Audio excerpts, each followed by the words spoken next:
Amadwa, Panuel Jerusalem, stand and face Jerusalem.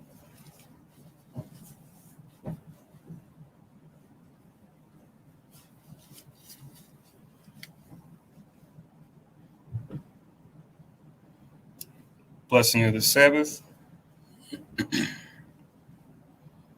Barakatah Yahweh, Basham, Yehoshai, Asherah, Nathan Lanawe, Ashabeth, Bashalawam, the water, Amen. Blessed are you, Yahweh, in the name of Yahweh Shai, that gives to us the Sabbath and peace. Thank you, so be it. The Ali Ma'ah Shirayim Achad, Psalms 121. Anya Harayim Mayim Oh Hariam Mayan Yabawa Zarya Yabawa Maya Hawa Shai Shamayim Warataza La Ganathan Lamawat Regalia Yala Yanawam Shashramarka Hanala Yanawam Wala Yeshan Shashramar Yeshvele Yehawah Shamaria Yehawah Tazalia Ayo Ya Yim Yim Ya Yawamam Hashamash La Hakaya Wayarak La Balayala Yehawah Yashamaria Makab Rai Yashamar Na Pasha Yahweh Yashamar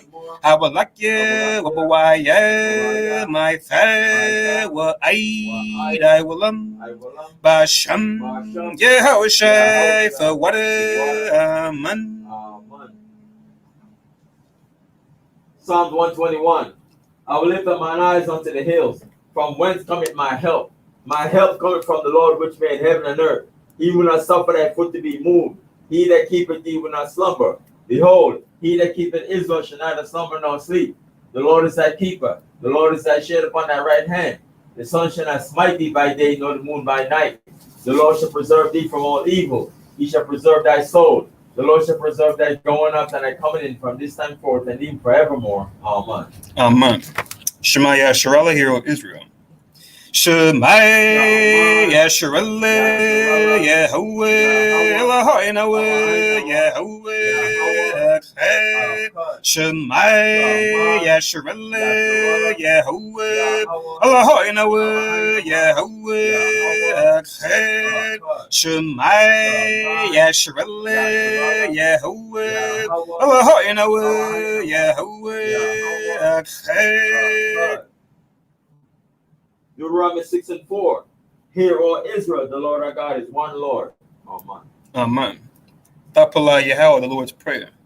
Abiyanawa, Shabbat Shemayim, Kodash, Hayya, Shanka, Yahweh, Malakwaka, Taba'a, Ratazawanka, Hayya, Aisha, Baratazan, Kaba Shemayim, Natalanawa, Lacham, Yawam, Zad, Wasalaklanawa, Kabawaf Nawa, Kasalak Nawa, Kabawaf, Yanawa. Well, Abiyarnawa, oh, Nasaiwan above, how was Shinawa, Murakaya, Laka, Hamalakwa, Wa Allah, Wa Thaparat, Wa Iwalam, Amen. Matthew 6 and 9. After this manner, therefore, pray, Our Father which art in heaven, hallowed be thy name, thy kingdom come. Thy will be done in earth as it is in heaven. Give us this day our daily bread, and forgive us our debts as we forgive our debtors. And lead us not into temptation, but deliver us from evil. For thine is the kingdom, and the power, and the glory, forever. Amen. Amen. Aishara Matazawaf, the Ten Commandments. La'ab, Yahayat, Lakab, Alahayim, Akharim, Alpanyat, La'ab, Thaishad, Lakab, Pasod, Wala'ab, Thaibadam, La'ab, Thalakwakas, Shamwat, Yahawat, Alahayaka, Lashawat, Zakar, F, Hayawam, Hashabath, Hashabat, La Kodashwa, Lakodashwa, Kabad, Kabad, Abiyaka, Abaka, Wa Amaka, Amaka, La'at, La'a, Daratazak, Teratazak, La'at, La'a, Tana'ap, Tana'ah, La'at, La'a, Daganab, Daganah, La'at, La'a, Dainad, Tainah, Shakur, Shakor, La'at, La'a, Dachamad, Lakamad, Kal, Kad, Asharat, Asherah, Lara'ika, Laraika, Aman. Aman. Exodus 20:2. I am the Lord thy God, which have brought thee out of the land of Egypt, out of the house of bondage. Thou shalt have no other gods before me. Thou shalt not make unto thee any graven image, or any likeness of anything that is in the heaven above, or that is in the earth beneath, or that is in the water under the earth. Thou shalt not bow down thyself to them, nor serve them. For I, the Lord thy God, am a jealous God, visiting iniquity of the fathers upon the children, unto the third and fourth generation of them that hate me, and showing mercy unto thousands of them that love me and keep my commandments. Thou shalt not take the name of the Lord thy God in vain, for the Lord will not hold him guiltless that taketh his name in vain. Remember the Sabbath day to keep it holy. 6 days shalt thou labor and do all thy work, but the seventh day is the Sabbath of the Lord thy God. In it thou shalt not do any work, thou, nor thy son, nor thy daughter, thy manservant, nor thy maidservant, nor thy cattle, nor thy stranger that is within thy gates. For in 6 days the Lord made heaven and earth, the sea, and all that in them is, and rested the seventh day. Wherefore the Lord blessed the Sabbath day and holiday. Honor thy father and thy mother, that thy days may be long upon the land which the Lord thy God giveth thee. Thou shalt not kill, thou shalt not commit adultery, thou shalt not steal, thou shalt not bear false witness against thy neighbor, thou shalt not covet thy neighbor's house, thou shalt not covet thy neighbor's wife, nor his manservant, nor his maidservant, nor his ox, nor his ass, nor anything that is thy neighbor's. Amen. Amen. Yeshabah, be seated.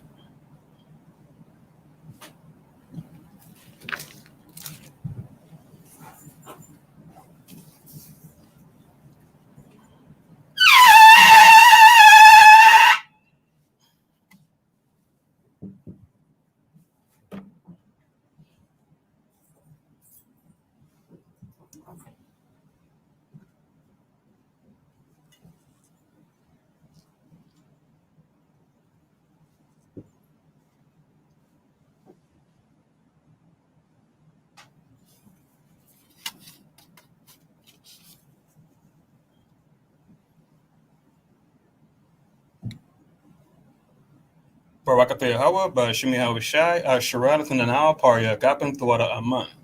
La Yahweh, Ba'ashemi Hawashai, Av, Yashar Allah.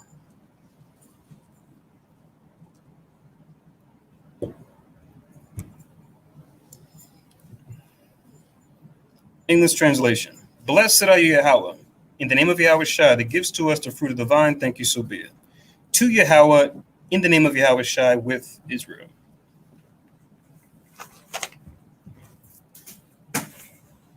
Stop sparking.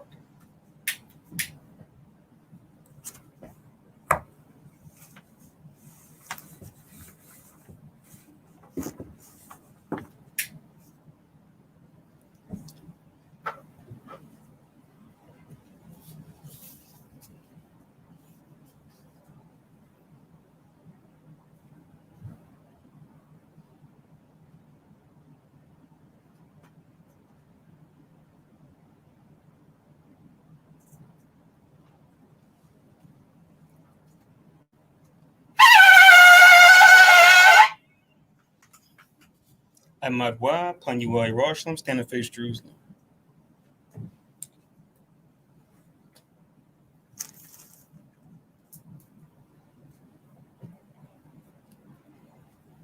Barakatah Yahweh, Haggadah, Rakawam, Abiyah, Wanawa'ad, Aliyawan, Malak, Shel, Shamayim, Warataza, Wakal, Tabaryam, Chayayam, Wagam, Hamashiach, Mayahawe, Arawanawe, Ahabnawe, Hapalat, Yawaitaza, Yahawashai, Zakarnawe, Yahaweh, Bartazawan, Ainka, Yash'ala, Zarnawe, Bana, Wasa, Yash'ala, Al, Nanawe, Yam Yan, Aita, Kayawamyam, Makwadam, Babakusha, Shalak, Mike Allah, Watazawadak, Alahayim La Maganawa Raparnawa Washamar Ionawa Bakur Shalak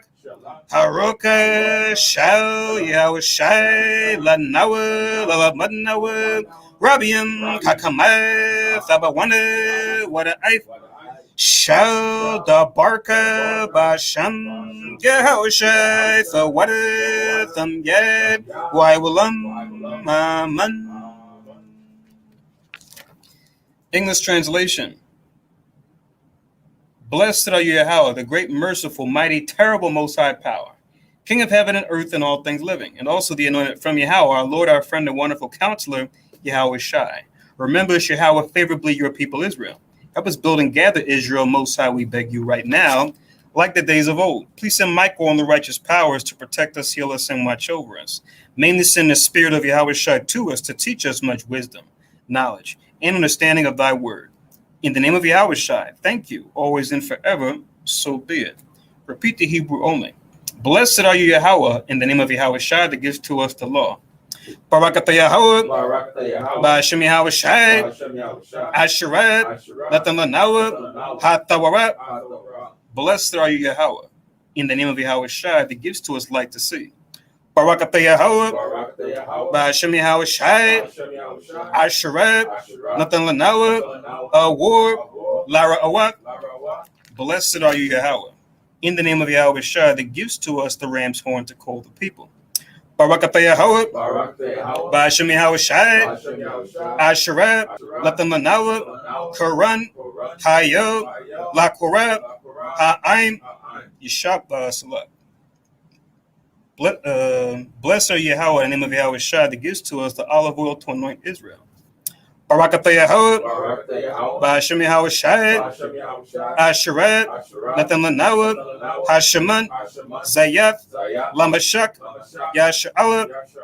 Now, Yeshua will be seated.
All right, so Shalom Yasharala.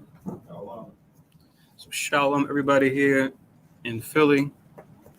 Shalom everyone watching us on live stream, and Shalom, everyone listening in on teleconference. Welcome to Hayat Shalom Kanas, or the Congregation of Israel, where we teach that the so-called Black, Latin, and Native Americans found in most Central South America and the Caribbean mainly are actually the lost 12 tribes of Israel, and that we fell to a lower state politically, economically, even religiously, because we broke the laws of God found in the Bible given to us by Moses. And we come out of this lower state that we've fallen to by turning back to these commandments we broke by following Jesus Christ as our example. One way we do that is by keeping the Sabbath holy from Friday sundown to Saturday sundown every week.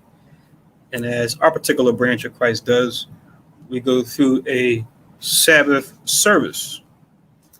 In today's Sabbath service, we're going to be going into the Apocrypha, which was originally part of the 1611 King James Version Bible, right? We're going to be reading Ecclesiasticus 39 and 40. Once again, Ecclesiasticus chapters 39 and chapter 40, also known as the Wisdom of Jesus, son of Sirach.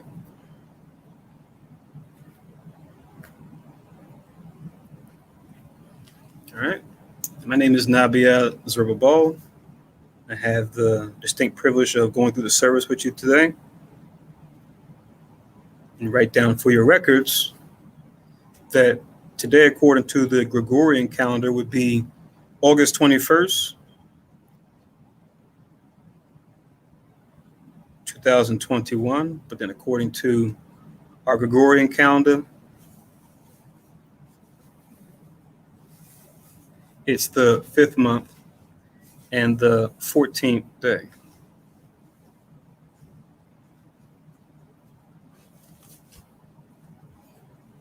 It should be easy to count the days of the month this month because we know the week and the month began on the first day of the week, just so happens. So we know we had the new moon, 2 weeks ago, Saturday sundown. That means when the sun sets today, we'll be in the 15th day of the 5th month. Just how we know we're in the 14th day. Since the days of the week, the days of the week sync up, the first day of the week was actually the first day of the month too, just so happened. So that can happen sometimes. It doesn't happen all the time, but sometimes it does happen. So you were talking about that before, right? As far as certain camps teaching that the month begins the week too. And always, that would lead to confusion if you really think about it, because you'd always have a day or two, sometimes 3 left over, since the month is on average 29 and a half days as far as the lunar month is concerned. But anyway, so let's go into Ecclesiasticus 39. And for sake of time and to be brief yet complete, I'll do more soft links today as opposed to hard links. But all in all, we'll make sure that we get the understanding as we go through it. So this is Ecclesiasticus 39 and verse 1, which we remember what we read last time in 38. The last section of chapter 38 was going into the needfulness of what today we might call the blue collar, or at all times what we might call people who work with their hands, right, to build the world, the infrastructure that we live in. How these people typically won't be sought after when it comes to counsel, for guidance, for advice, as far as people that have deeper wisdom about how things work. That they are an indispensable resource, that you still need people to work at all levels, not just in government, not just at the head of enterprises, different business enterprises, but you need people that can actually build the products and provide the services that would allow any kingdom, any government to thrive. So it goes into how indispensable they are. But this is Ecclesiasticus 39 and 1. It says, "But he that giveth his mind to the law of the Most High, and is occupied in the meditation thereof, will seek out the wisdom of all the ancient, and be occupied in prophecies." So he or she that will be wise, what are they going to do? give their mind to the law of the Most High. It says they're going to be occupied in the meditation thereof. So from a righteous standpoint, this is what meditation actually is. See, in the world, they have their own version of meditation, just like they have their own version of love. Whereas we have a righteous version of love when it comes to things like meditation.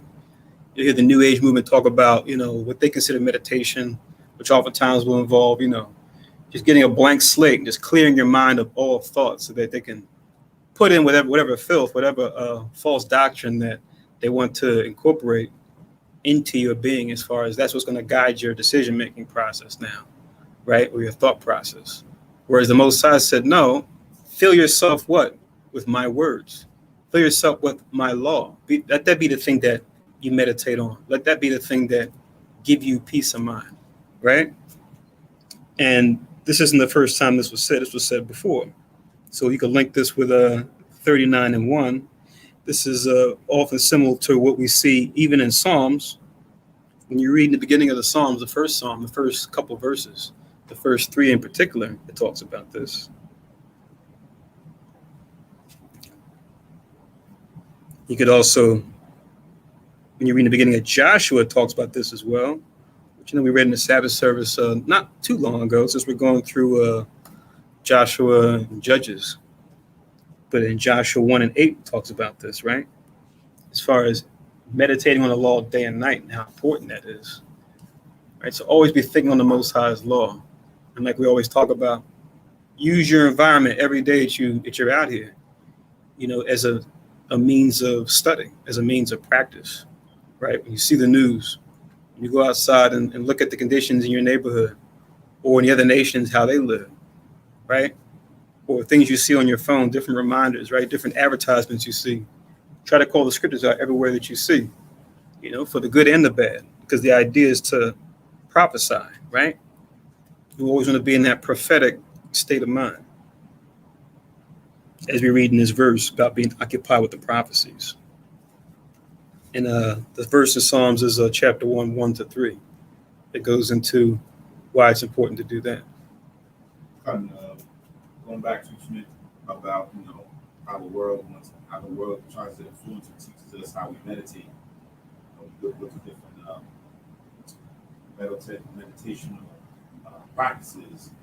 It's like clear your mind, right? Like clear your mind, have this type of music playing in the background to kind of get you in a whole nother zone, right?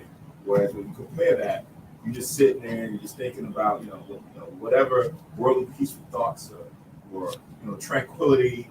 You just want to be on an island. You want to be somewhere. Like think of these things to get you away from everything. Whereas the Most High is like, no, if you take these words and then you sit back and you reflect on different laws, different parts of history, different parts of prophecy, and then let the Spirit guide you to where the Lord wants you to go with that, right? When we do it on the worldly level, it's like, let that type of spirit guide you to where you think you should be, or where you find rest. Whereas the Most High said, rest here, rest with us, and we'll take you to where you need to be in order to endure and persevere and defend yourself. Like a lot of these things come from the Word.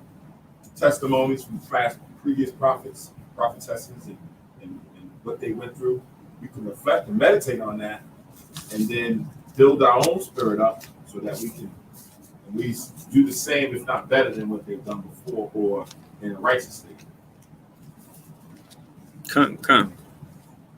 Absolutely. This is what it means to truly be. Chapter 1, verses 1-3. And that's what it means to be truly whole. Like they talk about holistic health, right?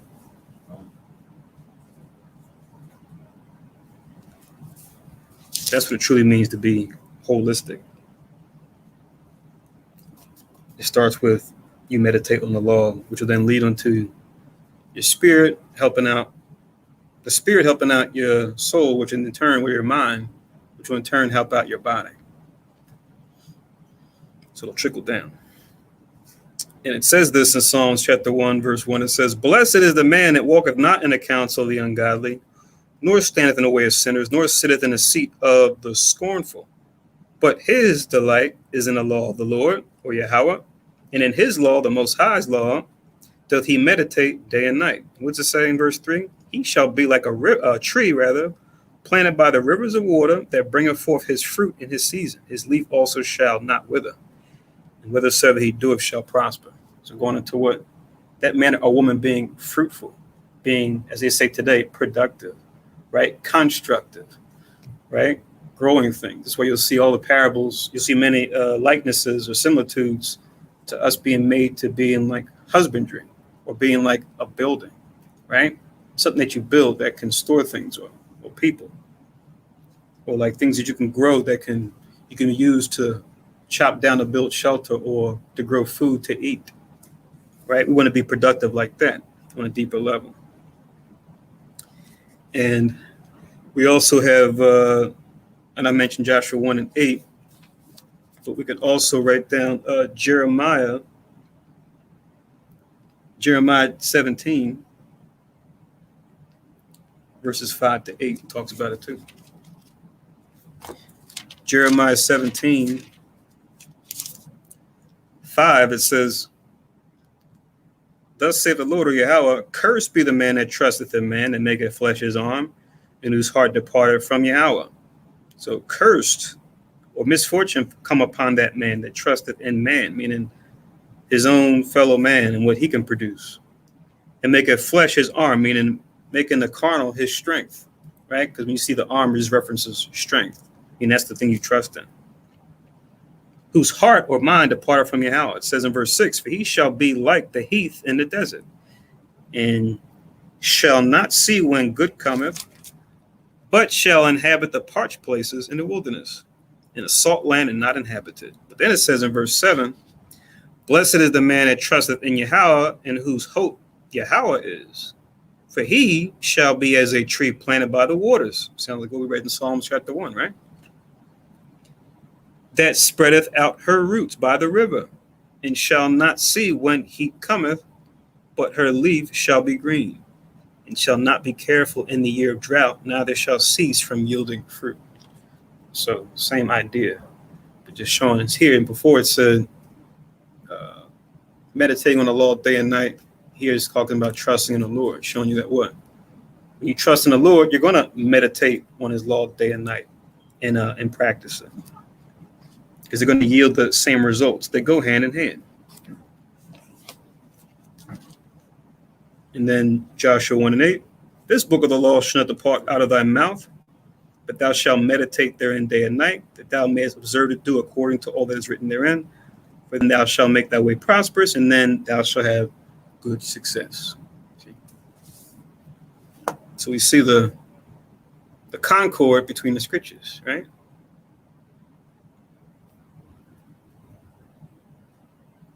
And one more I'll make a reference to, and then we'll move on.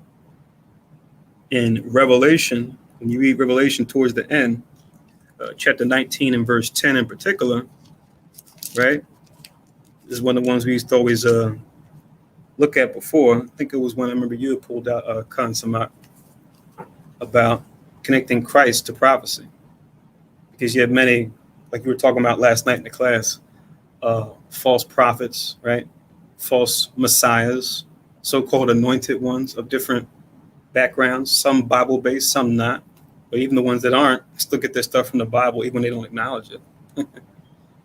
But to be a true prophet, you got to be coming through Christ. Here's the proof. Revelations 19 and 10, it says, and I, this is John, fell at his feet to worship him. And he said unto me, see thou do it not. I am thy fellow servant, and of thy brethren have the testimony of Jesus. Worship God, it says, for the testimony of Jesus, or Yahweh in the Hebrew, is the spirit of prophecy.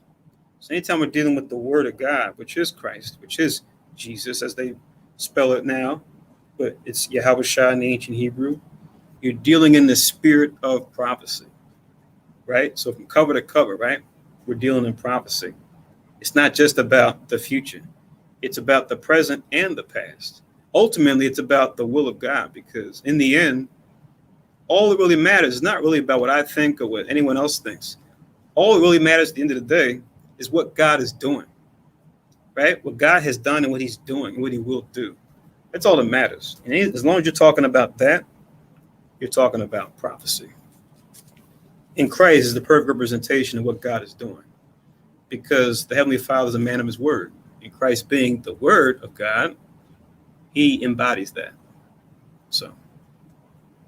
All right, I'll just add one more precept. This is Ecclesiasticus, same book in the Apocrypha, chapter 6, verse 37. Ecclesiasticus chapter 6 and verse 37. It says, let thy mind be upon the ordinances of the Lord, and meditate continually in his commandments. He shall establish thine heart and give thee wisdom at thine own desire. So again, if you meditate on the commandments, the Most High will fashion your heart. And as much as your heart desires, what you're going to get out of the commandments. That's what you're going to get out of the spirit, right? How much you put in, how much discipline you have, how much zealousness you have to want to, learn something or build yourself up. The Lord will establish your heart in it. Come. Link these two in Ecclesiasticus.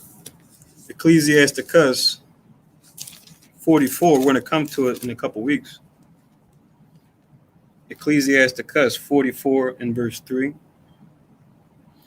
This chapter is talking about famous men, but namely famous but for righteous causes, not for a wicked cause. Not the fame that the world boasts of, but the fame that God approves of, which in turn has made them timeless. But now it says in 44 and 3, such did, referring to these famous men, such did bear rule in their kingdoms. It says, men renowned by their power, giving counsel by their understanding, and declaring what? Prophecies. See that? So those are for our great forefathers and foremothers that came before, right? That we see books named after, right?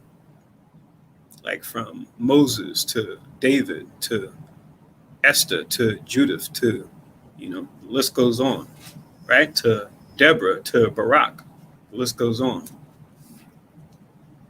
So they declared prophecies. Also, 40, let's add that one too. 46 and 1. We'll get into this later on too as you read on. Ecclesiasticus 46 and 1, it says, Jesus, the son of Navi, right? Now, keep in mind, this is translated from the Greek, but this Jesus, son of Navi, is just what? Joshua, son of Nun, right? Because Joshua is just they're both English renderings of the same name, but taken from different languages. One translated from the Hebrew, one translated from the Greek, right? So this was written in Greek. This is just a translation from that Greek word into the English, which is where you get Jesus from. But we know that name ultimately is in the ancient Hebrew, Yahushua, or he saves. And in Nave is just a rendering of Nun, which is translated from the Hebrew. It's kind of like what you'll see even with other kings. Like you'll see Ahasuerus in the 66 books. But then you look in certain places in the Apocrypha, you'll see Artaxerxes. But it's still coming from that same original name. Or Nebuchadnezzar versus Nebuchadnezzar. Same idea. Same person. So it says, Jesus, son of Navi, was valiant in the wars and was the successor of Moses. That's how you definitely know it's that Joshua. In prophecies. So he was a prophet. He was a prophet too. Who, according to his name, was made great for the saving. See that? Because that's what Yahushua means. He saves, right? According to his name was made great for the saving of the elect of God and taking vengeance of the enemies that rose up against them, that he might set Israel in their inheritance. See that? It's an excellent verse. We see we got some stuff there. Elect of God, right? We can reference Isaiah 45 and 4, right? Israel, mine elect, in case we're confused about who the elect are. And then it also says what? The enemies, right? Rose up against the enemies, right? Rather, taking vengeance of the enemies that rose up against them. You might say, well, anyone could be an enemy. But the context here, Numbers 24:8, you can reference. It says what? The nations are our enemies. That's the enemies it's talking about here, right? In case there's any confusion on that number. But the key I wanted to show here was that what? He was prophesying as well. So let's go back to Ecclesiasticus 39. Let's read on in 2. It reads, he will keep the sayings of renowned men, and where subtle parables are, he will be there also. Right? So connect 39 and 2. We read this previously not too long ago in 38 in verse 33 towards the end, because there it talks about as far as the man who works with his hands, the craftsperson, right? The artisan. He's not going to be sought out for when it comes to where deep parables are spoken, typically. You know, you have exceptions to the rule, but typically that's not what you're going to seek after an artisan or a craftsman of some sort, or a smith. You're not going to seek after them when it comes to dark parables and deep sayings, because their time is spent what? In their craft, being the best at whatever it is that they produce, whatever it is that they make. But Ecclesiastes 38 and 33 talks about that. He says they should not be sought for in public council, nor sit high in the congregation. They should not sit in the judge's seat, nor understand the sentence of judgment. They cannot declare justice and judgment, and they shall not be found where parables are spoken. Right? And typically, that's true. Right? Not all the time, but typically. Of course, you have an exception when we come to Christ and his disciples, right? Because they were those artisans. They were those smiths. They were those, salt of the earth. Today we would say, the blue collar, right? They were usually the blue collar type of person, right? People you wouldn't expect to know the things that they knew, right? But the Most High to use them as an example to kind of level set things to go, this is what I really care about. I really care about my word. I don't really care about your station, right? As far as how much money you have, what position you are in society, as far as your status. I care about those that seek and follow me and seek and follow my son. So someone said on my last night, she was a person in the industry, but she said she reflected on her life and she realized what led her to where she is now is because of her obsession. She was obsessed with her craft, meaning, when you're obsessed with something, you spend all your focus and all your time on that, right? You may be able to do certain hobbies and certain things, but it's just that. It's a hobby. It's not something that you do on the side. It's not like your obsession. It's not what your main thing is. So when you have folks who, that's their passion, that's their obsession, that's where all their focus is going to be. They're not going to be meditating on precepts or trying to get understanding on prophecies and things of that nature, because that's not where they're obsessed. You're going to have people who will go to do a day-to-day and probably be at their job and may have a phone up, and just checking out scriptures or doing a little search on the side and checking out little history things here. And we get off work and it's like, okay, now I'm all in. I'm doing this just to pay the bills, but now I'm all in. Whereas another person would say, I'm not doing this to pay the bills. I'm trying to get there in that seat. I want to be there, right? So I'm going to focus all my attention on that, right? Whereas folks who do that don't have time for nothing else. Didn't have this as a direct link, but since you mentioned it, you can just write down, I think it's 13 and 4. Let me just confirm real quick. 13 and 7. Because, that can be a place of temptation too. As you learn the truth and increase and are excited by the truth, that you may get the sense of, oh man, I've given up my worldly dreams because of what the truth demands of me. Not realizing that what you learn in the truth, those worldly things you sought after, you can attain those things that much easier because of the discipline, right? The internal riches that it gives you, to where when it comes to dealing externally, you can cut down a lot of that time. Whereas going after the worldly pursuits, you may learn those righteous things, but it'll be bit by bit. Whereas like going after the spiritual things first, it makes those physical things that much easier to deal with, obtain, and to have things as opposed to those things have you, right? And that's where a lot of times the test will come in. And the temptation will come in, like it tells you in the parable of the sower and the seed, where it says the seed that fell amongst the thorns, right? The riches and care of this life, if you're not careful, they can choke the word in you, and then you become unfruitful, which is, you've been defeated. Satan has the upper hand now, and it's a balancing act to really know, okay, what I'm doing in the world, because I'm in the world, I am flesh, but why am I doing it, right? And what's my priorities? Is it the Most High first? As long as He's first, there's no limit to what you can gain. And anything you gain now, even though this world is coming to an end, it'll be transitioned over into the kingdom anyway. But the key is to have those spiritual riches first and foremost, as tough as they may be. But that's why even Solomon says this in Proverbs 13:7, there is that maketh himself rich, yet have nothing. There is that maketh himself poor, yet have great riches. So the riddle is, what type of riches or poverty is he talking about? He's comparing the two, right? There is that maketh himself rich physically, yet have nothing. Meaning what? He put his time and effort into getting physical riches, whereas the spiritual riches, which are your fruit to the spirit, right? Your faith, your patience, your experience, right? Your brotherly kindness, your charity, right? Your temperance. You didn't gain those things. You have all these things, physical things, but when it comes to your soul and things that fortify your soul, you have nothing. Whereas the flip, there is that maketh himself poor, you have great riches, right? Where you make like a vow of poverty of sorts, right? Where you strive to, like it says at the end of Proverbs, feed me with food convenient for me. Is that what were you referring to?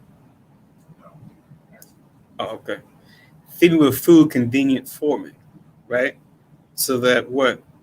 You can have yourself when it's all said and done. Because you realize yourself, which is your soul, is most important beyond anything else, right? So yeah, you may not have the net worth as people you see on the TV or on the Forbes, but when it comes to your soul and the ticker symbol for your soul, you might more than likely rank higher than that person who's got all the physical riches. And that's what the Elohim care about, right? I always like to make that metaphor in the heavens. The ticker symbols up there aren't so much about, who's got the biggest net worth, who owns the most real estate. But no, it's about who's most increased when it comes to the fruit of the Spirit, who's most increased when it comes to your commandments, right? These are the things that set you apart. That's where I think back to Acts, the story in Acts. We had the men who were exorcists, that man Shiva who had sons, and then they were trying to do things in the name of Christ and referencing Paul too. And you get the unclean spirit showing you how they know who's who amongst us. Even in the world they don't. They said, hold on, Jesus we know, Paul we know, but who are you? Like they say in the world, real recognizes real. You don't look familiar. So they didn't look too familiar, right? As far as how they stood spiritually. So the unclean spirits and the clean spirits on the right and left hand of God, right? That's what they care about, right? That's what they look at. But you don't hear people talking about that, so it's easy for you to kind of think, oh, that's not important, but it really is. So yeah, Proverbs 13:7. But like I said, that's its own discussion. But let's continue on. We could go in on that too. So back in Ecclesiasticus 39, one more I want to link is so I made a reference to Proverbs 13:7, but I actually made a link. You could hard link Revelations 1 and 3. Revelation 1 and 3, which says,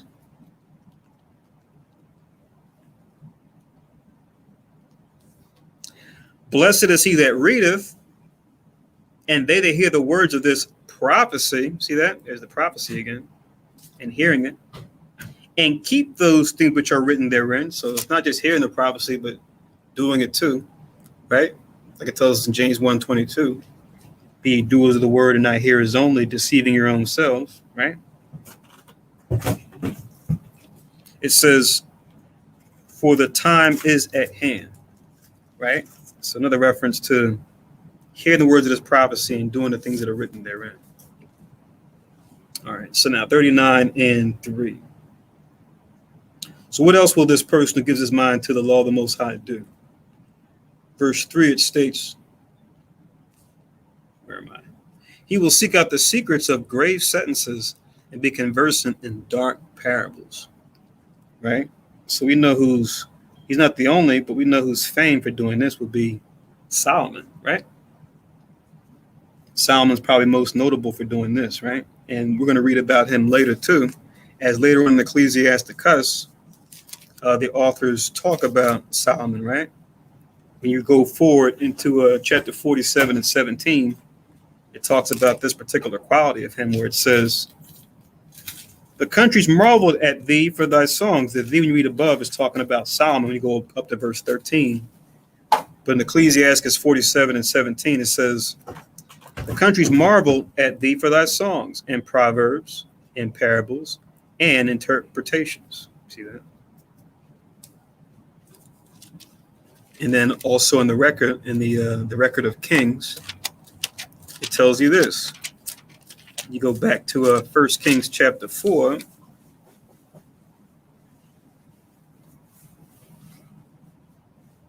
I'll just read 32. But you can reference 1 Kings 4 and 32 where it says, and he, referring to Solomon, spake 3,000 proverbs, it says, and his songs were 1,005. So we got the Song of Solomon, right? Which is, 12 in and of itself, right? We could meditate on that for hours on end, right? As far as different things he put in there and encoded in there, right? In those dark sayings. But then you also have what? All these other songs that just aren't here, that aren't part of the scriptures for one reason or another, right? So they're talking about all the things he put out there, all the works he put in. And it says 3,000 proverbs. So, let's meditate on the proverbs that we do have in the book of Proverbs, but there was even more that he had too. So that's where we always have the question people ask. They say, well, the Bible, aren't there things missing, right, from the Bible, right? All the books aren't there. And we know this because even the Bible itself speaks to this, right? Even the Bible itself will make reference to other books. But the question we have to ask is, instead of wondering, what's not there, let's try to master and figure out what is actually here. Because if we can't understand what's already in the Bible, what point is us trying to figure out and master the things that aren't in the Bible, right? Knowledge would seek out what these other books would say, but wisdom would say, well, hold on now. Let's try to figure out what's actually written. It's just like space exploration, right? Which is a hot topic now, as, who the world considers, the best and brightest, right? And wealthiest are talking about now. Yeah, knowledge may seek what's out there and what's beyond. But wisdom would say, well, let's try to figure out how to do things right down here. We got all types of problems right here on Earth. And we got places in the Earth we still haven't figured out or haven't even charted yet, even in this day and age. So why not try to figure out things here first and get these things right before going out there and making a mess of things out there?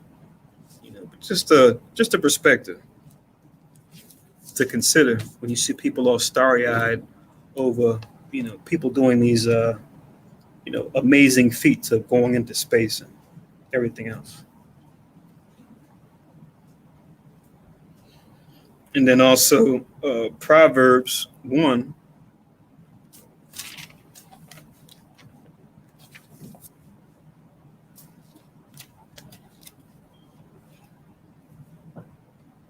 The first couple verses, we see how Solomon sets the stage as far as parables and proverbs and why they're important. So it says, the Proverbs of Solomon, the son of David, king of Israel. Verse 2, to know wisdom and instruction, to perceive the words of understanding. Verse 3, To receive the instruction of wisdom, justice, and judgment and equity. 4, to give subtlety to the simple, right? Meaning those who don't know, right? Simple-minded. And to the young man, knowledge and discretion, right? How to conduct oneself. 5, a wise man will hear and will increase learning, and a man of understanding shall attain unto wise counsels. Check out verse 6, and I'll stop here. To understand a proverb and the interpretation, the words of the wise and their dark sayings. See that? So it's all about figuring out what those dark sayings are talking about. And who has that honor to figure out what the dark sayings are talking about? Also in Proverbs, it says this, as we're reading here in Ecclesiasticus 39. Proverbs 25.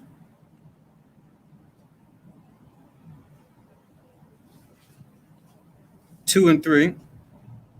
You reference those. Proverbs 25, verses 2 and 3, where it says, it is the glory of God to conceal a thing, right? That's the dark sayings, right? What's this mean, right? What's this riddle? What's this dream, right? What's this writing on the wall, right? Like we see in examples in history. But the honor of kings is to search out a matter. See that? So who Most High will consider kings, right? Those who sit on high to rule, he would say it's their honor to what? Search out a matter, to make sense of things. Right? A king shouldn't just be, oh, okay, my father is this person, right? I come from this lineage. No.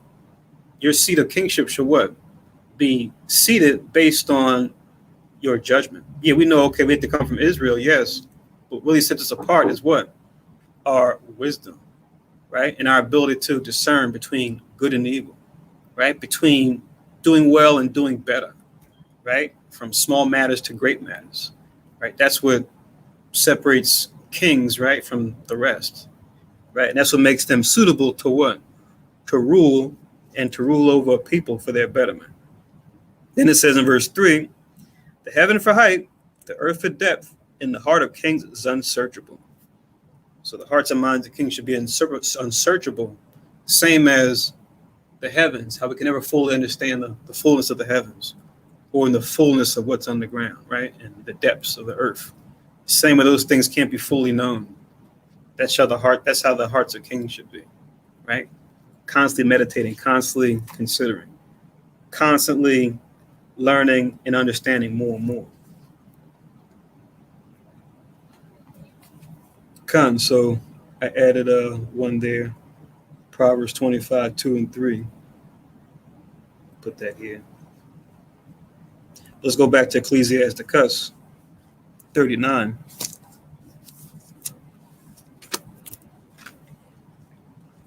It reads in verse 4,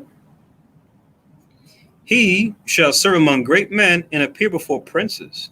Then it says, he will travel through strange countries, for he hath tried the good and evil among men.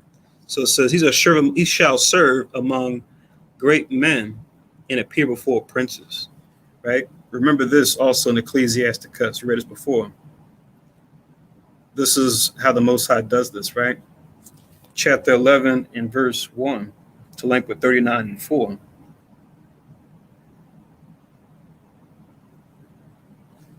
Where it talks about this, it says, wisdom lifted up the head of him that is of low degree and maketh him to sit among great men. See that? So wisdom does what? Lifts up the head. What does it mean to lift up the head? To make one honorable, right?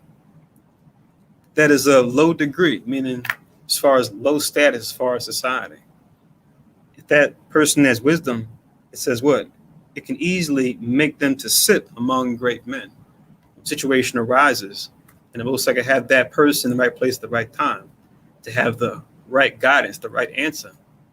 The circumstances can work out to where now what? They're being set amongst the greatest of that time. We have examples of that. It doesn't always have to happen that way, but it can happen that way. But the key is to have that wisdom regardless of what degree you are. But this is the power that wisdom has, though. And you have people that are in those high places that may not be as wise, but got there through other means. and look upon that person sometimes with envious eyes, right? Who is this person? How did they get into this meeting? Why did they get called up into this banquet, right? Why were they asked to sit up in these seats up here with us?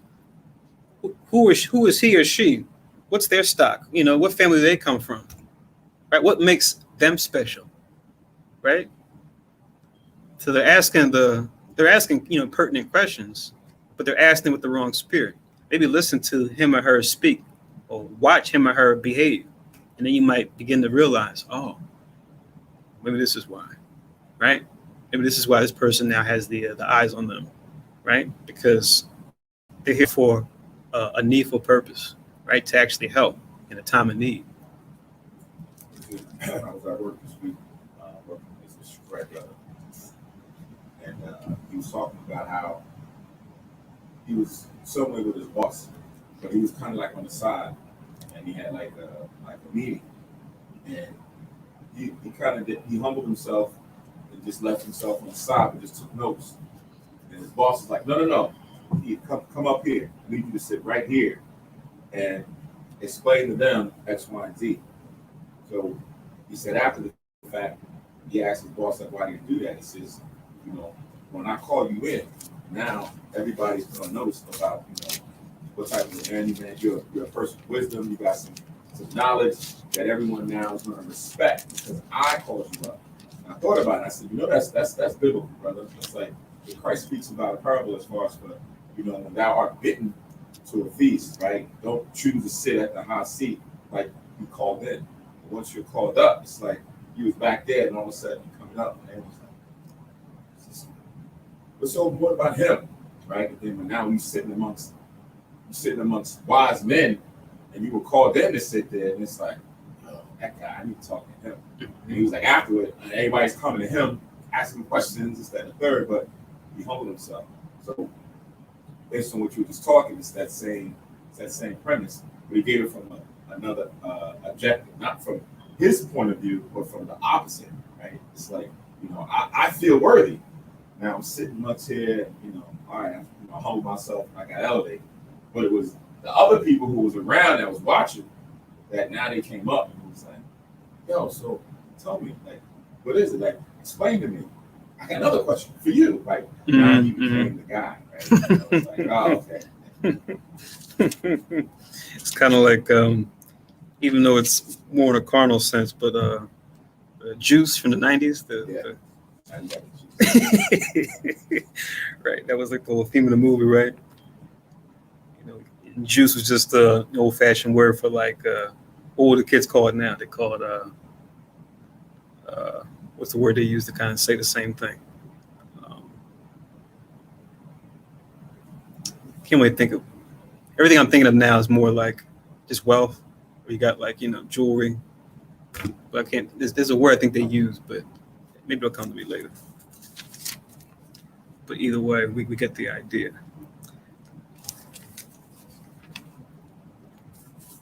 So reading on in Ecclesiasticus, well, actually, the other link I wanted to get for this, when it talks about the wise man traveling, or the one who seeks, who meditates on the law, that they travel. Also in Ecclesiasticus, so I always laugh at Ecclesiasticus because it's like, you could just go through Ecclesiasticus and just use Ecclesiasticus to link with itself on many occasions, right? You go to other scriptures in the Bible, but you can just use Ecclesiasticus to link with itself. It'll still take a great deal of time to make those connections within the one book. But Ecclesiasticus 34, 9 down to 12.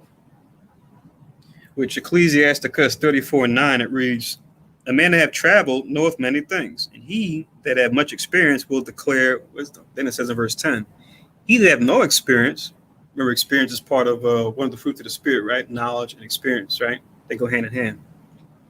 He that have no experience knoweth little, but he that hath traveled is full of prudence. Then it says in verse 11, when I traveled, I saw many things and understand more than I can express. Verse 12, I was oftentimes in danger of death, yet I was delivered because of these things, right?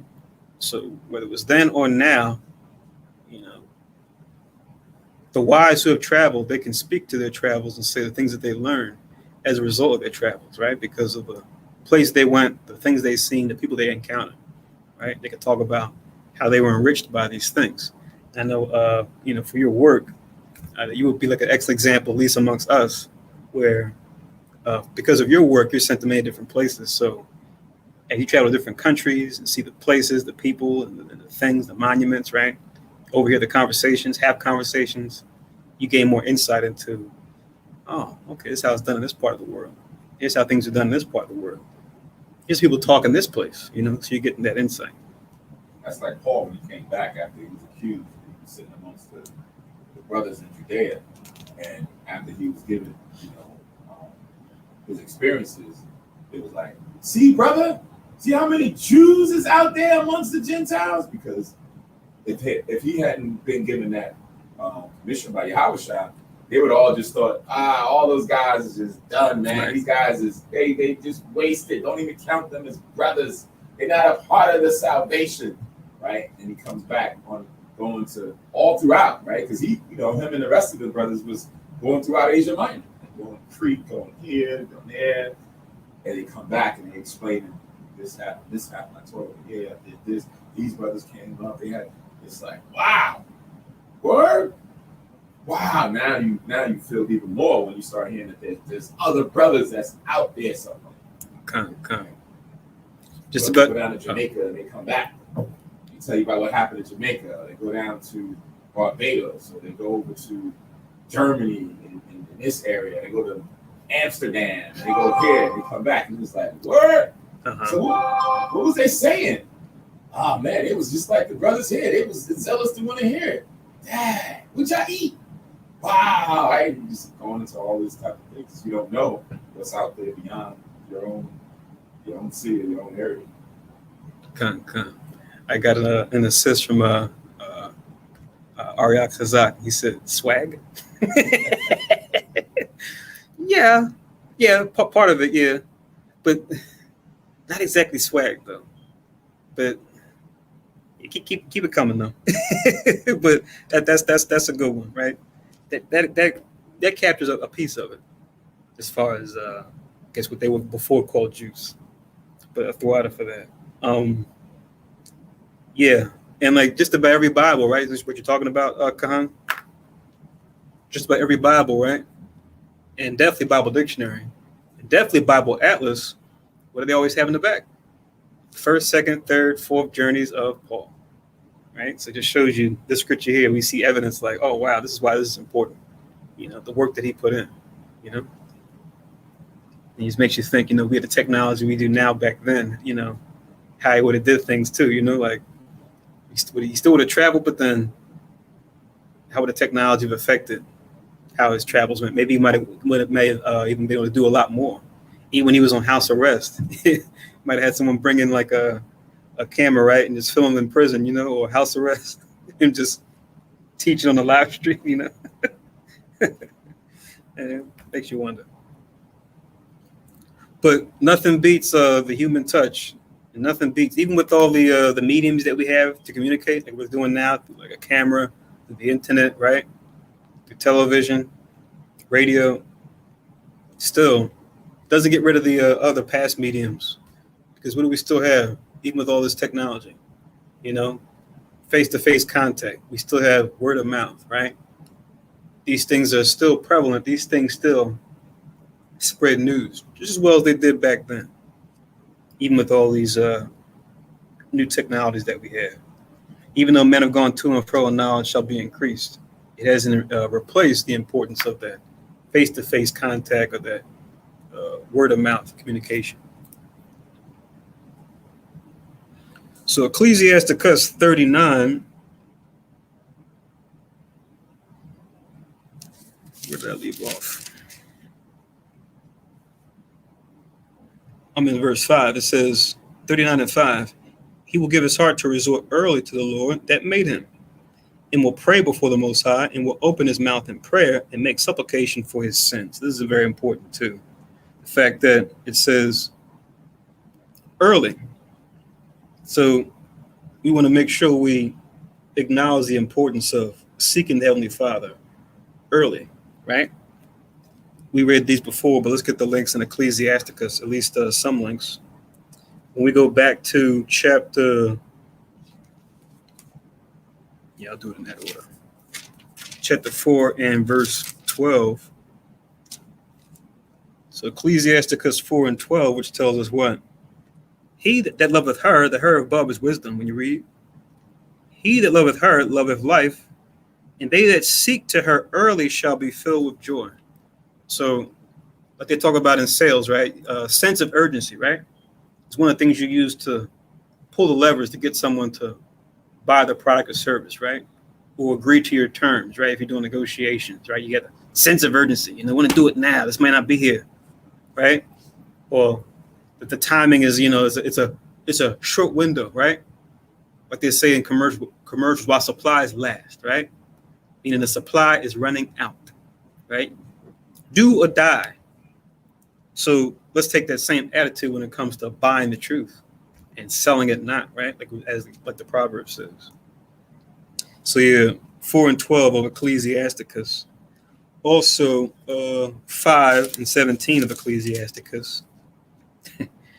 This book is like, Ecclesiasticus is something else. Ecclesiastes chapter 5 and verse 7. Wait a minute.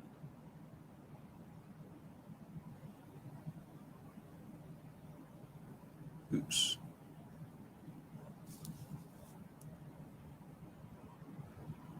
Uh, 4 and 17. I think I wrote something down wrong here by accident. Let me see. What verse did I mean? I'll find it. Just give me 1 second, guys.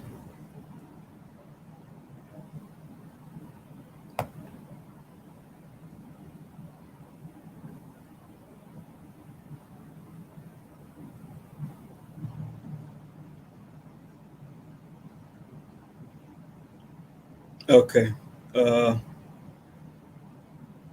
Excellent on that. I think I'm mixing it with my other verse in Proverbs. I might have just wrote it down twice, but incorrectly. But before I get to Proverbs, go to Ecclesiasticus 32 and 14.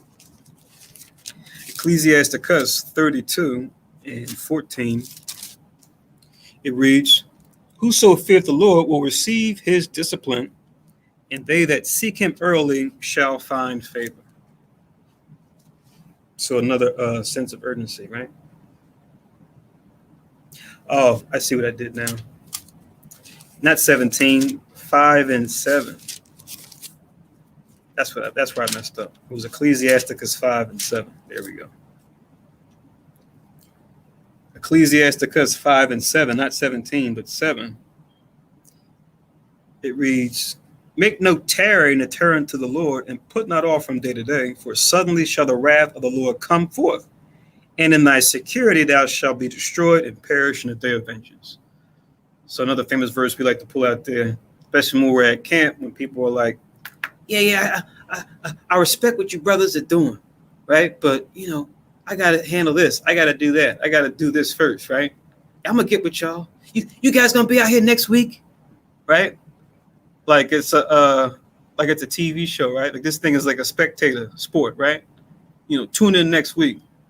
We need to compel the brothers and sisters. Look, this isn't just a spectator sport. You tune in next week, right? You want to get involved, right? You want to get active in what it is that we're doing, right? You want to take part in this, because there may come a time, like the scriptures prophesy, you'll come out here and you'll have the expectation, I'm gonna go see the brothers downtown, and certain things are going on in the world, right, or in the immediate vicinity where we can't be there, right? Or the Most High's already taken those that have hearkened early and kind of moved them to another place, or got them protected somewhere, and then you'll be caught out there because it took too long to hop on the righteous train.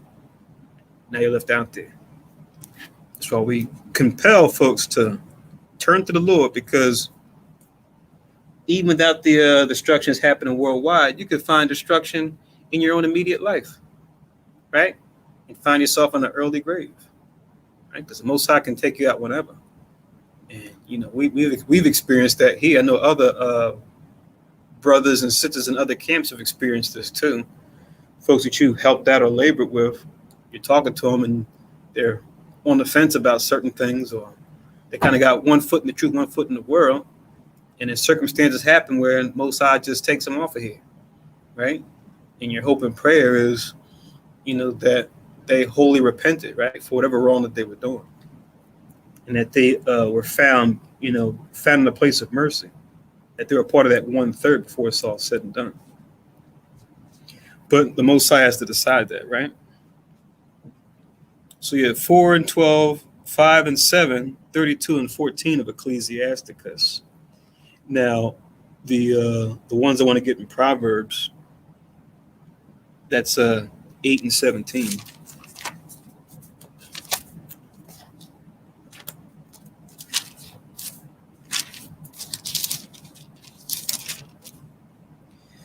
Proverbs 8 and 17, which reads, I love them that love me. Right? You read above the I is wisdom. I love them that love me. It says, and those that seek me early shall find me. Right? So seek after her early. Right? Don't wait. And we're going to get some verses on that too, as far as seeking and finding, right? That should probably remind us of some things that Yahweh Shai himself said. But we'll get those, but when we get a little further down. You could also link Isaiah 26 and 9, which Isaiah 26 and 9 reads,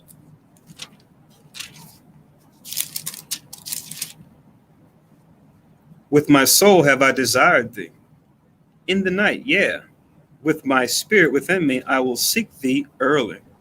For when thy judgments are in the earth, the inhabitants of the world will learn righteousness. See that?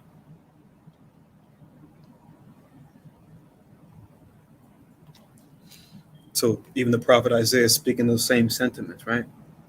Seeking the Heavenly Father early. Because, we want peace sooner than later, right? We want peace right now. And the only way we can get peace right now is if we do this. For ourselves and for those around us. If they follow suit too, we can have a peaceful environment. But you can't have that when, like you have in Babylon, which is, you do what works for you, right? And that's considered wise, right? Because you're not ruffling any coat feathers. You're not ruffling any tail feathers, rather, right? People feel like they're wise when they say that, right? Whatever works for you works for you. You do what you do in the privacy of your own home, and I do what I do in the privacy of my home, right? But what your neighbor does in the privacy of their own home is wicked, sinful, right? Yeah, it may not be affecting you directly as far as you see, right? As far as you see, but it will as far as the environment as a whole, because anytime you have wickedness going on, it corrupts everything around it, right? From your house to your property, to the animals that live around you, to your neighbors that are around you, right? You just may not be able to see the immediate effects, but it does cause a place to become barren, right? Sometimes the Most High will speed those things up, but then it can happen slowly too. Right? Like we see when it comes to Israel and the curses on us. We can see that directly, how poor behavior done by a group can cause them to fall apart.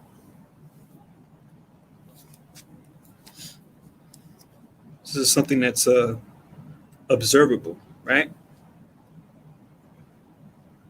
But for me, many folks, they think that crime pays, but no, it doesn't pay. It may pay on the short term, but then what's the word?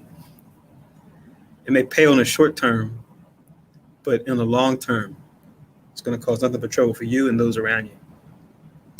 All right, I think we got it now. I think because I think that might have been the word I was thinking of, but I think they said sauce. That's another word they use, right? So and so's got the sauce. I've seen sauce being used too now when it comes to people make a reference to something like a certain meme, right?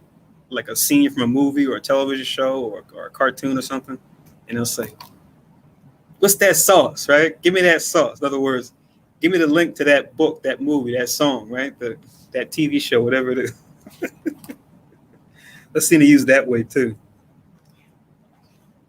Then you have seen the kids say saucy too, as far as referring to having that swag or having that the juice.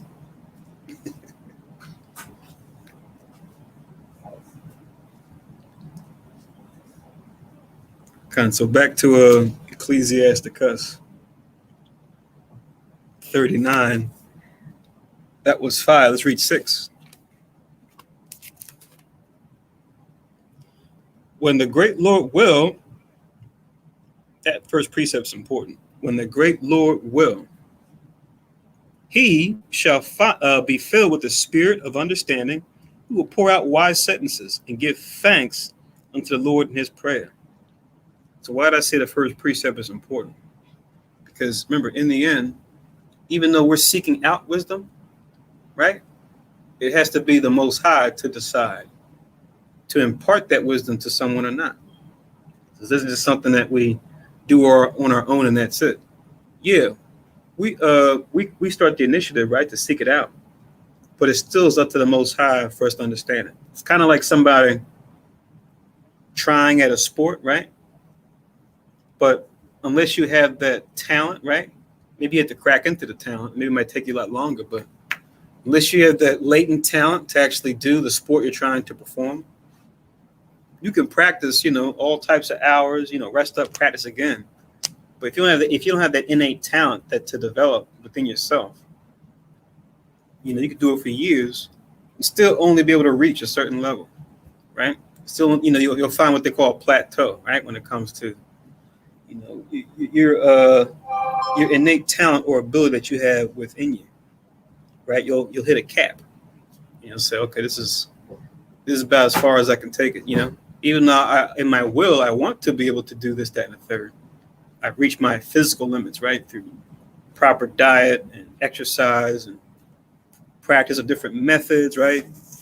This is as far as I can get. So the Most High has to be the one, while we have that infinite potential in us, the Most High has to open up that tap within our mind or our soul so we can access that wisdom, right? He has to let it in. But we have to want to seek it out too. So it's like a two-way street. So yeah, I want to go someplace. Yeah, I go there by myself. I knock on the door, but the people inside have to be able to unlock the door to let me in, right? I can't just break in, right? I have to be let in. That's how this works. And then some links to go with that. You could link to go with 39 and 6. You could link chapter 50 and verse 27. So Ecclesiasticus chapter 50 and verse 27.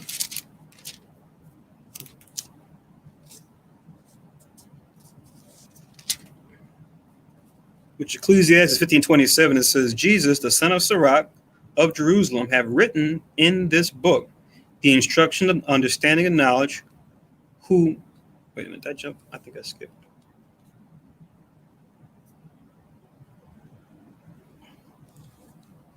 I skipped.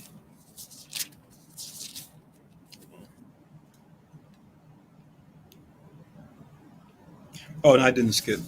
So when it talks about in 39 and 6, pour out wise sentences, he's going to say that he does that himself at the ending salutation of Ecclesiasticus. So Ecclesiasticus 50 and 27, which is towards the end of this book, it says, Jesus, the son of Sirach of Jerusalem. So he was the grandson, right? Because you had a Jesus or Yahweh Shai who was the grandfather. He had a son named Sirach, and then that Sirach had a son, Jesus also. So between these three generations of men, grandfather, father, son, they're the ones that compiled the book we have called Ecclesiasticus, right? It's just like his final citation at the end of this book.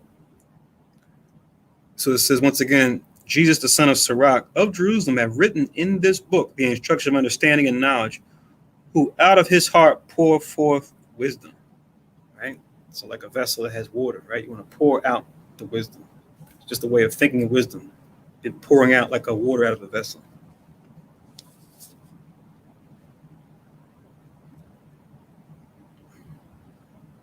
But then it says also, give thanks unto the Lord in his prayer.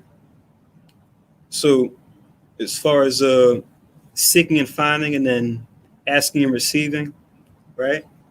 We can link these verses, Matthew chapter 7.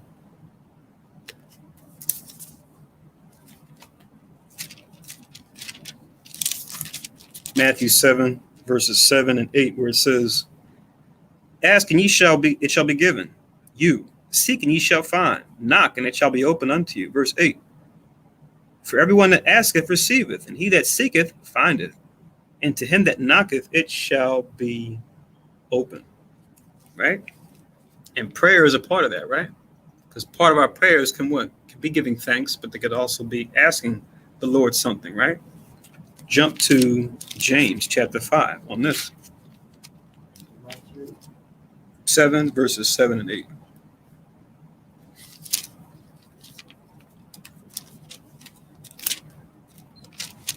So James chapter 5, I'll start from 13. It says, James 5 and 13, is any among you afflicted? Let him pray.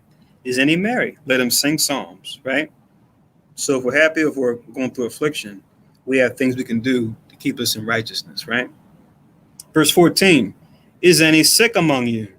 Let him call for the elders of the church and let him pray over him, anointing him with the oil in the name of the Lord, right? Which we even do now, right? In that same spirit. We got the prayer for the sick that we do, right? We'll have the brothers and sisters sometimes come in, anoint them with the oil, or if they can't come in, we'll do this from a distance. And then the Most High can just send the Spirit and send a helpful angel, a helpful ministering spirit to help out the brother, sister in need, just by us doing a prayer here in righteousness. So the Most High has and will do that for us. Then it says in verse 15, and the prayer of faith shall save the sick, and the Lord shall raise him up. And if he had committed sins, they shall be forgiven him. So the Most High has this power to forgive sins, right? We may have made mistakes as far as the commandments and broken them. But if we apply the fruits of the Spirit, like grace and mercy and faith, right, we can have a hope for what? Being healed from our sins. I see your hand. Let me just finish this. It says in 16, confess your faults one to another and pray one for another. It says that ye may be healed. Then it says, the effectual fervent prayer of a righteous man availeth much. The caveat being righteous man. Because you have people in the world, in the so-called Christian churches and Islamic mosques and everything else they believe in, that'll pray fervently, but they're not righteous. So things can happen for them, good or bad. It's a crapshoot. Whereas when we do it, that are righteous, we have a hope that the true and living God will hear it and intercede and provide that healing. For what verse is this? This is still verse 6. Oh.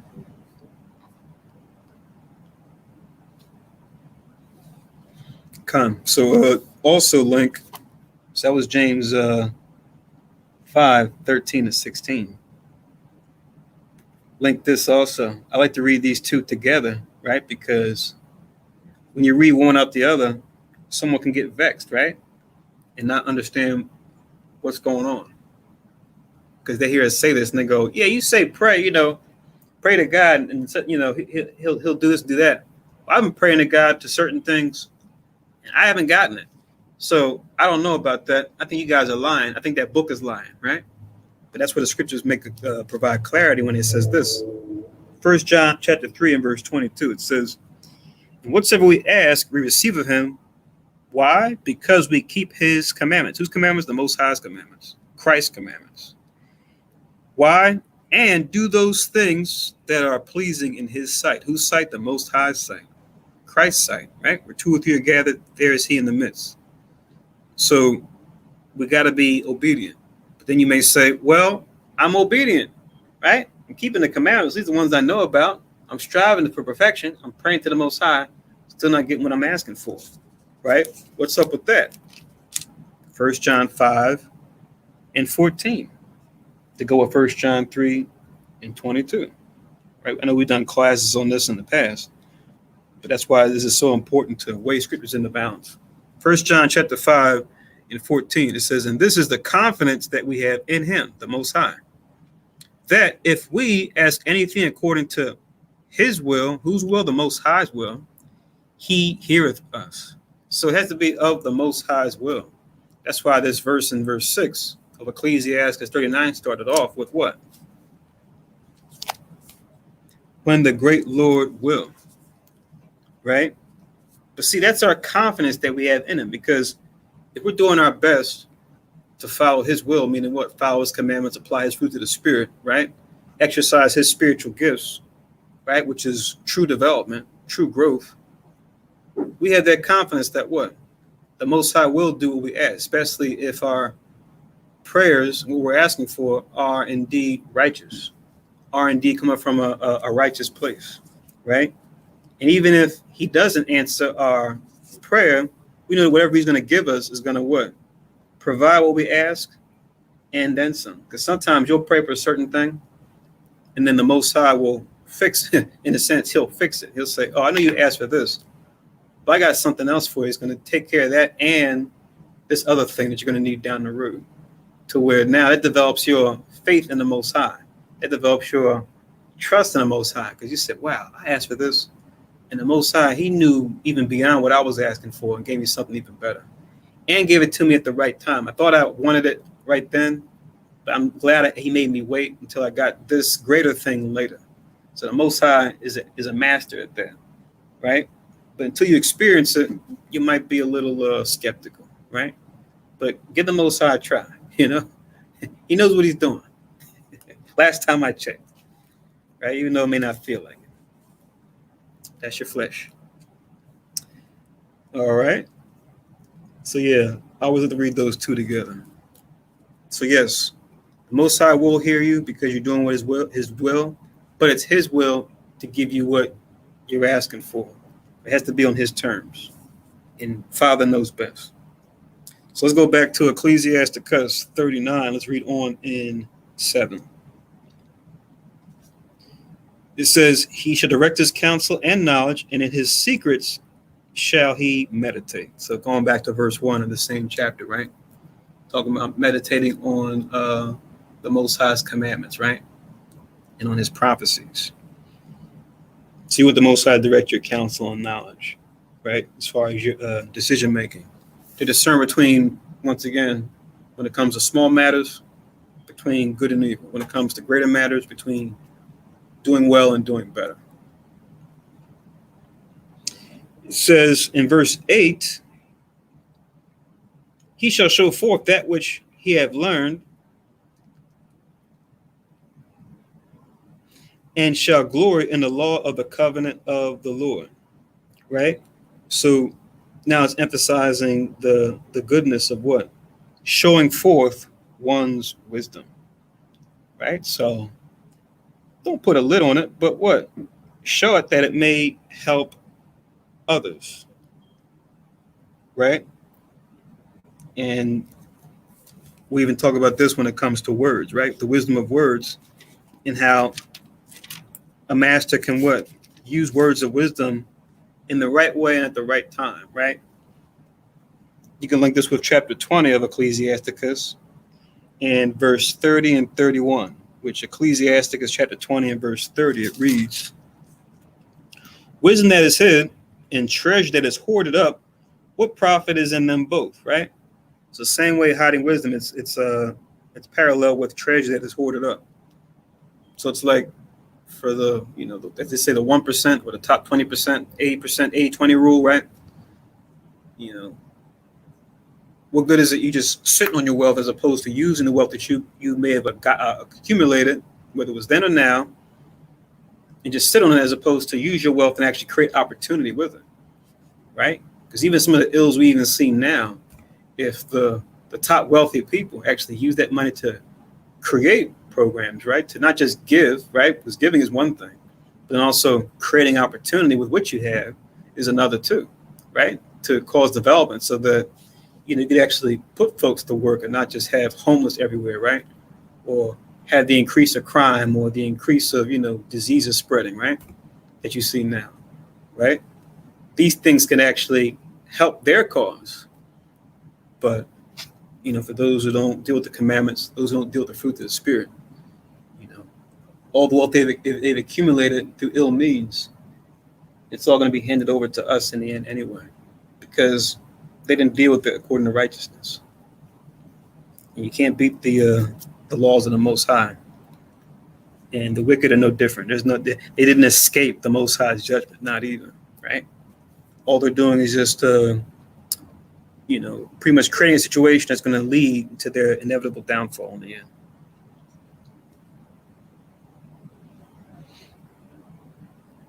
Then it says in verse 31, better is he that hideth his folly than a man that hideth his wisdom. So yeah, I mean, you want both to be exposed, you're dealing with, but it's better, to hide your folly as far as, let me just keep quiet, because the minute I open my mouth, I'm going to be exposed. Better to do that than to hide your wisdom. Now, this chapter goes into it, right? The wise man sometimes will keep quiet, knowing the time, right? But when the time arises to show forth wisdom, don't keep a lid on it still. Provide the wisdom to help, right? At the right time for the right person, in the right place, right? Don't just put a lid on it, but sometimes folks will do that, right? They'll just sit and observe and watch things fall to shambles. And when things fall to shambles, they'll say, well, that's not what I would have did. And everybody turns around like, where were you 5 minutes ago, right? Where were you yesterday? We needed that. Now you want to sit back and just go, sucks to be you. Like, don't do that. That's not helpful. Ecclesiastes 3:7. A time to rent, a time to sow, a time to keep silence, and a time to speak. Mm-hmm. Yeah, absolutely. Yeah, because that's what happens sometimes. It's a balancing act, right? Because you can be in the camp of, oh, I'm just going to keep silent all my time, but then according to you, that time never comes. You just quiet the whole time, while the person just keeps saying the worst, doing the worst, digging the hole even deeper. You just sitting there with your wisdom, my wisdom. I'm not sharing my wisdom. Come on. Well, they didn't ask for my wisdom. Plus, last time I spoke up, this happened. Like, that's not going to happen in every situation. Don't let one bad experience not keep you from shedding wisdom when it could help. That's kind of what we talk about when we talk about helping the homeless, right? Because you actually do have folks that are in need. Now, usually, at least in Philly, we can speak for Philly, most of those characters are, leading the beggar's life, which we know the Most High clearly said is not profitable. But every now and then you have the person that actually needs some serious help, right? Really needs that food or needs that transportation to get to a certain place, right? That, as they claim. Don't put them in the same category as the other 3 or 4 folks that, leading the beggar's life and are, willingly trying to just get cash just to get cash. Don't put them in that same category. Discern every case differently, right? Because that 4th person actually might be a person that really does need some help and not just out there just trying to, lead a beggar's life. But it could be tough because you can get weary, right? But don't let that weariness keep you from helping a brother that truly has need. And really has need, and not just a need to feed a habit, right? Because that could be another thing. You put them all in the same category. Oh, last time I help somebody, they used it to get drugs. That's why I don't help anyone anymore. Don't do that. Everyone needs help is not trying to get high, all right? Take every case differently. With the water for that, Ecclesiastes 3:7 to link.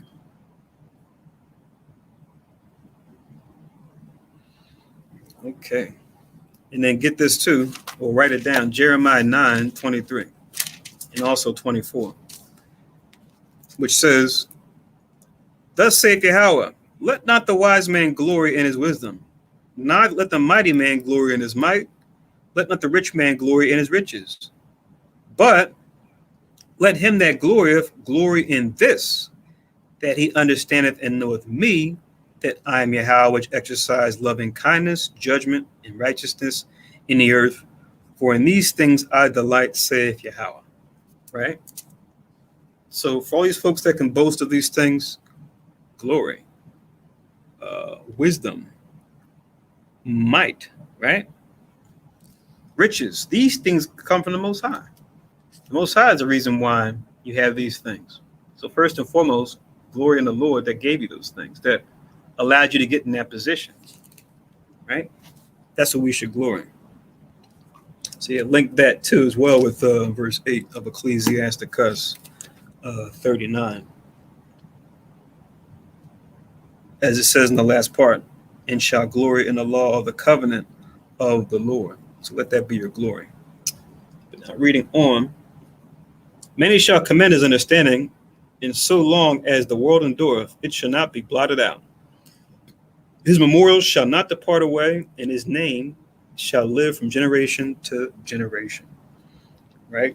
This is the immortality that you want. You want to live on that, but you also want to live on as far as your example that you live. Because even though we die, we live on if we died in righteousness, but we want our righteous name to live on because what? Our name was what? Connected with or associated with the Most High's name, with his son's name. That's how we want to be remembered. That's the memorial we want to leave behind. You can just link these verses. First Maccabees 3 and 7. And you quote Ecclesiastes 3 and 7. First Maccabees 3 and 7, which is Judas, right? Judas Maccabeus talks about him leaving behind a righteous memorial. We always read about every year, right? Whether it be the day of Judas or we read about the Feast of Dedication, right? Which comes in the winter. Also, Second Maccabees, chapter 6 and 31, the elder brother Eleazar, right? Who wouldn't eat the unclean meat, right? Even eat clean meat, but sit with the Greeks to where it appears though he was eating unclean meat.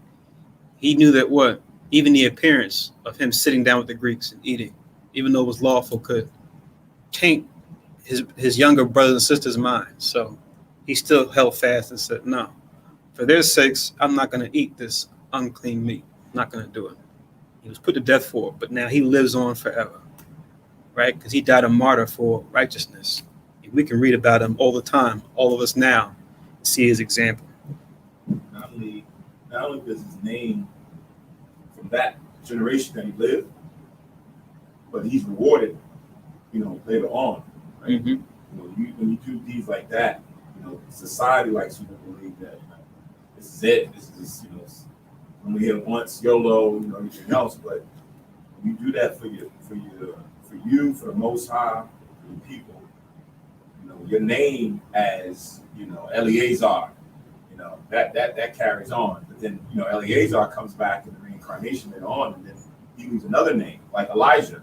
Elijah, he left the name, right? Elijah the prophet. And he comes back in the reincarnation as John the Baptist.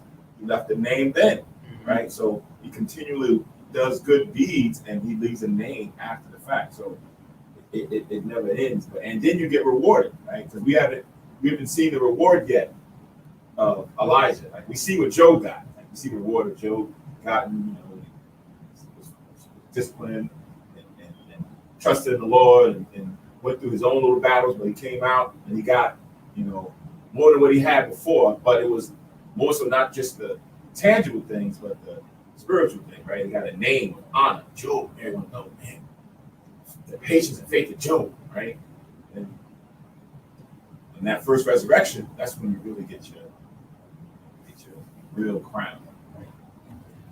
Con, I don't have it in my notes, but since you said that, let's get that real quick. If you could read this, Baba Rashad. Go to Ezekiel. You probably might know where I'm going.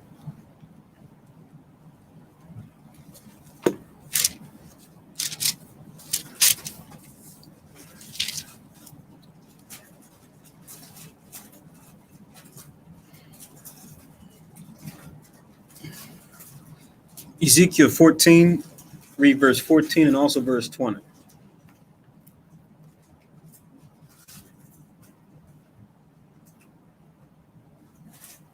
Ezekiel chapter 14 and verse 14. It says, though these three men, Noah, Daniel, and Job, were in it, they should deliver but their own souls by their righteousness, saith Yahweh power. Verse 20.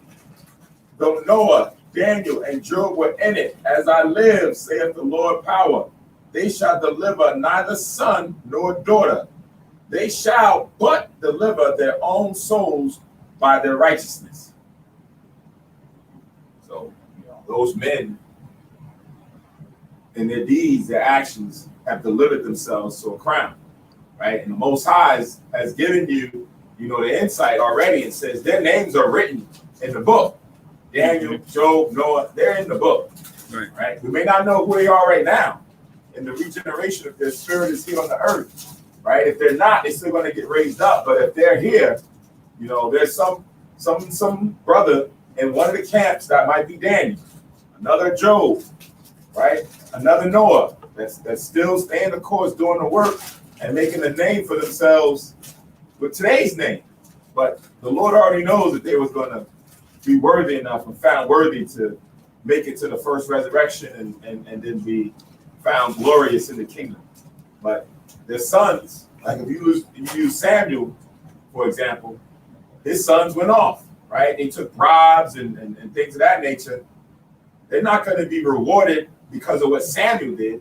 Samuel's going to be rewarded, but those sons are going to receive their own judgment from the Lord. If they hadn't repented afterward and come back, if they stayed that, then they're going to receive their just due. Truth. That's true. Yeah. That's what you were talking about last night, right? As far as the father should not be judged for the sins of the son and vice versa. Kanyao Kanan. I don't know if this is something that's like intentional, but it's kind of interesting that they name these particular figures. I don't know why. I don't know if you see it. Maybe you might see it too. But what are the three temptations we always talk about? The parable of sowing the seed. Affliction, doctrine. Right. Check out the three. Right.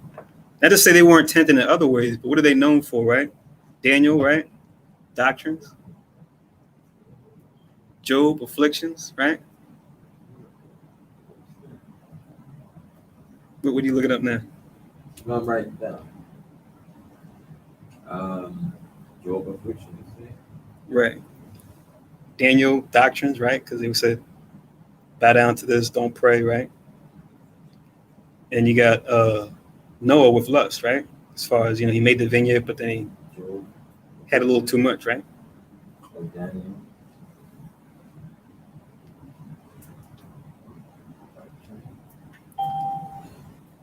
Like I said, that could be a coincidence, but Hey, Nabia. Hey, Shalom. Did we go out? Hey, Shalom. Shalom, man. Hey, Shalom. Did we lose connection or something? What's going on? No, I just had a question. You just mentioned about the father not, the children not paying for the sins of the father. Can you go over Isaiah 14:21? It's funny you mentioned that, Kahan, because Friday night we had that verse came up because Yakazakala, he asked about it towards the end of the class, right? He said, well, what's going on here? Is it their immediate children, right? Because I thought that they wouldn't get judged. So the immediate law, right? So just have this as a sidebar, everyone that's watching and listening. But yeah, the law we want to get first is in Deuteronomy, right? I think it's in chapter 26 or 24. See, 26:14 to 24:16. I get the numbers jumbled up. Let's try 24:16 first. Let's see. 24:16. So you have that verse already, right, Manasha? What was it? You said, I'm trying to get a pen. Mm-hmm. Okay, what was that? Deuteronomy 24:16. Deuteronomy 24:16. Okay, I got it. Do you want to read that? Or are you able to? Yeah, hold All right, Deuteronomy 24:16 reads, the father shall not be put to death for the children, neither shall the children be put to death for the fathers. Every man shall be put to death for his own sin. Right. So now the confusion comes in where you read Isaiah 14:21, right? Which let's go there too. So drop that and go here. Go to Isaiah 14:21 now.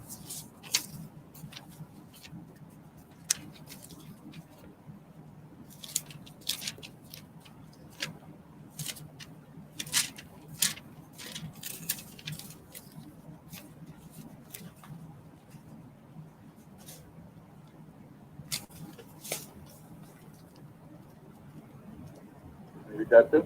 Come. Isaiah 14:21. He bears slaughter for his children, for the iniquity of their fathers, that they do not rise, nor possess the land, nor fill the face of the world with cities. Right. So now you may say, what's going on here? It's a contradiction, right? Deuteronomy, it says you should not be punished. And here it says you shall be punished, right? But here's the understanding, right? Let me give you just one verse as an example. Go to Romans chapter 9.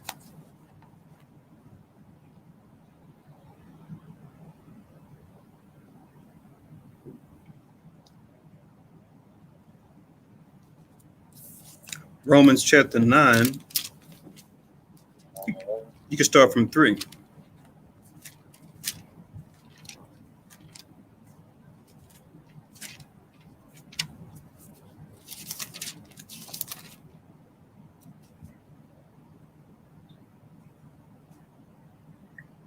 Romans 9:3.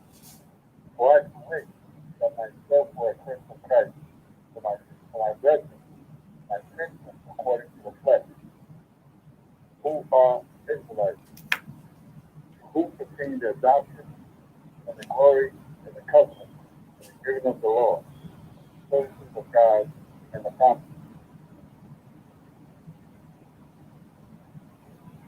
Bro? Hello? Yeah, keep going. Verse 5. Fathers. Whose are the fathers? So stop right there. Whose are the fathers? Right? So we know who the subject is, right? We're talking about Israelites. Who's talking about them? Paul. He's calling them his brethren, right? Then he's saying all things that pertain to Israelites. But then he says in verse 5, whose are the fathers? So, like we talked about last night, fathers, right? The word father in Hebrew, right? It can mean your immediate father, right? It can also refer to your ancestor as well. Right. It just depends on context, right? Because here, when we say fathers, we're not just talking about immediate father. We're talking about your ancestors going all the way back, right? Because what makes us Israelites? Going back to Israel, right? Because what are we called? We're called the sons of Israel, right? The sons and daughters of Israel. Is Israel our immediate father? No. But he is our ancestor, right? Con. So that's the understanding, right? It's really just a matter of language arts. And what's another popular title? Here's another example. What's the popular title of Yahushua? He's called something. As it pertains to his lineage, he's called the what? Or I should say, what was he called? Right, son of man. But what was he called by people when he was in the earth? The Messiah, the son of David. The son of David. But now they knew he wasn't David's immediate son because David was here years ago, right? Even back then, he was here 1,000 years before that, right? But they called him a son of David. Why? Because as according to the prophecy, the Christ, the Messiah, the anointed, would come out of what? The lineage of David. So David was his father. He just wasn't his immediate father. He was his ancestor. So that word Abba in the Hebrew is used as ancestor, also as father. So that's why Isaiah 14:21 doesn't contradict Deuteronomy 24:16. You just have to understand to what degree. And we can bring it right back to Exodus 20, which tells you what? Thou shalt not bow thyself to them nor serve them, for I, the Lord thy God, am a jealous God, visiting iniquity of the fathers upon the children to the what? Third and fourth generation. So that's where Isaiah 14:21 comes in.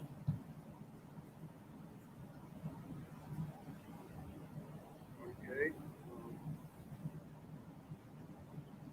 That is Exodus chapter 20 for folks who don't know. That's Exodus chapter 20.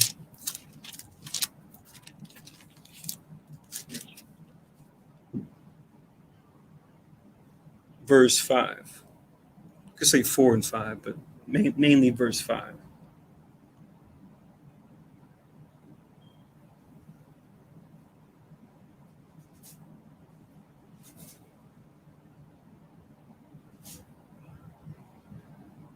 You have something you want to read, Kahan? Or you were just No. That pretty much that's it. I was just looking for another scripture, but I don't have it yet. Okay. You feel comfortable showing it to somebody who may ask you the same question? Well, based on the scripture that you brought out,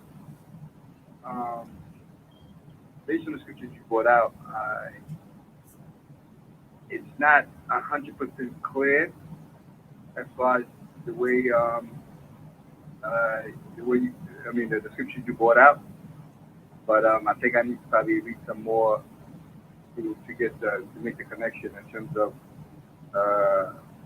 those two scriptures. Okay. But just remember the key thing when you bring those verses out, the key thing you want to show is father can mean your immediate father. Father can also mean your ancestor.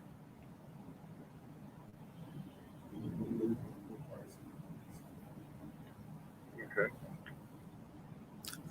I guess you're not saying you're unclear. You just say you're just not comfortable showing someone else. Is that what you're saying? You're saying what I'm bringing out is clear, but you just don't feel comfortable bringing it to someone else just yet? Is that what you're saying? Yeah, to make the clear distinction of the two scriptures.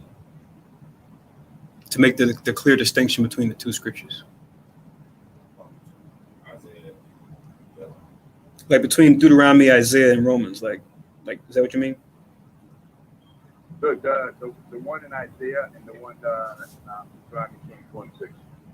16? 16. Okay.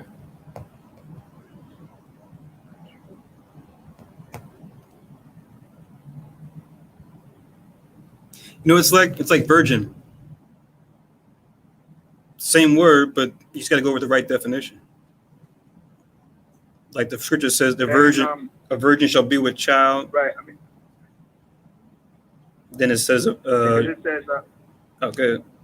Because it says the same thing in 2 Chronicles 25:4, that the children shall not die for the sins of their fathers. Mm-hmm. Right. So that's father, meaning your immediate father, as opposed to ancestor.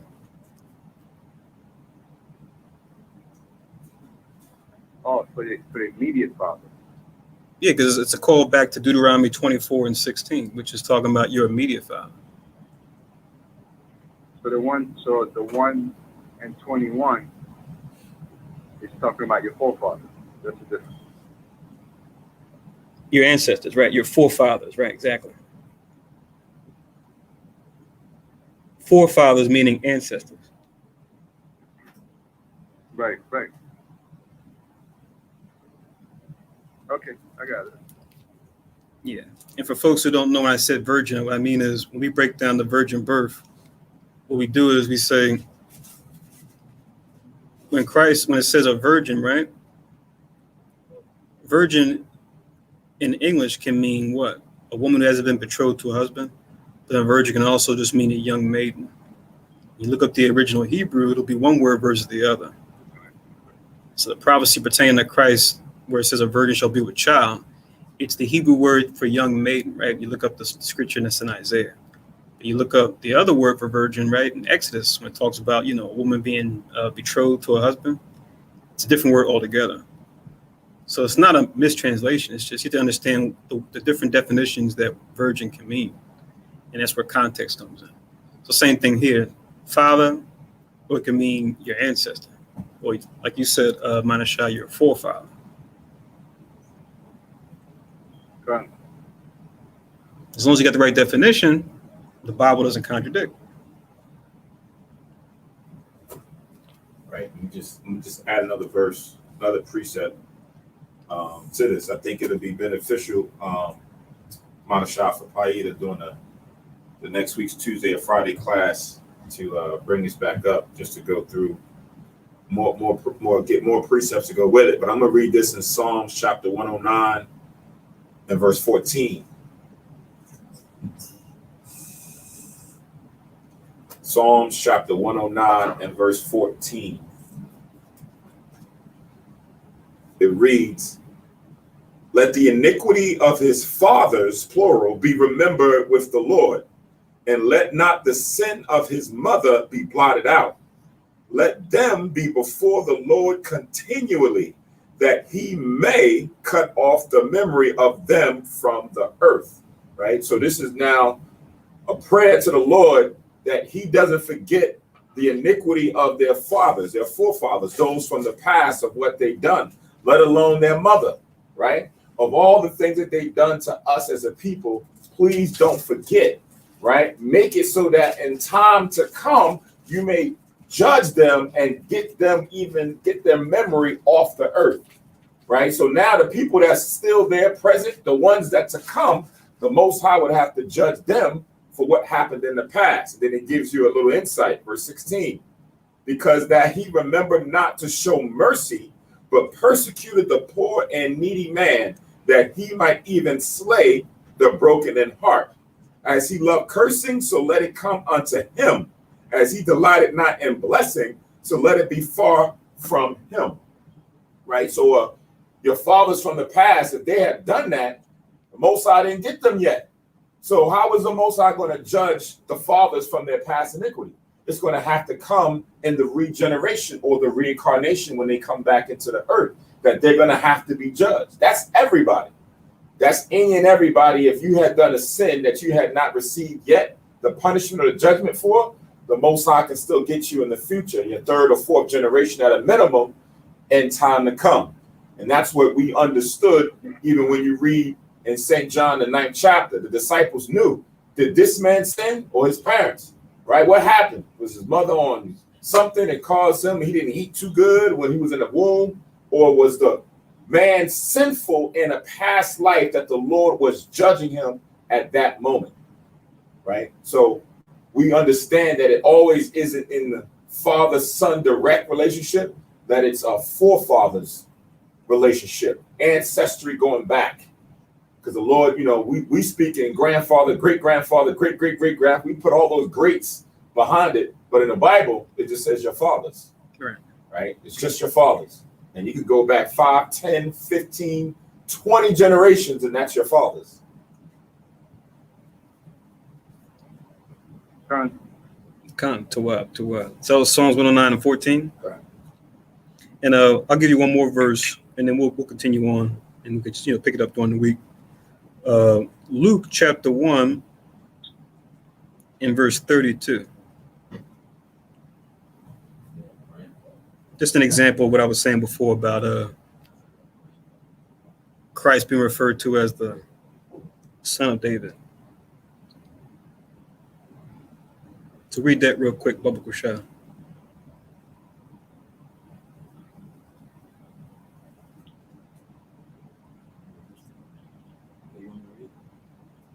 I'm gonna have him read Luke 1 and 32.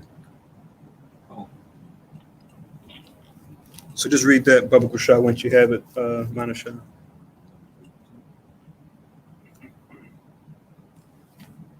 Luke 1:32. He shall be great and shall be called the Son of the Highest. The Lord God shall give unto him the throne of his father David. Right. So there we see David being called his father, right? Clearly not his immediate father, right? Because it's like 1,000 years later. And then read these in Luke also. Luke chapter 18, you can read 38 and 39.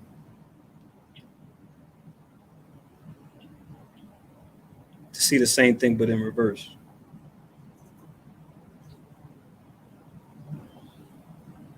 Luke 18:38. And he cried, saying, Jesus, thou son of David, have mercy on him. Right. And they which went before rebuked him, that he should hold his peace. But he cried so much the more, thy son of David, have mercy on him. Right. So Christ being called the Son of David.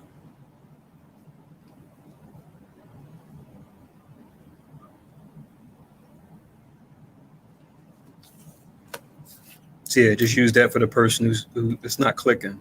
You can say, see, we know it's not talking about his immediate son, but those who came after. But it has Jesus and then it has thou son of David. It has all in one place, so the person, can't get confused. To show that it could be an ancestor also. All right, but to our question, and just chime in if anything else you want brought out too. Hopefully, like I said, that was an easier question. If it's simple, we can deal with it here. If not, we can just pick it up in the class during the week. Let's go back to Yundabar. Let's go back to Ecclesiasticus 39. Let's continue on. We're in Ecclesiastes 39. I think we left off in verse 10. And before we go on, Khan Samak, you read Psalms 109, 14, and I stopped at 17. Down to 17. Okay. Got it. All right.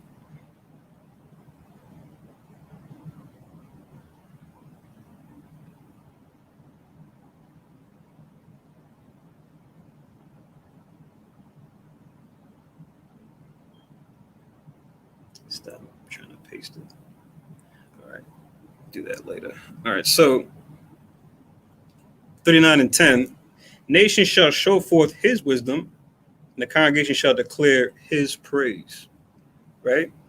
So you want the nations, especially the congregation, but even the nations at a greater level, to show forth the praise of those that are wise, right? And that's what will happen in due time. Even the times we see now where everything is going the opposite direction, don't be surprised how the Most High can flip the thing upside down as the tides turn and as righteousness gets proclaimed in the earth. And people see that the results of righteousness are beneficial, whereas now, people being afraid or being, manipulated and propagandized, if that's a word, into embracing evil, right? To embrace wickedness, because they do that. To say that, damn, evil pays, right? Crime pays, right? The more I demoralize myself, right, the more goodies I get from the powers that be, right? If I compromise, how I dress, my sexual orientation, how I address the other sexual orientation, right? Like the whole debate about, cis, non-gender, binary, non-binary, right? If I do that, then maybe, I'll get a pat on the back. Maybe I'll get a butter biscuit from Master, right? If I do it like he does it, says it like he says it. When in Rome, do as the Romans do, right? Mark of the beast, right? The real mark of the beast. So that's what's popping right now. But we know in the time ahead, that's going to be a thing of the past. So that's Ecclesiasticus 44 and 15 to link with 39 and 10. Ecclesiasticus 44 and 15, it says, The people will tell of their wisdom, and the congregation will show forth their praise. You read in these chapters, it's just talking about the great famous men that came before us, namely the ones that came before us that are righteous examples, not the worldly examples, right? So that's what it's talking about when you read that in Ecclesiasticus. But we'll get there as the Sabbath services go on. But Ecclesiasticus 39, Most High as well, Christ doesn't come back. We put that in there. Ecclesiasticus 39 and 11, which reads, if he die, he shall leave a greater name than 1,000, and if he live, he shall increase it. Right?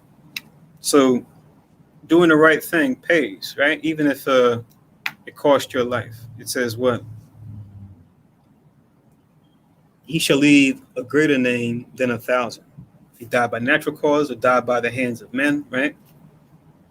But then it says, if he live, he shall increase it. So the longer the Most High has you live and you're doing the right thing, it's just more time for you to what? Uphold his righteous name. And we can always reference Proverbs 22, right?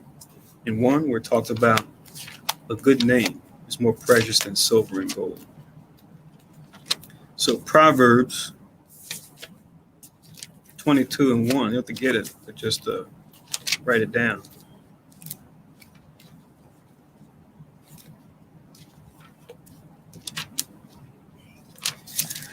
A good name is rather to be chosen than great riches, and loving favor rather than silver and gold. Yeah, riches and silver and gold, they have their glory, right? They're not evil. No, when you love those things are evil. But what it's saying is what? We always talk about when it comes to smaller matters, it's discernment between good and evil. When it comes to greater matters, right? You're getting deeper, it's about discerning between what is doing well versus doing better, right? So if you have gold and silver, if you have riches, you're doing well. But if you have a good name, loving favor, you're doing even better, right? So that's just something we always need to keep in mind when it comes to greater matters, when it comes to, getting beyond the milk and getting more into the meat when it comes to judgment. Ecclesiasticus 15 and 6.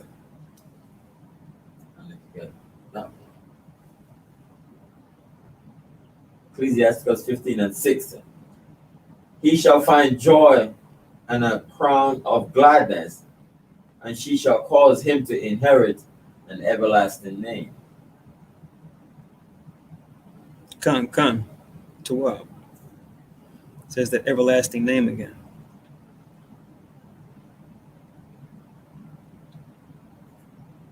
That's good. So link with 39 and 11, 15 and 6.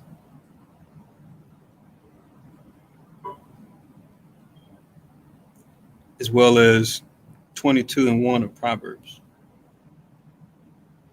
Let's read verse 12.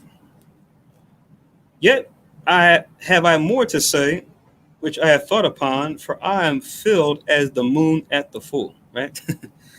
So same way a full moon is filled. He's like, I could say a lot more on it, but I'm just going to stop there because it could keep going, just like we could keep going, right? Just this whole top part of the section, right?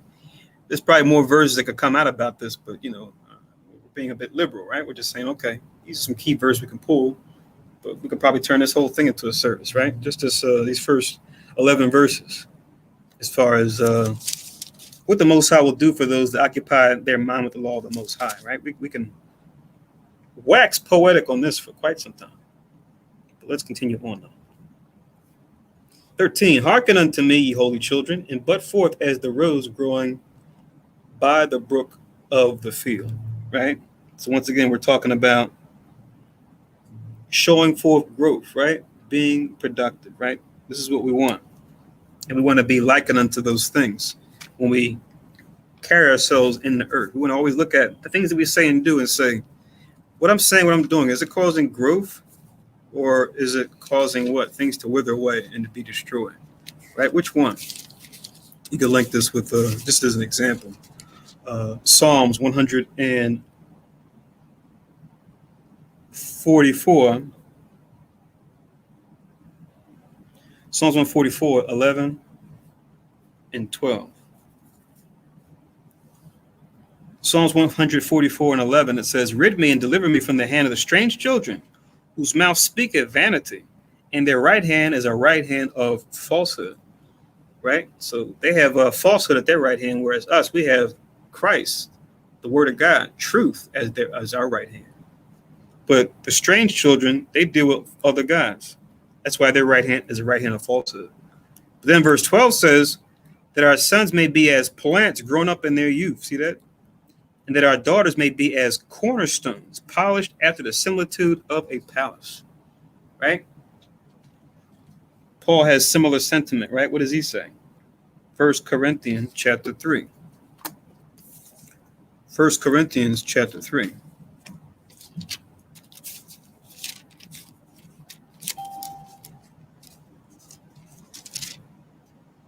In verse 9. 1 Corinthians 3 and 9 says, for we are laborers together with God. Ye are God's husbandry, right? Ye are God's building. Same thing. Right? We're likened unto like an orchard or like a vineyard. We're likened unto a building, right? A palace even. So we see the same thing here. Paul's saying the same thing here that David was saying back in the Psalms. Same as Jesus, Sirach, and Jesus are saying, Ecclesiasticus 39 and 13. So it's all about growth. It's all about development. But righteous growth and development, which is sustained, not temporary. So reading on in verse 14, and give ye a sweet savor as frankincense, and flourish as a lily. Lily. Well, it is the Most High's favorite flower, right? When you read it in Esdras. Send forth a smell and sing a song of praise. Bless the Lord in all his works. Right? So we see the reference here being made to the lily, right? So showing growth, but even showing growth as the Most High's favorite, right? You could link this also. You see these same things being referenced as far as the sweet smell of frankincense and as the lilies that grow. Link it with Ecclesiasticus chapter 50 and verse 8. 39:14 with 50 and 8, which Ecclesiastes 50 and 8. And as the flower of roses in the spring of the year, as lilies by the rivers of water, and as the branches of the frankincense tree in the time of summer. This being likened unto Simon the high priest, son of Onias, when you read the top part of this chapter, right? It's giving props to him. Which I think he was the high priest that was contemporary to these particular brothers, because when you read the beginning of Ecclesiasticus, it tells you that when they wrote Ecclesiasticus, it was around the time of Ergetes, when Ptolemy Ergetes, which I think means in the Greek means benefactor. That was like their surname they gave him. He was the king down there in Egypt, because they were under the Greek Empire, right? These men who wrote Ecclesiasticus, but it was during the time of the Grecian rule, right? You read the forward to Ecclesiasticus. It says Ergetes was king. There was more than one, but the Ergetes, you read in the proper context and see what they're talking about and what comes next. It places them being alive during the third Ptolemy. Because you had the first Ptolemy, you had the two that came after him. The third after the Ptolemy that was with Alexander was Ptolemy Ergetes.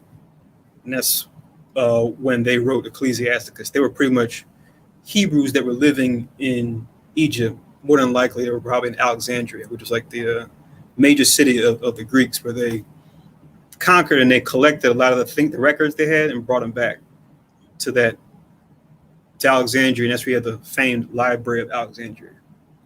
And it's crazy because they really should have listened to Alexander on that piece. Alexander was, wicked, but he had some good points to him. One of the good points that he did have was he wouldn't just pillage and destroy. He conquered a people. He would take their records and then bring them all together, right? And he even got lost in the sauce to where he even forgot who he was. He became the Greek before he was the Macedonian, but then he conquered the Persia. He became the Persians. He started taking on the Persian customs. Oh, this is how the Persians do things. Oh, so he started getting into what they were doing. So, he was kind of all over the place when it came to, embellishing in the customs of those, even those he conquered. And we had a class on that. We were talking about the history that Josephus talks about, which is rather interesting too, if it is indeed true, about what Alexander did when he came to Jerusalem. How they said the priest, the high priest at that time, showed them the records of Daniel, where Daniel said, "Look, there's going to be a rough he-goat. He's going to be swift. He's going to take out this bear, right, with the ribs in his mouth, or whatever. However, the vision was depicted." And he said, "See, that's you." Well, he perceived that it was him. He said, "For this, I won't come against Jerusalem, because you showed that I'm going to be successful." Like I said, it's not scriptural, but it's just interesting when you read that and compare with other records as far as Alexander, how he was when it came to the nations he conquered versus the Greeks that came after, because part of that prophecy also was what? I'm not sure they went in. They did indeed have this conversation. I don't think they had that conversation, because that same prophecy of Daniel talks about a descendant of one of his generals, Seleucus, which was Antiochus IV. So it talks about that in Daniel 2, how he will be a problem for us. And we see that manifested in the history of the Maccabees, which came, some time later, like a century or so later. So that's there too. So this is kind of interesting when you correlate the history with the prophecy of the scriptures. But the discipline comes in to say, okay, these things are alleged, but then these things we can attest to because the prophecy spoke it. So Ecclesiasticus 39, reading on verse 15, it says,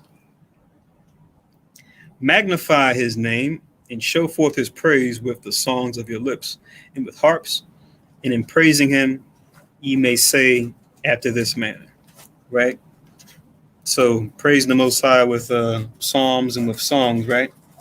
We know that's not anything strange. We see that throughout the scriptures. You can just make a note of Psalms 81, right? Verses 1 to 3, where it tells us to do that, right? We read it during the time of the new moon. But those verses above, it talks about getting the psaltery, the harp, right, the cymbal, different instruments to show our praise unto the Lord. And even more importantly, you can think of verses like Psalms 47 and 7, where it says for us to sing praise with understanding, right? So yeah, you get the instruments, right, together, make a joyful noise, right? Make sure it's nicely composed, and people who are performing it, know what they're doing and not making a noise, right? Because they weren't just, clanging, things together and just plucking the strings any kind of way. No, it was a well-constructed composition. And that's one thing, man, I would get really excited over if the archaeologists were able to find, like, however we did the sheet music, they were able to find that in some kind of record, some kind of parchment. I would say even if they were sheet music. Yeah, or however they did it, right? Or if it was just a play by ear kind of thing. And I could see both, either or both. But if they were to find like some record of, how the Psalms were arranged music wise, if they had that too, that'd be something. So we already got the sheet music. We already got the lyrics. But to also be able to find how we may have, arranged the notes if we did, that'd be really exciting. But like you said, to be by ear too, because we definitely did that. What was the Nick Cannon movie back in the day? Yeah, remember he could just hear it and do it, right? So I totally see that. And then kind of got exposed on the movie that you couldn't read sheet music. So it's like he had the talent, but he just needed that formal structure to know, okay, how to do it this way. Right? And I look at that as, they made that a problem, right? Kind of made him look like, okay, you don't measure up, you can't read sheet. But he could have still gone on and just done how he was naturally gifted. Right. You got people like that in the world, Mm-hmm. right? Savants that just don't, get it the normal way. It's just in them. Right. But because you don't follow, the pattern of how we institutionalize and teach this, Right. you're good, but you don't measure up. Right. We're forcing you to conform to this. Right. That's kind of how I looked at that movie. I was like, look, this guy's still good. Exactly. Yeah. Dude's a prodigy. You know what I mean? Like, give him credit where credit is due as far as music. In a building. You have certain people that's well off as far as entertainers now that are still that way. They don't read sheet music. They don't go and they just do it off the cuff. And then what they'll do is they'll just go in there and listen. I got it. Right. Whereas someone else got to come in there and read the sheet music, and they'll get it that way. Or she. I got it. Right. And it's like, which one is which one is bad? It's like, is that worse because he doesn't do that? I think at least you can use a few people like that. They just don't read music. And think about churches throughout. It's a good one, Stevie Wonder. Oh, well, he had Braille sheet music, right? That's what Esau said, right? He had Braille sheet music. That's how But yeah, just think about all the churches, right? Throughout the Americas, where Israel's at, we're doing this, right? Like when the choir gets ready, and says, "Okay, we want to do such and such," and people are like, "Oh yeah," because as they're kids, they're in the ear, they're listening to it, and when they get old enough to join the choir, "Oh, I know that song," and then they go right into it. Boom, just do it. That's happening all over, in churches everywhere. So, yeah, come. So back in Ecclesiasticus 39, it says 16. All the works of the Lord are exceeding good, and whatsoever he commandeth shall be accomplished in due season, right? So kind of a call back to you were referring to Ecclesiastes chapter 3. Those first couple verses in Ecclesiastes chapter 3 talk about how there's a time and place for all things under heaven, right? So just showing that the Most High, he's the one in control. And what we always say, he may not always be on our time, but he's always on time, right? But it just may not be the time that we like, but when he comes through, and you really can't argue with it the way he does it. Because you might have had your own conceits about how it should have been done, but the way he does it, you're like, dang, you know what, that does make sense. Both sides stand corrected. I had limited view of what I thought should be, but now I see the way you did it. You were able to, kill so many birds. That's why I always talk about with Israel wanting to judge the heathen. We have our own little conceits as far as, I'm gonna make the heathen do this, I'm gonna make them do that, I'm gonna make them pay, but no one can pay the heathen back like how the Most High will pay the heathen back. He'll pay them back not only in body but in mind and soul, in a way that we just can't fully grasp, because the Most High knows them all the way down to the core, because he made them, right? To where all we might see is what they may say or do in our own little lifetime, or we might read in the history book and then say, yeah, pay him back like this. The Most High is like, I got you, Israel, I got you, but when I pay him back, I'm gonna pay him back so completely, right? There won't be anything you can say, right? I'm not gonna miss a beat. Whereas you're just going off of how they made me feel, what they did to me, what they said to me. So it works like that for everything the Most High has going on, not just judgment against the heathen, but for everything that goes down in the earth. And it could also, was it Genesis 1:31? You can reference to where it says, the Most High saw what he made, and he saw that it was good, right? And then he, of course, after that in chapter 2, he rests, right? Before he rests, he acknowledges what the good that he did every day of creation. Yeah, last verse of Genesis chapter 1:31, where he says everything that he made was good. And in Ecclesiastes 3:1, about time and place for all things. 17, and none may say, what is this? Wherefore is that? For at time convenient they shall all be sought out. At his commandment, right? The waters stood as a heap, and at the words of his mouth, the receptacles of waters, right? So we know what this is talking about, right? What's verse 17 talking about? Anybody?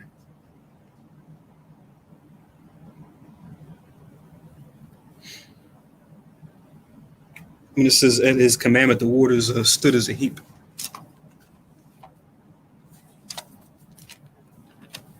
Y'all gonna? Oh,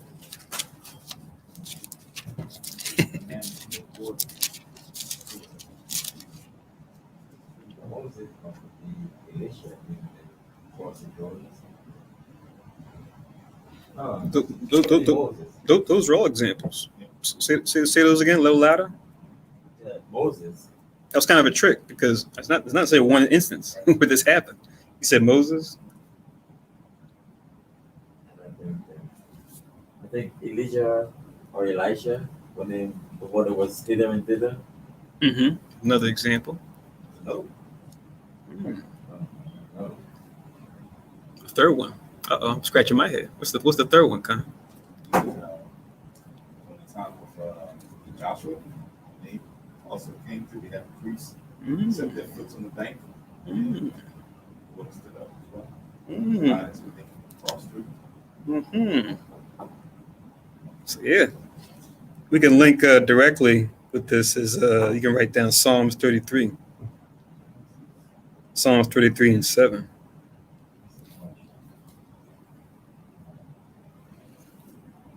We're in Psalm 33 and 7. It says, he gathered the waters of the sea together as a heap. He laid up the depth in storehouses. So similar wording as far as gathering up as a heap. You see it here, just like you see here, Ecclesiasticus 39 and 17. But yeah, we can think on different times in history where he moved the waters, right? Because he controls everything. 33 and 7.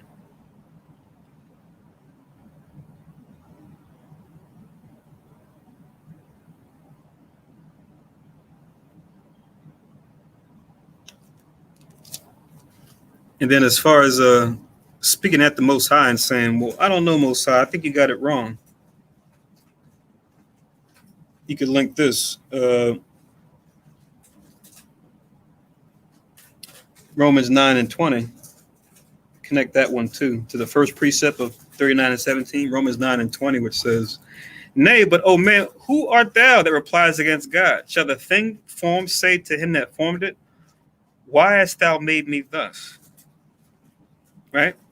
So the answer is no, you can't. Who are you? He made you. You didn't make him. Right? So that's what we do oftentimes when we get, when we're ignorant and we get lifted up in our pride, right? We may learn a little bit and think we know. And then, you have to get brought down a peg and say, hold on. You're new here. You just got started. Like, you don't know what's going on. Let me pull you to the side, son, daughter, trying to explain things to you, right? Like we see with the Most High did with Job and his friends, right? As wise as they were, right? And, they might have like some status at that time, right? Being wealthy men. And then, they thought they knew this is clearly wrong what Job's going through. This just doesn't make any sense. Most High to come on the scene and go, hold on, where were you when I made the waters stay, right? Like we just read, right? When I made the water into a heap. Where were you when the heaven and earth were being made? Where were you when I made the dinosaurs? Where were you when I made Leviathan, like we were talking about in the Tuesday class? Where were you when all this was going down, right? And, Job and his three friends, they all just had to be like, you got it, Lord. You got it. We don't know what we're talking about. Our bad, right? We'd have no idea. So yeah, Romans 9 and 20. And we do this on a carnal level, right? With children, with our children, especially if they're our own, let alone just it could be just like a teacher and a student, or like a coach and a player, right, in the sport. Especially with the parents and kids, like, I made you, I'll unmake you. I brought you in this world, I'll take you out, right? All those other famous adages that we have heard growing up. So 39 and 18. It says, at his commandment is done whatsoever pleaseth him, and none can hinder when he will save. Right? So everything once again happens on his watch. To link with this, 2 verses in Isaiah come to mind, right? Isaiah 46 and 10. Declaring the end from the beginning, and from ancient times the things that are not yet done, saying, my counsel shall stand, I will do all my pleasure. And the Most High is going to do what he will, right? So we just hope that our will coincides with his, right? We should be so privileged. We should be so fortunate. Also, as far as the Most High being able to save, right? You can link 59 and 1, right? Another famous verse. Isaiah 59 and 1, where it says, the Lord's hand is not short, that he cannot save, neither his ear heavy, that it cannot hear. Of course, as you read on, it tells you why his hand doesn't save, or why his ear doesn't hear, is because our sins have what? Separated us. But it's not to say that, the Most High is lacking, because that's what we'll say, right? We'll see horrible things happen in the world, right? In our immediate environment and abroad, and we'll come with those foolish conceits. Oh, you talk about God this and God that. Where's God when this was happening? Where was God when that was happening, right? Where is this God you're talking about? And it's just like, you need to slow your roll, whoever's talking like that. Because if you understood the Most High, you understand because there's a God, these things are happening. I think we read that, was it last week at camp? We read that verse in Psalms, like Psalms 9 and 16, where it says, the Lord is known by the judgment which he executed, right? So that's how we know the Lord is real, because famines, because pestilences, because earthquakes in diverse places, because of wars, because of rumors and wars. This is evidence that the Heavenly Father is true, right? We're going to read about that too later on, right?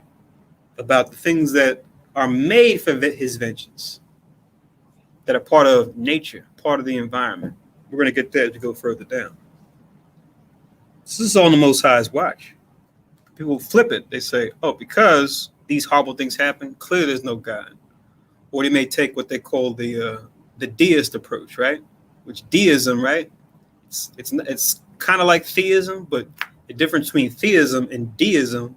So I think they said some of the founding fathers, like Thomas Jefferson, where they believed in deism. They say that God created all things, right? And then just left. So it's like he has no interaction with his creation. He created everything, set all things in motion, and then just, went somewhere, right? That's what they believe, but it's not true. It's a doctrine. So yeah, founding fathers of our country, right? But they believe in nonsense.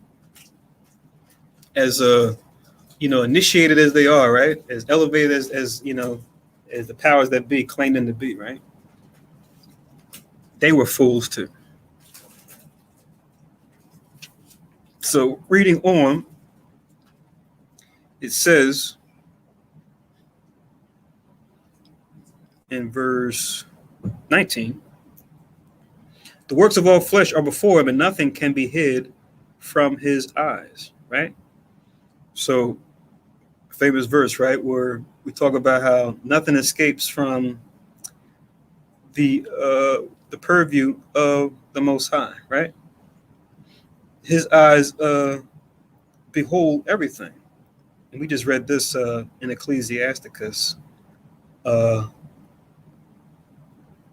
think it was chapter 23, right? So link with 39 in verse 19.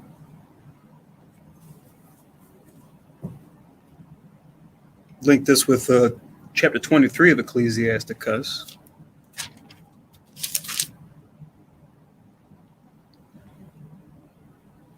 (18 and 19), for example. where 23:18 it says, "A man that breaketh wedlock saith thus in his heart, Who seeth me? I am compassed about with darkness. The walls cover me, and nobody seeth me. What need I to fear? The Most High will not remember my sins." So you feel like, oh, it's just me over here doing this dirt, something I shouldn't do, but who's worried about me, right? Little old me, right? Over here, and they just use adultery as an example. It could be any sin, right? Getting high, or abusing yourself somehow, or you're doing something wicked with an animal, God forbid, right? Whatever it is. You say, oh, I'm not hurting anybody, right? I'm just over here on my lonesome, right? We keep hearing about these, guys getting busted, and sometimes women busted for this child pornography, right? I'm not sure I can say this. I know it's depending on, the algorithm, right? They may catch you. So now a lot of these YouTube people, they'll say grape. When we talk about, issues like grape, they got to put the G in front, right? So otherwise they'll get demonetized, right? But yeah, children shows, right? We'll just say it like that. They'll say, I'm just doing this all on my lonesome, right? I'm not hurting anybody. I didn't act on it. But no, Most High's like, that's wicked. Whether you act on it or not, right? Just you thinking about that horrible fornication, right, is wicked. And there has to be a judgment for it. And just by you thinking that, it's going to affect not just you, your flesh, but it's going to affect even your environment. Everything you put a hand on, everything you touch, right? It's going to have a destructive effect. Because you pine on something long enough, you're going to act on it eventually if you're not careful. That's why even Christ advises us to say what? Even a man that ponders adultery, it's as if he's committed the act, right? Showing us that what? The highest level is to what? Police your mind. Goes back to where we started in this chapter, right? You shall meditate on the law day and night, right? If you have desire, make sure your desire is what? According to the righteous, holy desire that the Most High prescribed according to the scriptures, right? That's how it should be. But it says, he will not remember my sins, verse 19. Such a man only feareth the eyes of men, right? Because Esau, he feels like, yeah, I'm not in trouble unless I got caught by mankind's authorities doing it, right? Unless I got caught by the authorities or got busted for it, then it's bad, right? That's why he says what? Such a man only feareth the eyes of men and knoweth not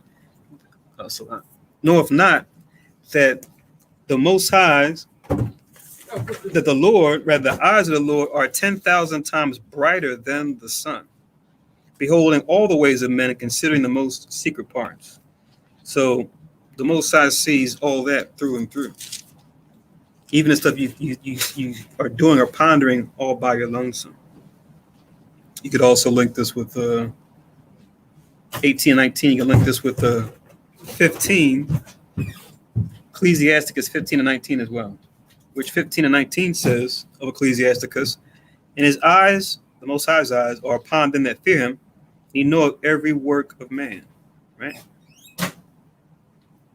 Take it back to Psalms as well. Psalms chapter 33. Psalms 33 and 19.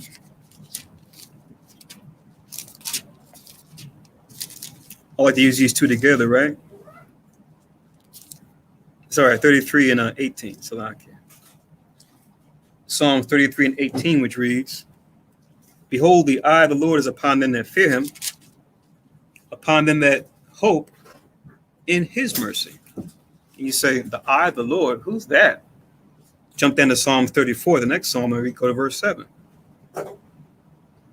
Psalms 34 and 7. "The angel of the Lord encampeth round about them that fear him, and delivereth them."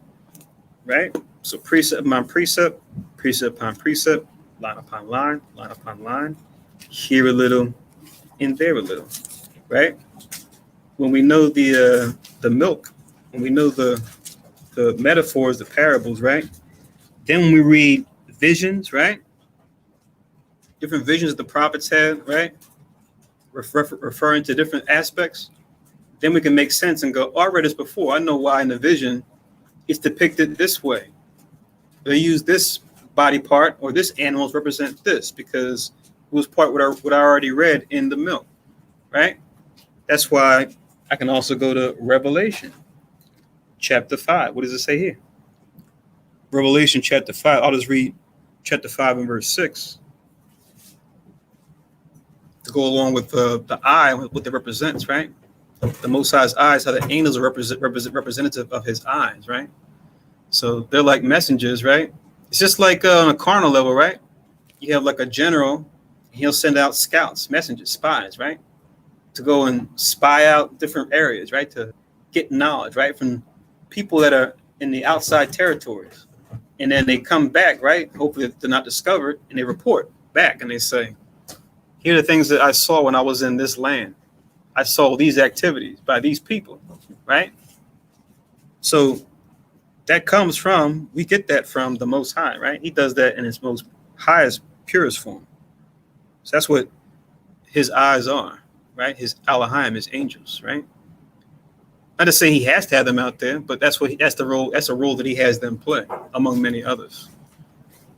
It says in Revelations 5 and 6, and I beheld, and lo, in the midst of the throne and of the four beasts, in the midst of the elders, stood a lamb as it had been slain. So now it's a lamb. Why is it a lamb? When I read other scriptures, I see, oh, that lamb is referring to Christ. He's called the Lamb of God, right? But unless I read other places, when I read these visions, I might get confused. Like you're talking about the beast in your class, right? Why is it red? Why does it have these many heads, right? Why was the head wounded to death, right? What does all this mean? If you read the other scriptures, you can put the pieces together and go, oh, that's why it's red.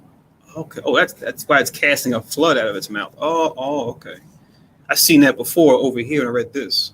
Now the vision's starting to make sense. But it says, a lamb as it had been slain, it says, having 7 horns. I've seen horns before, right? Representing what? Authorities or powers.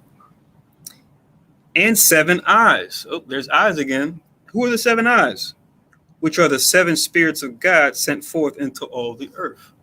So that's where Psalms, what we just read, Psalm 34 and 7, Psalm 33 and 18. Now it makes sense. Oh, the eyes of the Lord are the angels. Okay.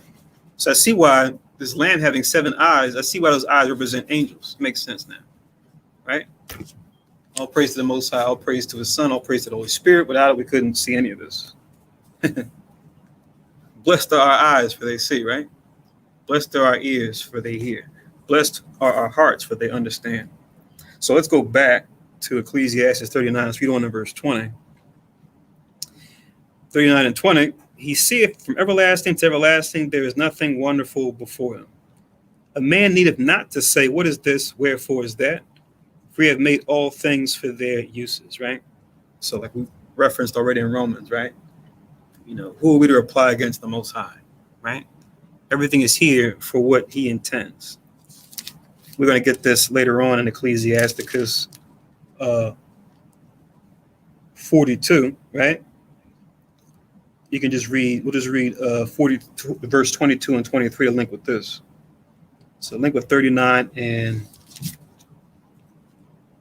21.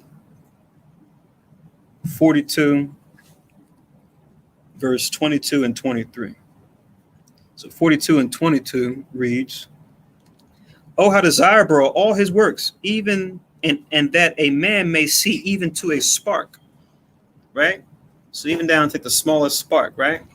You know, now, as Daniel prophesied in 12 and 4 of Daniel, men shall go to and fro, knowledge shall be increased, right? The industrial age, the information age, right? Now we have technology that can what? Look down even to on the smallest subatomic particle level, right? Now we have electron telescopes, right? That can go really small, right? And see things. So we knew about the spark, but now we have the ability to see it, right? If not directly from the Most High, we have created means with through our own hands to be able to see these things. It says even down to the spark, then it says, all these things live and remain forever for all uses, and they are all obedient, right? So everything is the Lord's.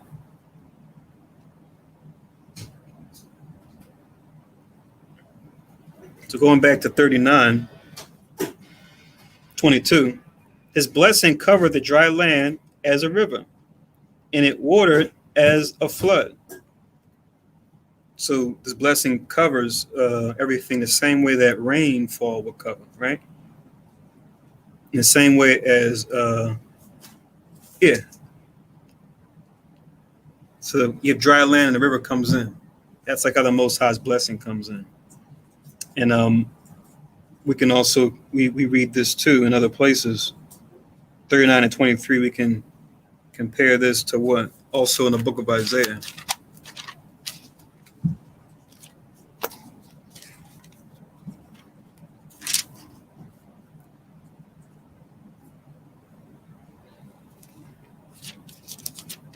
Isaiah 55.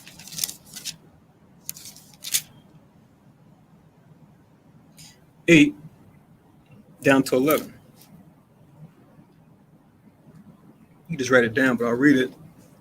Link this with 39 and 23. Isaiah 55:8. It says, "For my thoughts are not your thoughts, neither are your ways my ways, saith the Lord." Right? So that's him talking to us concerning his thoughts compared to our thoughts. Verse 9.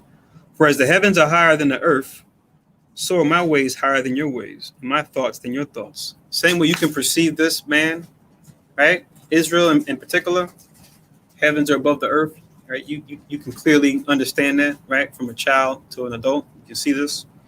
Just think of that as how my ways are above yours, right? So when you question my ways, really question it with a proper spirit, right? Of consideration, not of ridicule or critique, right? Because in case you were wondering, I know what I'm doing, right? 10. "For as the rain cometh down and snow from heaven and returneth not thither, but watereth the earth and maketh it bring forth and bud, that it may give seed to the sower and bread to the eater, so shall my word be that goeth forth out of my mouth. It shall not return unto me void, but it shall accomplish that which I please, and it shall prosper in the thing whereto I sent it." See that? So you want to question what I'm doing? Cool. But question it with curiosity, with consideration, not with ridicule and critique, as many do, right? Like we were talking about before.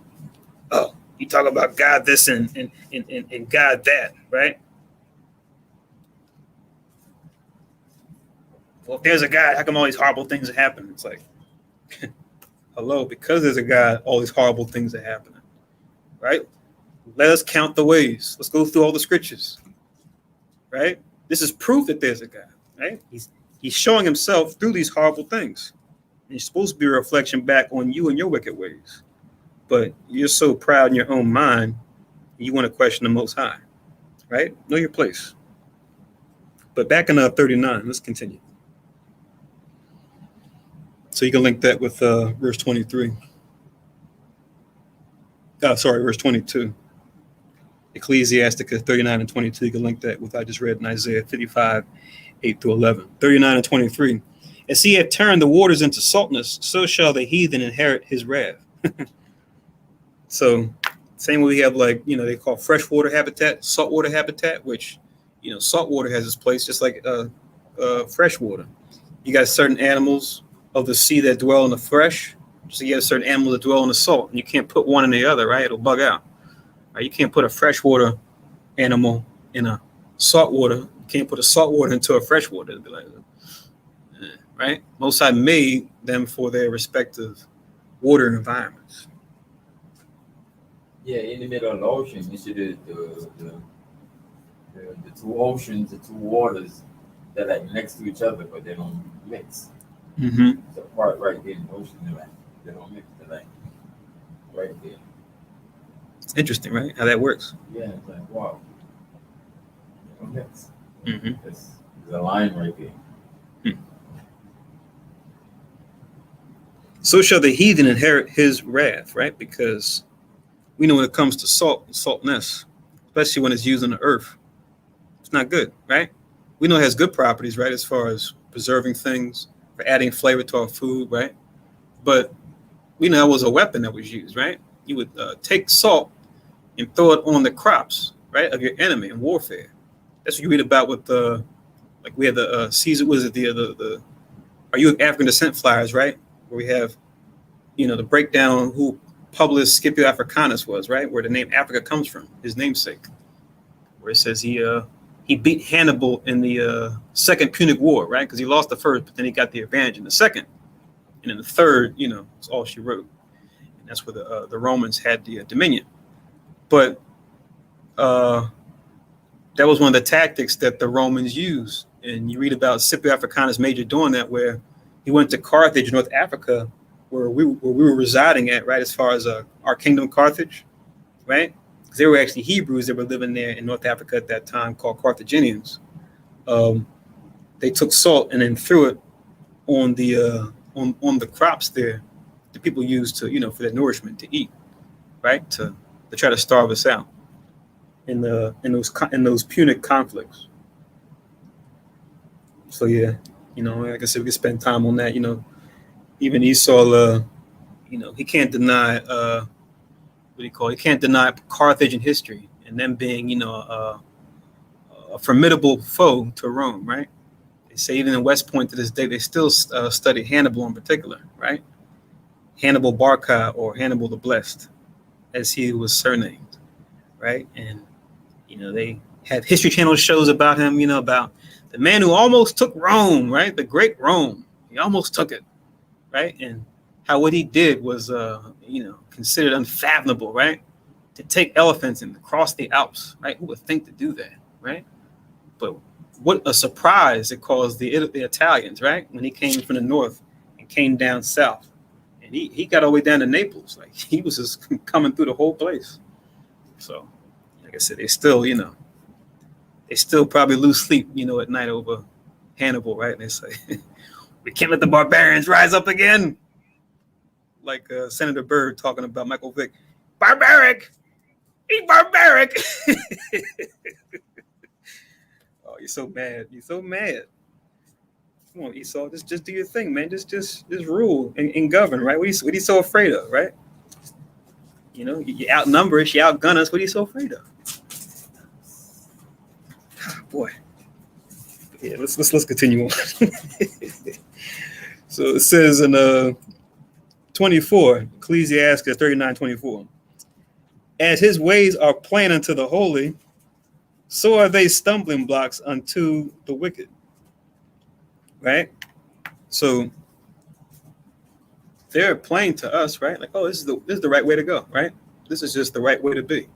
And I see the benefit that comes from it. Not only do I feel good about doing right by my brothers and sisters, right? I see the results that come from it. But for them, it's like a stumbling block. Oh no, it can't be that simple. It can't just be as simple as just deal with what I have and use it to actually help, to actually be constructive as opposed to destructive, right? To hurt people, to harm people, to cause injury instead of charity. These are stumbling blocks to the wicked. That's why we always talk about these things we see, these problems in the world, where us throwing at the righteousness, we can clearly advise Esau, if he were even willing to listen, just by using 2 or 3 strict commandments and go, look, just take this part of your government, just do that, and you'll see the benefits. They won't do it. Get rid of your respect of persons. They won't do it, right? Get rid of your, what do you call it? Respect of persons, what's the other one? Respect of persons and receiving of gifts, right? Gifts blind the eyes of the wise. Just try that out for a day. They won't do it. And they shall receive, rather, as Yahushua said, they shall have their reward, right? As they stay in that wicked way. Then it says in 25, for the good are good things created from the beginning. So evil things for sinners. So this is a very important concept as we're going to read. Things are things, right? It's all about how they're revered and how they're used. That determines whether or not they're good or evil. Like we made a reference to that earlier, right? It's not money, it's the love of money, right? It's not gold and silver, it's the love of gold and silver. That's the root of all evil, right? But they'll say money is the root of all evil, right? Now you got Esau against Esau. Oh, we got to get rid of capitalism. We got to get rid of, we got to get rid of capitalism, right? When it's like, is capitalism really evil, or is it about what you do with your excess, right? What you do with your hoarded up riches due to capitalism. And we could talk about, your wicked, rise to power and how you oppress the people. But now that you have all this excess, are you even using that to, rebuild what you broke? They're not even doing that, right? And they have the power to do so and still be just fine afterwards, right? But will they even try to do that? Will they even try to exercise their power in that regard, right? So it's not so much the capitalism that's evil, right? It's what you do, what you gain, right? And how you put that back into the economy, right? That's the question we got to look at, right? Because even in our law, we talk about what? You're going to have rich and poor, and how the poor will not fail in all the land, and what to do with your excess, right? What to do with your surplus when it comes to your revenue, right? For those that don't have, or that are without for one reason or another. But will they do that? No.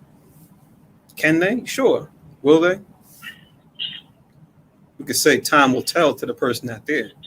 Us to know the truth, we read the scriptures and we see what they're going to do. That's why it says in verse 26, the principal things for the whole use of man's life are water, fire, iron, and salt, flour of wheat, honey, milk, and the blood of the grape, and oil and clothing.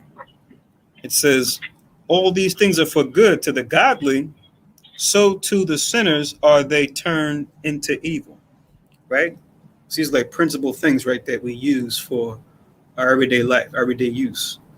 And like I always say, to kind of know what's above and beyond, or to kind of know, what are the essentials, right? We could always look at how we were in the wilderness, right? How the Most High was raising us up, having us go from place to place, right? Purging out the rebels, right, amongst us. But then you see how the Most High ordered the priests, that he had the priests set up, right? And the things that they needed as far as how they would function, what they would do as far as the offerings.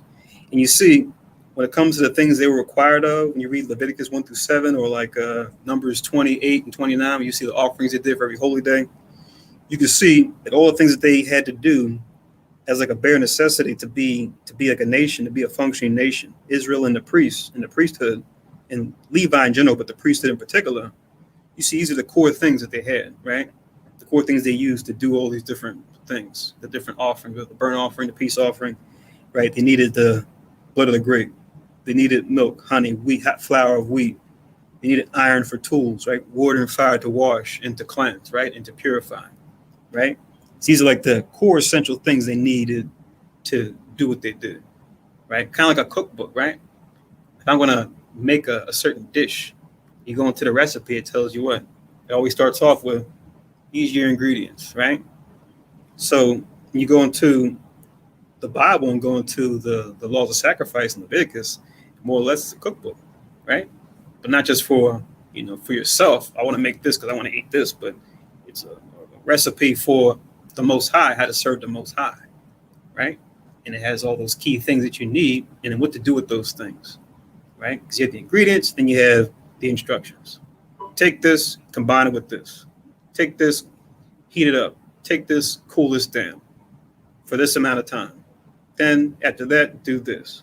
So that's what we have here. You can link 26 and 27 with Ecclesiasticus 29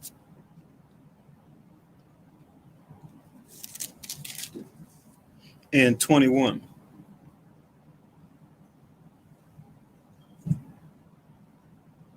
Ecclesiasticus 29 and 21, which reads, the chief thing for life is water and bread and clothing and a house to cover shame.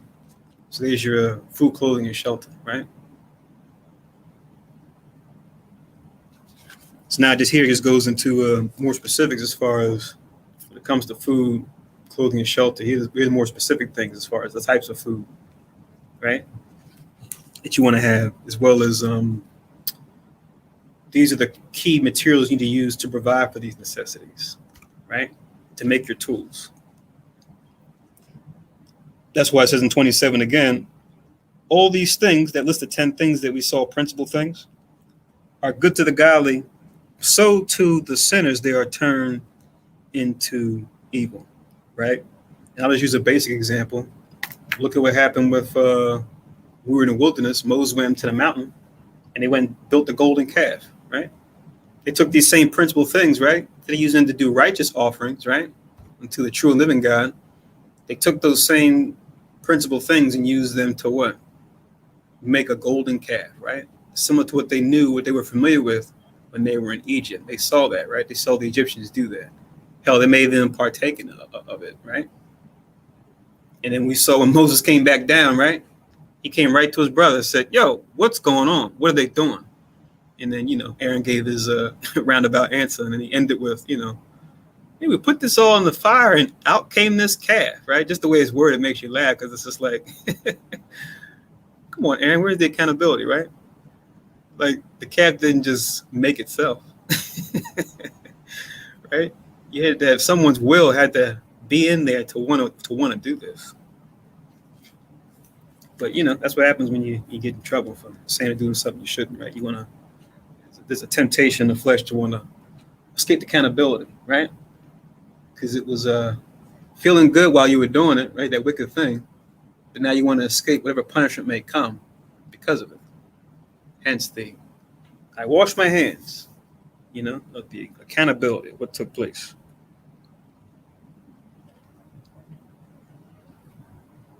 And we can always point to and you see that example in scriptures too, where you had the man is using the axe, right? He's chopping down a tree, right, to make a house or something, right? He's according to the law, you're not supposed to chop down trees that are used for food, right? So he's chopping down a tree used to make a building, right? But then the axe head comes off and kills his neighbor, right? Unawares. He didn't intend to. It's just how he can run to a place for succor, right? A city of refuge. Because he didn't kill his neighbor, it wasn't like he slayed him with guile, right? Or with presumptively, but it was an accident. So just looking at that example, and consider the example of the axe, right? Which we see uses those principal things, iron in particular, right? Which is the axe heads made out of iron. The axe itself isn't evil, right?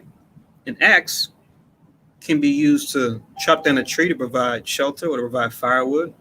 An axe can also be used to what?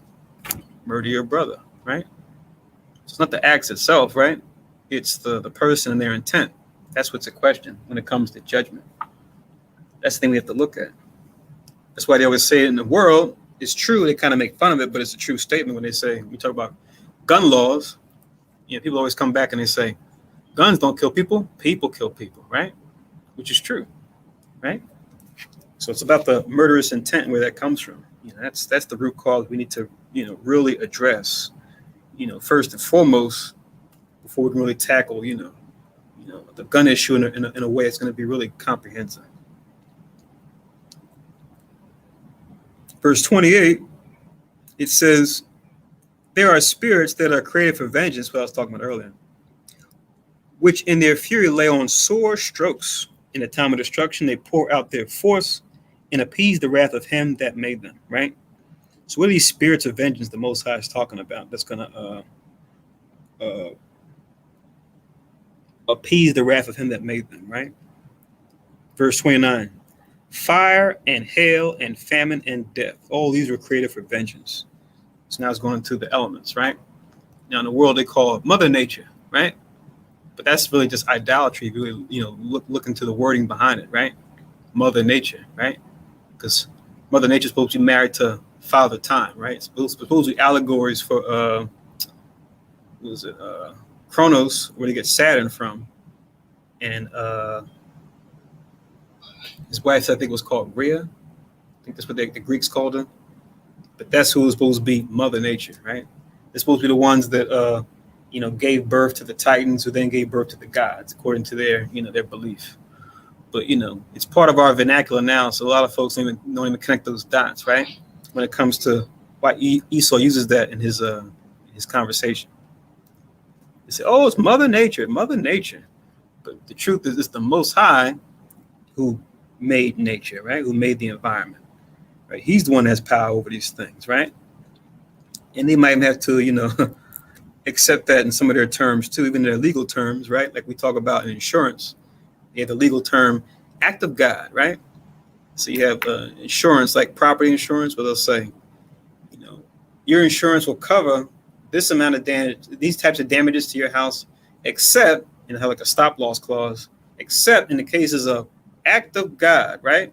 Where they have a categories of what's considered acts of God, right? Which would be like your hurricanes, your nor'easters, your earthquakes, your et cetera, right? Things that would be considered quote unquote Mother Nature, tornadoes, right? If you're like in Arkansas or somewhere in the Midwest, whatever it may be. So they'll acknowledge God then, right? At least in word. Not in deed, but in word, right? Act of God. But the rest of the time, you'll hear Mother Nature, Mother Nature, Mother Nature. Here's what's really going on. And like we were joking about earlier. Oh, if there was a God, how come we got all these forest fires burning on the West Coast and Texas and everywhere else? If there was a God, how come we have these droughts? Like you were talking about Yakazaki. How come we got these droughts now? We got to turn the tap off, at a certain time of day now, like we're a third world country, like it's supposed to be America. We got to stop using our water, right? It's because there's a God. These things are becoming an issue now. The answer's in your question. But, if you don't have eyes that can see, ears that can hear, a heart that can understand, you're not going to get the right answer. Reading on in verse 30. Teeth of wild beasts and scorpions, serpents, and the sword punishing the wicked to destruction. So, if you don't want to serve the Most High because it's the right thing to do, serve the Most High because you're afraid of what can come to you, can come upon you. If it takes you to serve the Most High because of that, hey, at least you're on board. Maybe you'll learn to serve the Most High out of a sense of duty. But hey, if fear gets you in the door, okay, as long as you get in that door. Right? And what else says this, right? Let's go to Wisdom of Solomon real quick. Wisdom of Solomon. We just read this during the class too. Not this last Tuesday, I think the Tuesday before. Gabar might remember this.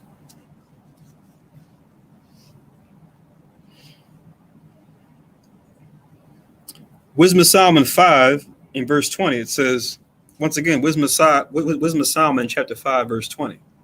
It says, it's talking about the Most High, his severe wrath shall he sharpen for a sword, and the world shall fight with him against the unwise. So the Most High, he's going to use the world, right?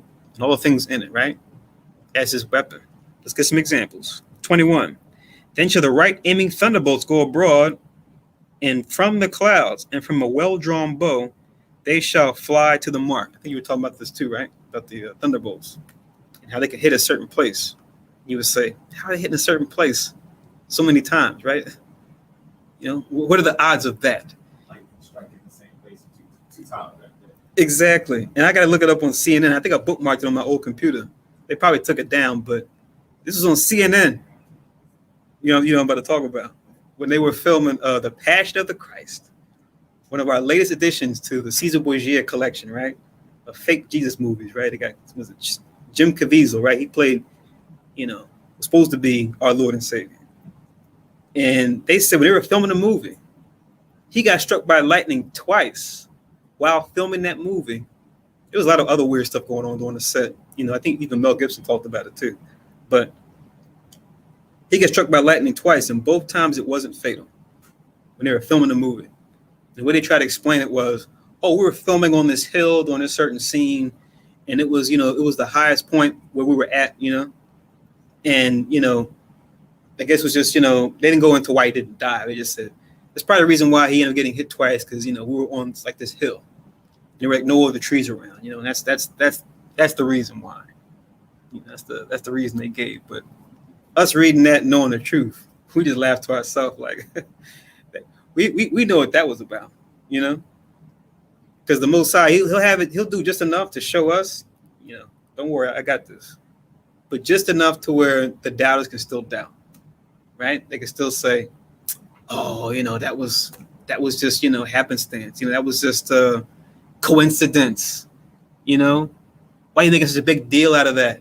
That's that happens. Science, does wonderful things. We just can't understand it. It's just like the scenario we always paint when we're at camp. We say, yeah, imagine we're out of camp and we're out there teaching. And somebody comes up to us. Oh, you guys supposed to be the prophets of the Lord. Yeah, you guys are like Elijah and them, right? Okay, well, make fire fall from heaven like that, right?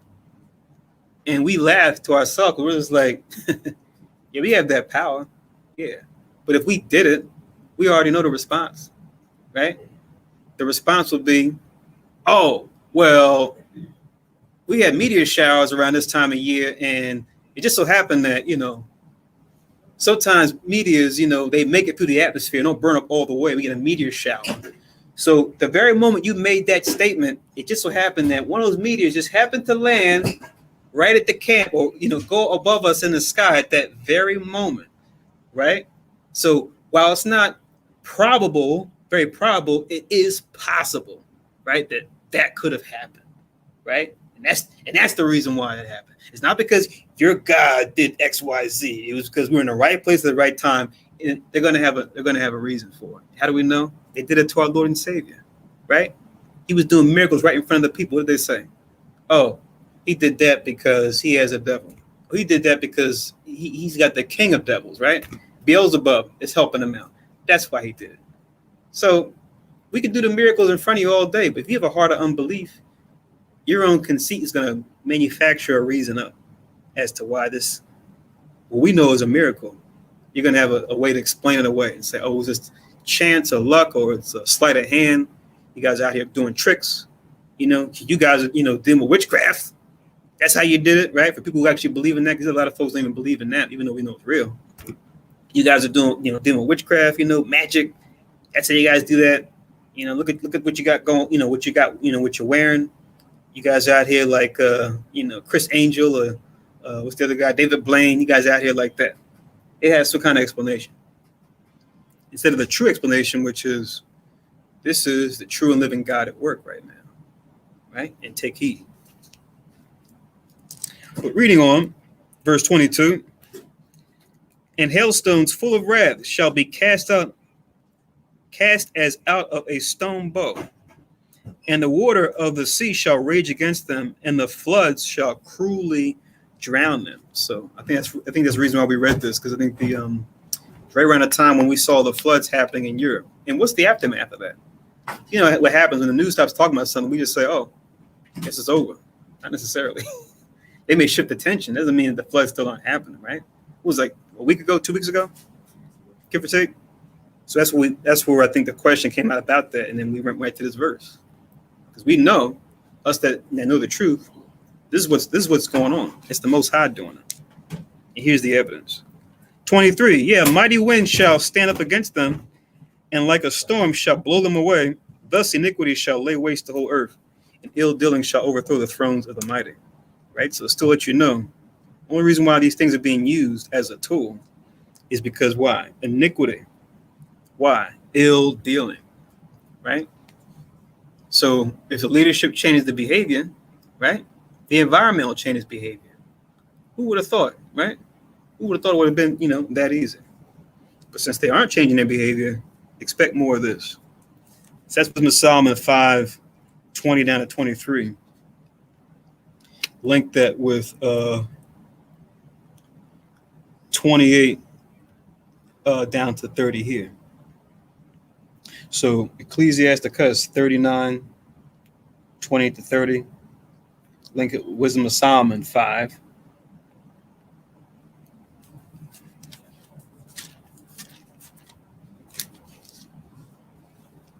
(20 to 23). There we go.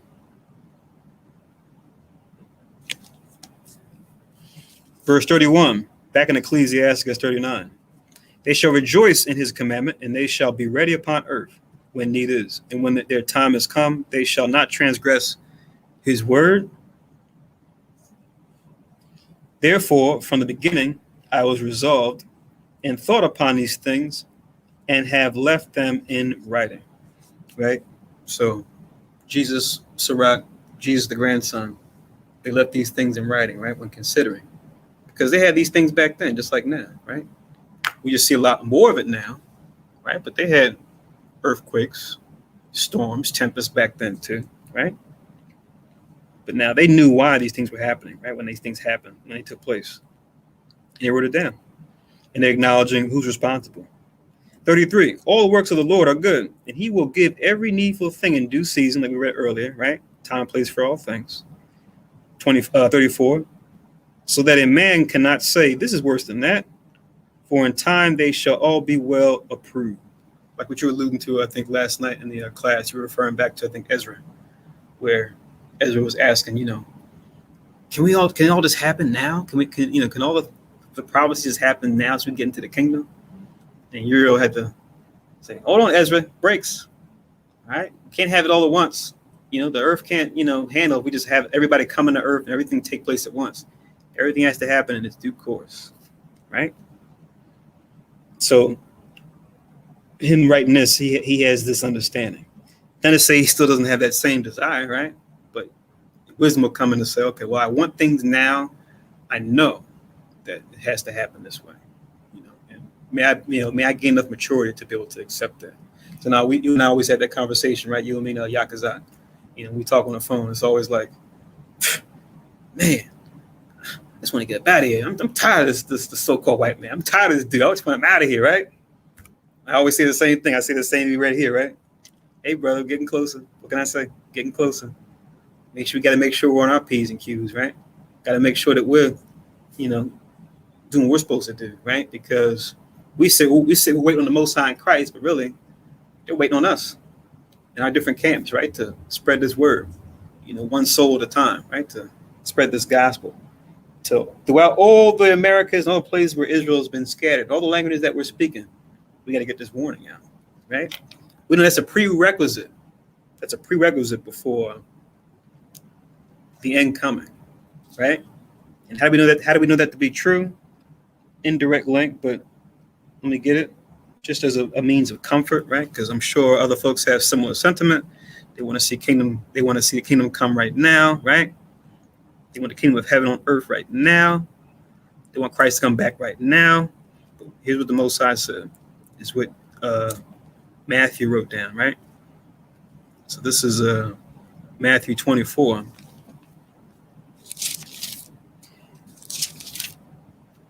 In verse 14. The verse I always go to as a reminder. Matthew 24 and 14, it reads, and this gospel of the kingdom, right? Meaning this true good news, not the false good news of the other false Christianities, so-called. And this gospel of the kingdom shall be preached in the world, rather in all the world, for witness unto all nations, and then shall the end come. See that? So you got to get this word out any and everywhere amongst all the nations. Why all the nations? Because all nations can be saved? No, because Israel's been scattered amongst all nations, right? Deuteronomy 28:64. It's part of the curse.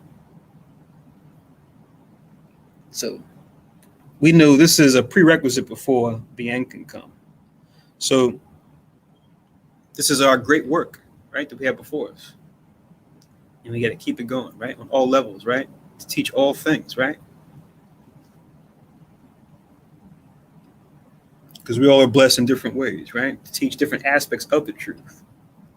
Some of us more than others, some of us in different areas as opposed to others.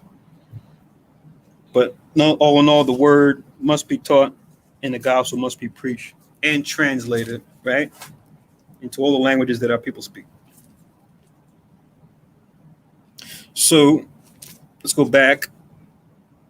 Let me read 35 and then we'll get to verse chapter 40. It says, 35. And therefore praise you the Lord with the whole heart and mouth and bless the name of the Lord, right? So with the whole heart and the whole mouth, right? So this is kind of reminiscent of what we read here. When you read this in 39 and 35, You can link this with, and we'll read it in the future too, chapter 43 and verse 30 of Ecclesiasticus, which Ecclesiasticus 43 and 30 says, when you glorify the Lord, exalt him as much as you can, for even yet will he far exceed. And when you exalt him, put forth all your strength and be not weary, for you can never go far enough, right? So there's always more that could be done for the Lord, right? It's not like, working out, you reach a peak. You can go beyond that. You can go beyond that still when it comes to serving the Lord, right? Our spiritual body can constantly get stronger and stronger. Physically, we may, reach a certain cap. I can only run this race in this kind of speed, right? I'm able to cut off a half a second here or there, whereas the spiritual body can constantly grow, constantly get stronger, constantly get more resilient, right? Depending on how we want to encourage its growth through the Spirit. So Ecclesiasticus 40, I like this first part for the first 8 verses. This is something that's always good to be reminded of, because sometimes it's easy for us to, think the grass is green on the other side of the fence, right? Especially when it comes to the world, especially when it comes to our people in some cases, but the heathen en masse when it comes to, wow, look at all the riches and wealth, right, that the heathen have. That's part of the prophecy, right? Most High will provoke us to jealousy with a foolish nation, right? Since we want to make him jealous with false gods, he's going to make us jealous with a foolish nation and raise them up, right? And we see Esau being the embodiment of that, right? So-called white man, right? Where, it seems like they catch all the breaks, right? They're given all the benefits of the doubt, right? Even when they're dead wrong, even when they're totally wicked, right? And the minute we speak our mind, even though what we're saying is true, right? It's just, oh, who are you, right? Be quiet, Negro, right? Hispanic, right? Native American. Who are you, right? You're the conquered. Who are you to tell the conqueror what to do, right? And look at you, look at your people, look at your environment, right? Look at your net worth. You can't tell me nothing, right? Go over there and sit down, right? Like a little kid. Go over there and sit down. What do you have to offer to this conversation? So this is going to help put things in perspective, right? Because it may seem like or feel like, damn, it must be so much better to be wealthy, rich, powerful, right? Like how they are. But if you're not dealing with righteousness, you're not going to escape temptation. Even you are dealing with righteousness, you're not going to escape temptation. And that goes for them too. Check this out. Ecclesiasticus chapter 40 and verse 1. It says, great travail or suffering, hardship, is created for every man. It says, and a heavy yoke is upon the sons of Adam. So not just Israel, all the nations. It says, from the day that they go out of their mother's womb to the day they return to the mother of all things, right? This mother of all things is being a reference to the earth, right? Ashes to ashes, dust to dust, right? From dust thou art, and to dust thou shalt return, right? As it is written. So your whole life, great travail. Look forward to it. Suffering, hardship. Does great travail care about what family you were born into, right? How much money you inherited through a trust fund? How much real estate, or how many shares of stock has been handed down to you from your parents? Does great travail care about that? Verse 2, it says, their imagination of things to come and the day of death trouble their thoughts and cause fear of heart. So yes, even the rich and wealthy, now and then, right? Their imagination of things to come and day of death trouble their thoughts and cause fear of heart, right? People do surveys about this, right? We even have this conversations about this in regular, discussion, right? You might talk about this with your friends, right? Or family, or associates. You say, oh man. So, you're by the water cooler, right? At your job, right? Or you're in your office, right? You talking to your employees or your fellow employees or what have you. And you ask these, this conversation comes up. So what's the worst way to go, right? Everybody, comes up with their own idea of the worst way to go, right? Oh, man, I hate to starve to death. oh man, slow death, man, take me out quick. Nah, that's nothing, man. I hate to burn alive. Yeah, it may not be as long as starving to death, but just imagine that pain, right? Nah, man, I don't want to be thrown off a building, man. I don't want to be thrown off a skyscraper. I don't want to, fall from the top of, Sears Tower or something like that, because, I'm in the air falling, and all I can think about this whole time I'm falling is, Jesus, what happens when I hit that ground, right? That's terrible. So everyone's going back and forth about, what's the worst way to go? So we all can have this conversation, right? About what's the worst way to go. And, what could lead up to, and the horrible things that could lead up to even wanting to face death. But now here's the kicker. It says in verse 3, from him that sitteth on the throne of glory unto him that is humble in earth and ashes. It says, from him that weareth purple in a crown unto him that is clothed with a linen frock. So in other words, great travail don't care about whether you are rich or poor, famous or obscure, right? You come from a lap of luxury, or you come from, the bottom of the bottoms, right? You come from the worst kind of ghetto, the worst kind of slum. This great travail is going to fall upon you, right? Your money, your wealth, your riches, your status isn't going to, protect you from this great travail. So sometimes people scratch their head, right? When they say, or when they see the rich and wealthy, right? And this time, with certain types of mental illness, right? Going through depression, right? Suicidal, right? You say to yourself, depression, suicidal, right? Us over on this side, right? On the poor man's side, right? Working class side. Suicidal, popping pills, like, why?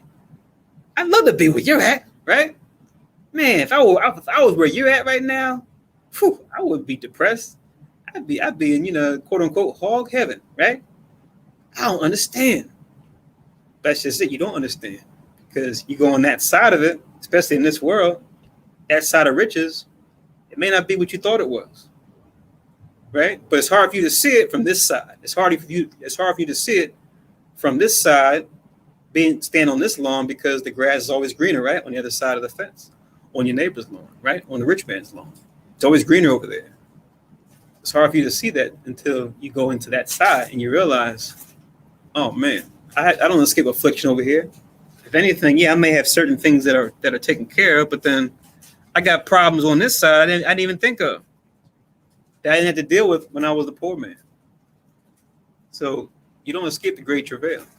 You don't escape the temptation, right? Temptation of the flesh is always going to be there. If anything, it's just going to be enabled even more, especially if you have the means to, either engage or encourage or try to prevent such affliction from happening, or such lust from happening, or such doctrines from being embraced.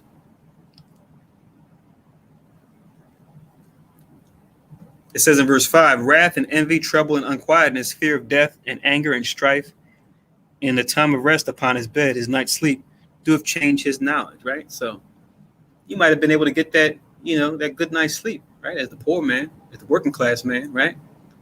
But now you got riches, wealth. Now it's hard for you to get a good night's sleep, tossing and turning in your bed, right? Because you're thinking about, oh man, I made this investment. What happens if it all goes away tomorrow, right? I'll lose everything I had, right? Now your flesh is tied to more things, right? Because you have more to lose, right? Now you're worried about, because you got people that report to you, right? You might have a business or a company, right? Or you might run a certain department in government. Now you're worried about who can you trust, right? Who can you take seriously, right? Who may be trying to plot and scheme, right? To take your wealth or take your position in government, right? So it's always greener on the other side of the fence until you're on that side. When you have that status, when you have that wealth and riches. But this is an underlying truth, is that great travail is going to come either way, because the money isn't the solution per se, right? Yeah, money answers all things, but in the way of righteousness, right? It can give that final definitive answer unless you had that righteousness there, right? It's only going to be a temporary fix. It's only going to be a temporary answer. It's not going to be the answer that lasts, right? Only the kingdom can do that.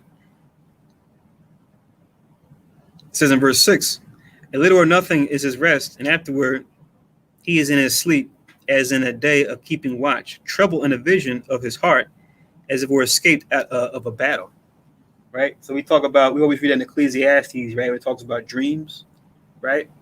Where it talks about, dream coming through a multitude of business. So that's why you get the thing we always, learn about as kids. They gave you the proverbial counting sheep. Try to count sheep, right? Where does that come from? It comes from, people, being more of a shepherd, right? You're going to tend to dream about what your mind is on most of the day. Just like the last chapter 38. Well, chapter 38, last time we did the Sabbath service, it was talking about, the potter, right? The person who works with the iron, right? Different types of smiths. The farmer who's got the ox pulling the goad, right? That's all you do. That's all your focus is on when you dream, right? That multitude of business that you have, you're going to be dreaming about that. So for the person who's got wealth, right? What are they looking at? All day looking at spreadsheets. They're sitting down with advisors, right? Making sure, your assets are going up. Your liabilities are going down, right? Making sure everything is, staying on the red. Stay on the black, not on the red as far as your net worth. So when you go to sleep, you're not going to be sleeping well, right? Because you're going to be tossing and turning about, oh, should I have bought that? Should I have bought that crypto, or should I not bought that crypto? Should I not have bought that much crypto of that? I should have bought less. I should have diversified. I should. So you're going to be dreaming about ticker symbols, right? And that little line and see if it went up or down. If it went down, it's going to be, the stuff of your nightmares.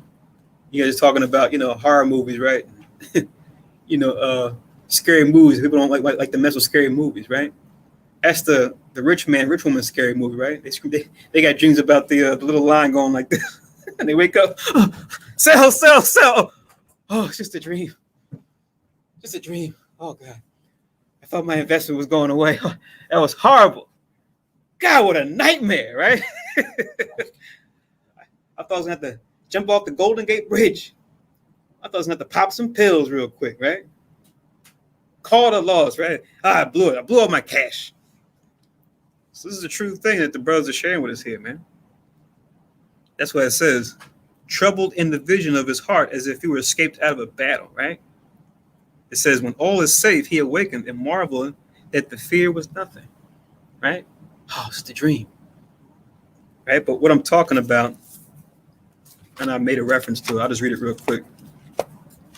Ecclesiastes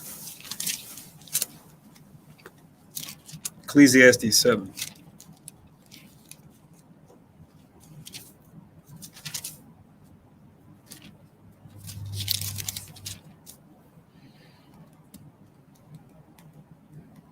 Oh, my bad.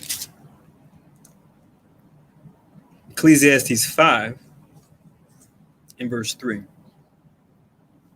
Ecclesiastes 5 and 3, where it says,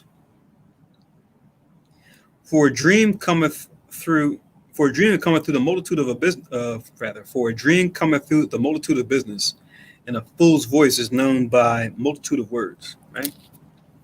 So that's where the dream of counting sheep comes from, right? Whatever your business is, you'll tend to dream on that, right? Ecclesiastes 5 and 3.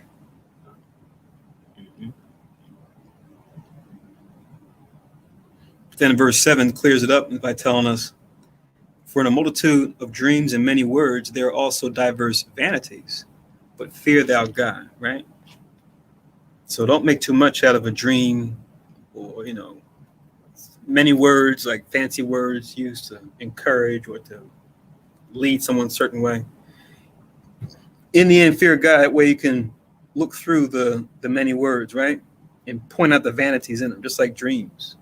You got people that will go to see the psychic, or go to see the tarot person, right? And say, hey, you see him, every city you go to, even in the suburbs, you'll see, for some reason, you'll see all types of businesses, right? Going out of business, closed business, right? You'll see new franchises open and close on the same block over a 10 or 15-year span. But what business always is there for some reason, right? It always remains. You always see the little spot, and it's always like unassuming, right? You might have a little neon sign out front. What do you see? Tarot, psychic, right? It seems like they just, I don't know if they got like a steady business or what, but it's like they're always there, right? They're always there in the midst of all these businesses around them that could keep going. They keep, grand opening, grand closing, right? But the little tarot place, the little psychic place is always there, right? Someone's always going to them, right? To get some advice on what to say, what to do when it comes to their health, their finances, right? Their love life, right? Their social life. Always there, always a little place. You always find that place throughout America, You say to yourself, man, these guys, they got constant customers. But Psalm was giving us that clarity. He said, look, no matter what befalls you, make sure you fear God in the end. That's going to be your protection. That's going to be your salvation. This is going to be your stability through the worst of times. Don't forget it. And sadly, in his latter years, he forgot, right? Because it says he leaned on, he capitulated to his wives, right? His strange wives, who build me an idol, right? Okay, build you an idol. Tells you the idols that he built. It's just like, right? Of all things, I should know the gods before me. How could he miss that one, right? But it's a cautionary tale, right? As great as he was, wise as he was, right? It just shows the importance of obedience, right? No matter what, obedience is key. No matter how much you know. If you forget to obey the Most High, all your wisdom and knowledge, what does it mean? That's the foundation of that wisdom and knowledge, is that obedience to the Most High's principles. So yeah, Ecclesiastes 5 and 7, chapter 5, verse 3, and also verse 7. To go with 40 and 7 of Ecclesiasticus. And then reading on, it says in verse 8, such things happen unto all flesh, both man and beast. It says, and that is sevenfold more upon sinners. So I'm not sure how many of you guys have pets, right? But I'm sure you guys have pets where they might be asleep, right? And you hear your pet start mumbling to themselves, right? You say, what's going on? You look, and you see they're asleep, right? They just mumbling to themselves, right? Growling, meowing, purring, whatever they're doing. And all of a sudden you see them, they jump up and you go, oh boy, oh girl, it's just a bad dream. It's okay. It's okay, it's just a bad dream. It's just a bad dream, right? So right there, let you know even beasts, even animals go through this too, right? And they have their dreams too, because they got their business, right? See, dogs, they their business is fetch, They dream about fetch, right? That's their worldview. Oh man, I can't wait to wake up so I can play fetch with master, right? Well, cats, I don't know what they dream about. Cats probably dream about, oh, I can't wait to wake up so this idiot can, bring me some more food.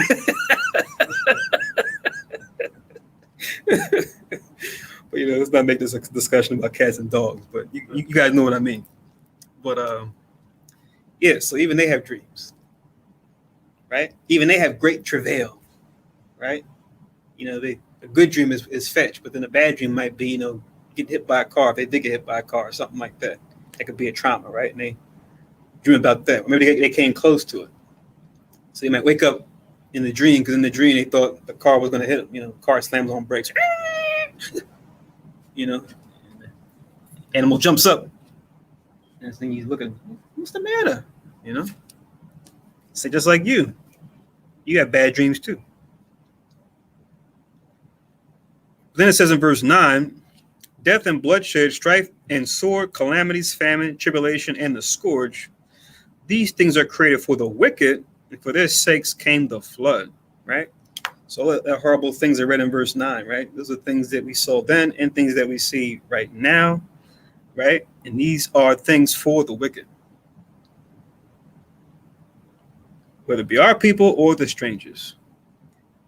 And it says, for their sakes came the flood, because the Most High, contrary to popular belief, he was doing them a favor. Because had they been allowed to persist, it's like their ledger would have been made even more blotted, right? More filthy. So, and we don't think about it like this a lot.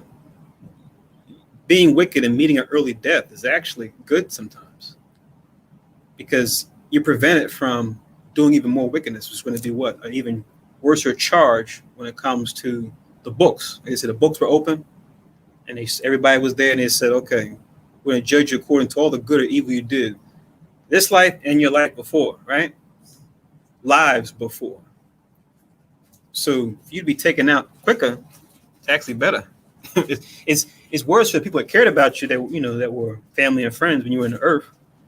It's actually better for your record, because you weren't given the opportunity to do even more wickedness, right? So the flood was actually a gift of mercy from God. You really think about it from his standpoint.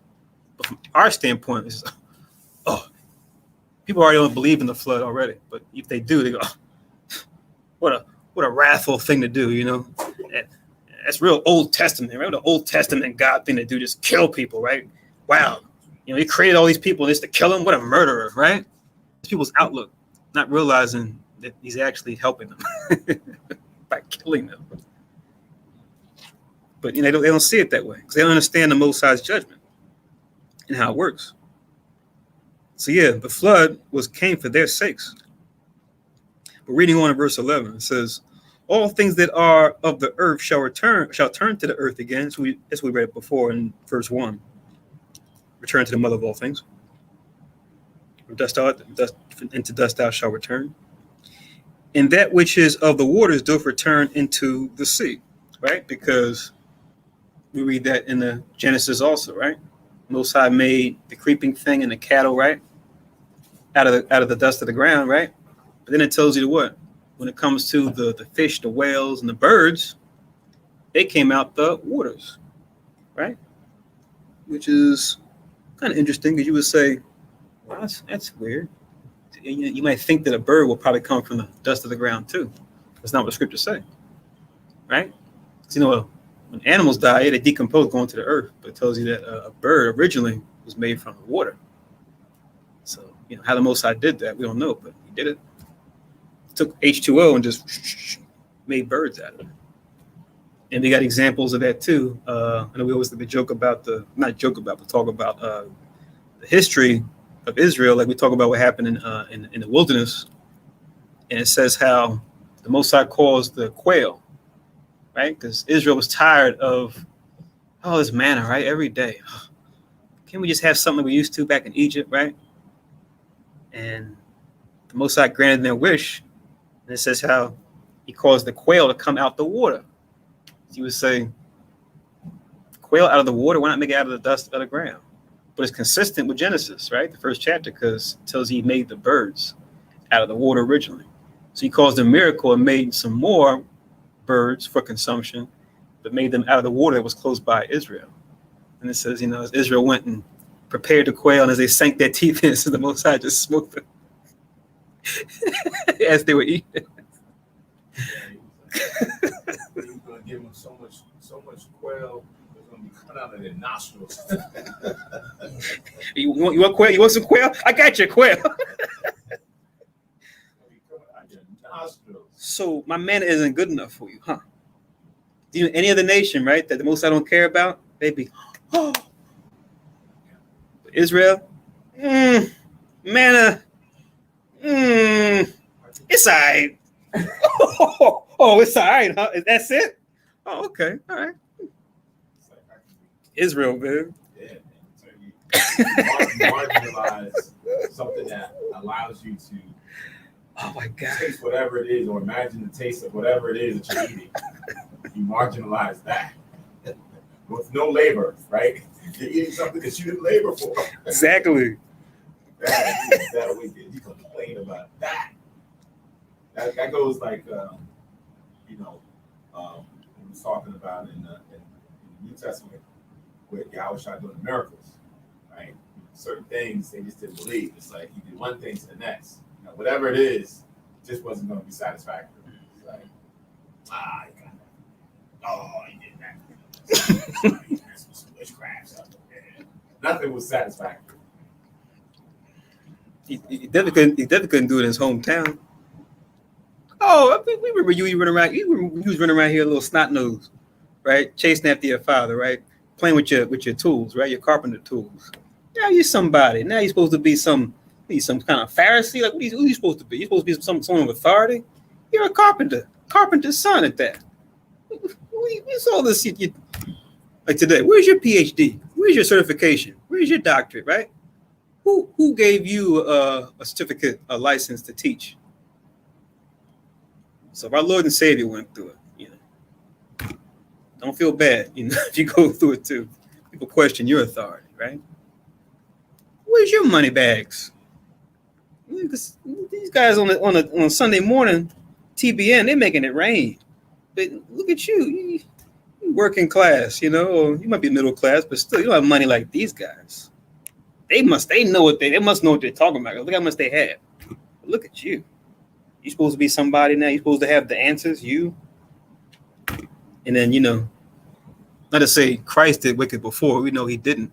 But now for us, we grew up in the world doing wickedly. So now our friends and family, they knew us back when we were, eating and drinking and not the things we weren't supposed to. Going places that we weren't supposed to go to, right? When we were in the world. And now we want to turn over a new leaf, try to follow Christ. It's just a phase. Because don't you remember, we used to do this, that, and the third. Now you're too good for that. Now you're too good to say this. Now you're too good to do that. Really? You? A prophet is not without honor, save in his own country and in his own house. Facts, Yahushua. Facts. It's the truth. And can't get mad about it because Christ himself went through it. So there it is. So Ecclesiasticus 40, verse 12, it says, all bribery and injustice shall be blotted out, but true dealing shall endure forever, right? So, like we were talking about before, Esau, if he just did just a handful of the Most High's commandments, from the top of government on down, think of all the good that it would do. The fact that he won't do it just seals the deal as far as why his fate is going to be what it's going to be. Because it's like he's just going to keep doing wickedly and do even worse. But you can link this with also in Ecclesiasticus.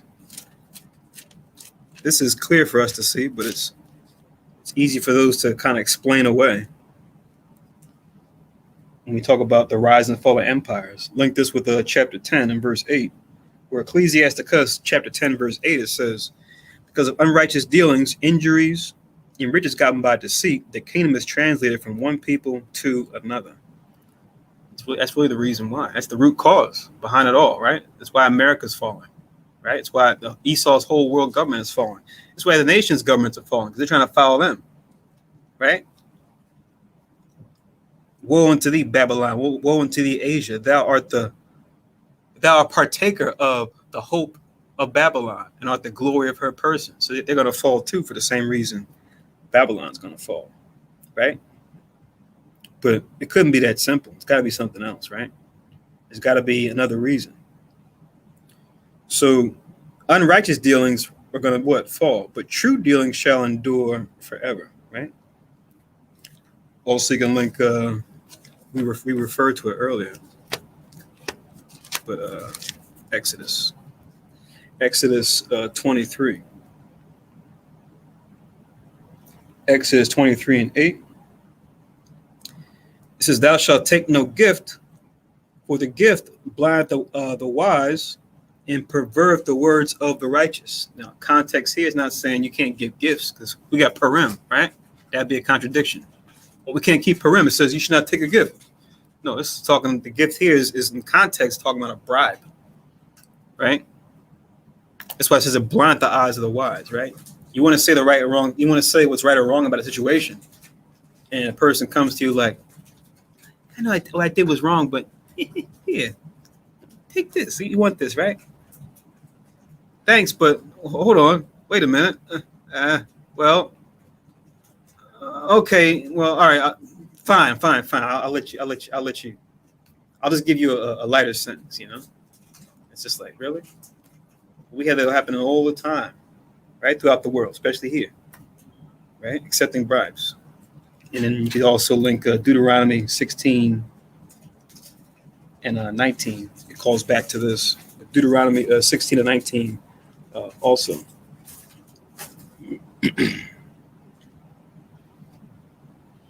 Deuteronomy 16 and 19 about accepting gifts, which is same as bribes in this context.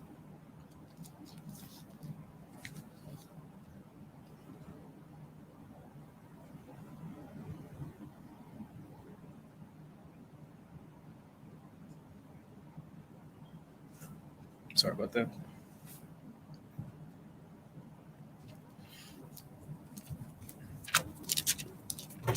So Deuteronomy 16 and 19.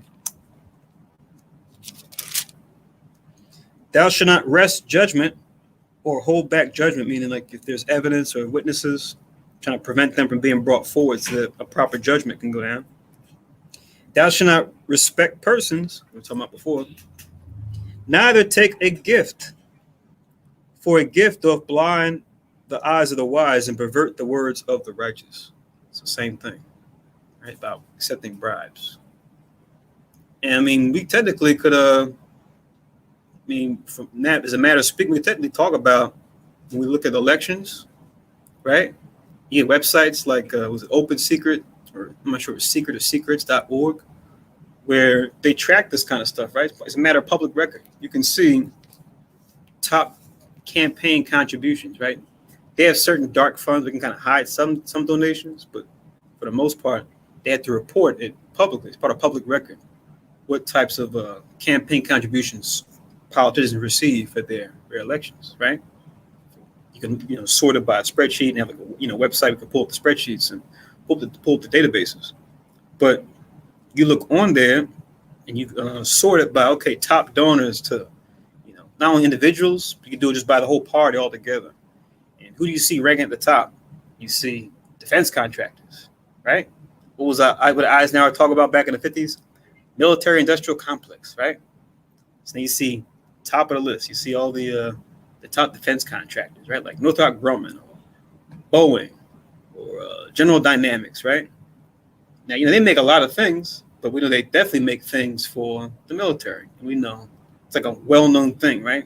You have to be politically savvy to know that when it comes to ESOL funding, anything pertaining to defense, they're gonna make sure they get that money. Everything else, healthcare, reparations, single payer, maybe. Social Security, kick that can down the road. The defense spending, hey, yes, we will get the money for defense spending. Us who know the truth, that's not surprising. Isaac told us this, right? Isaac told Esau, his son, back in Genesis, right? By that sword thou shalt live. So it's not a surprise to us. We know this, right? Everyone else will, pull their hair out and go, oh my God, we got to pull out of these wars. And, now Afghanistan's the hot topic. But we know that they're warlike people. We know them when they were the Romans, right? They've come pretty much in the same form. They just have technology now. But they're pretty much they're just the Romans that fell. That's because that was the Romans' main thing was what? Pillage, conquer, right? Take over territory, acquire the resources, and assimilate it into the Roman government, right? That was pretty much their economy, right? That's how they funded their government. It came from the militant plunder of regions surrounding, right? That's how they they stayed in business. Sadly, became totally dependent on that, and it didn't grow things at home the way they used to. And ended up toppling for that reason, among others.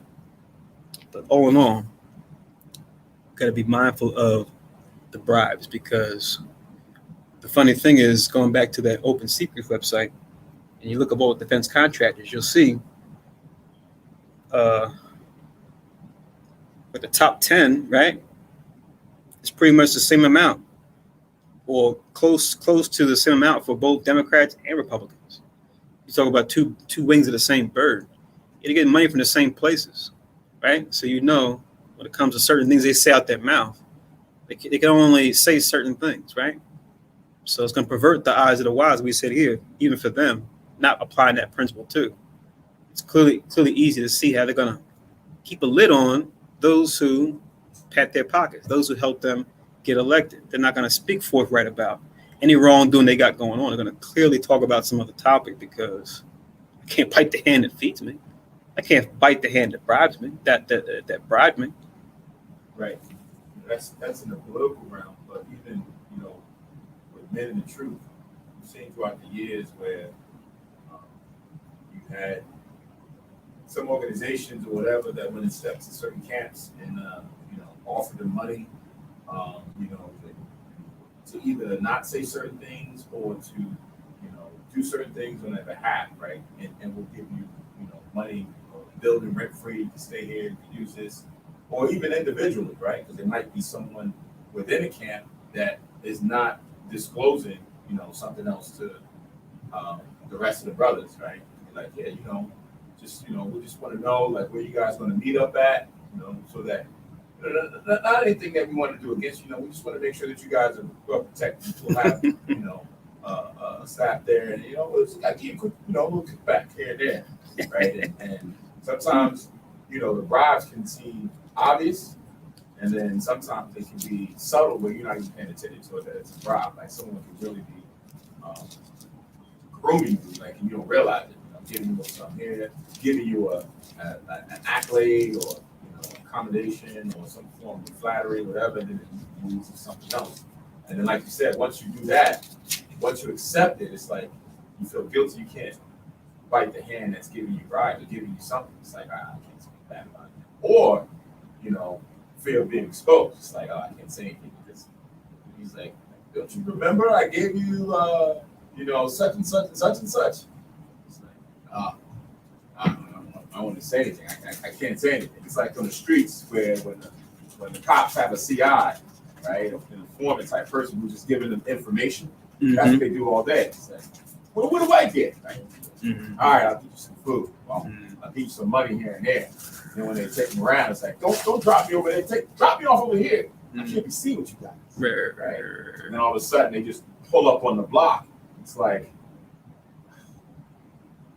right, what am I going to do? Because they can just expose me anyway. So now I'm forced to give in. But if you just kind of know from the head, like, nah, I'm good. I'm good. I can't be bought. I don't want that. No, it was a nice gesture, but no thank you. No, I don't need it. Give it to somebody else. Mm-hmm. Because it comes with strings attached.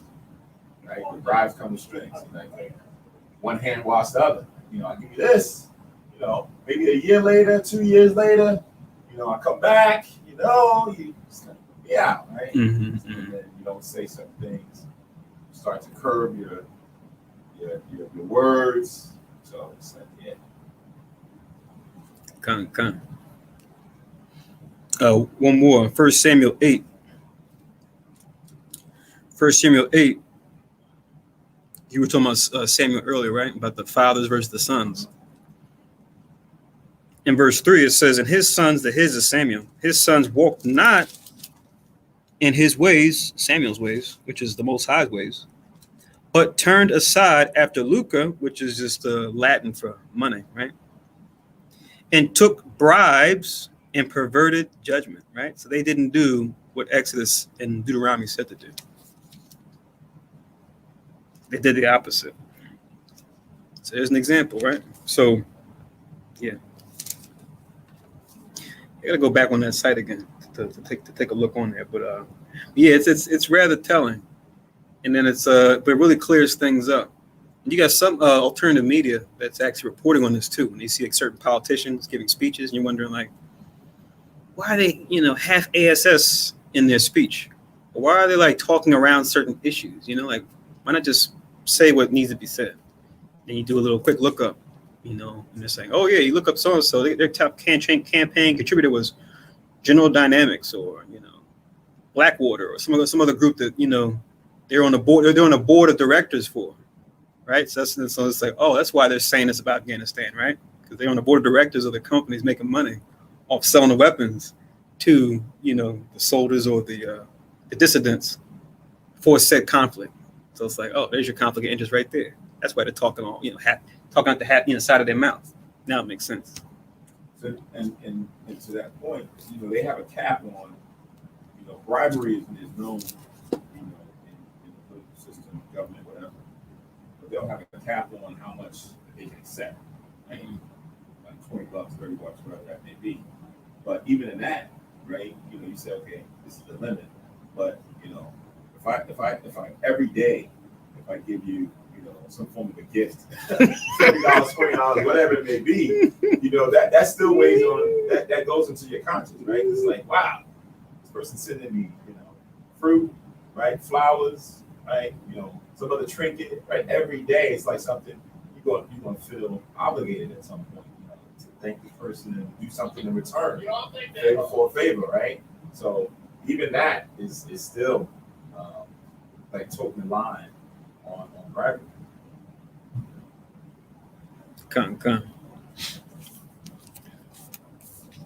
I like when they like you see the movies and these criminals or whatever, they'll come in and see certain houses. They'll just come thanking me with a hug and like try to pass me some money. Like, whoa, is this a bribe? No. It is a gift. It's small. It's not. It's a token of my affection. Mm-hmm. You say the word, right? It's a what? It's a token. Token. Okay. It's not a bribe, but it's a token. Right. Oh, okay. Same thing. And the people who are wise to, they go, hold on now. No, I'm not going to be in anybody's pocket, right? Yeah. There's strings attached, aren't there, right? So you got time, like in that world, it's like business in general, let alone when it's underworld or above ground. It's always this, what do you want for it? You can't give me this? Okay. What do you want in return? Let's hear it, Yeah. You always say that. Something looks too good. It's not, right? Yeah. What do I got to do? Right. Right. But they'll lay it on like all the benefits, all the, the way it's going to hook you up. Yeah, you'll have this, you have that, you have that. That sounds great. So what's the price? Your soul. Or they try to say, your soul. But don't worry. See, it's okay. Just you give your soul. But look at everything you're getting. Look at everything that you're getting for your soul. It's just your soul. It's just your soul. Like they'll downplay the soul or the thing that's really valuable that you're giving up, but they'll big up also they're giving you. But look at all the stuff we're going to give you. All this wonderful riches and cars and money and this, that, and the third, just for your soul. Just your little soul. You don't need that soul anyway. You didn't even know you had it before, right? What's the big deal? You know what? Check it out. I'm just going to have it for safekeeping. Think of me like a bank. All right? I'm just holding on to your asset for you, right? I'm just going to take your soul. I'm just going to have it over here, right? Make sure nothing bad happens to it. That's all. So I'm just going to, keep it over here in the safekeeping. But look at all of this you're going to have, right? So it's like, how do you sell it to you? And you're just like, we don't know the value of your soul. You're going to be like, oh, okay, all right, doesn't sound too bad. And, a couple years later, you're like Kanye West, right? Talking about, I sold my soul to the devil. It was a crappy deal. All he got was these stupid toys and a Happy Meal, So if indeed, that's what he did, which wouldn't be surprising. But, I didn't see the paperwork. So, who knows, right? Could just be something clever to say on a song. But, I'm more inclined to think otherwise. But anyway, reading on in verse 13, it says in verse 13, the goods of the unjust shall be dried up like a river and shall vanish with noise like the great thunder in rain, right? It's like we've been reading, right? As far as what they have is going to dry up, whereas what we have is going to be increased, right? It says, while he opened his hand, he shall rejoice. So shall transgressors come to naught. And it says the children of the ungodly should not bring forth many branches, but are as unclean roots upon a hard rock, right? So instead of you being like the seed that fell on the good ground, like the parable of the sower and the seed says, It's like the thorns, right? That grew up and choked the word, that you became unfruitful. You become those thorns. Those thorns intercept your positive growth, your constructive growth. You become a thorn, right? You grow up, but what do you bring forth? Not fruit, but just thorns, right? Things that can prick you, right? It's like, oh man, how's that going to nourish me, right? If anything, it's just going to scratch me or cut me, right? But that's what a lot of people are, right? But the way it's presented, it looks like, it looks like they're winning, right? They're flossing, right? They got the juice. We were talking about earlier. They got the juice. They're saucy, right? They got the this, they're that. But really, it's a bramble bush, right? It's a thorn patch, right? There's nothing growing on that tree. But it looks like there is, but there isn't.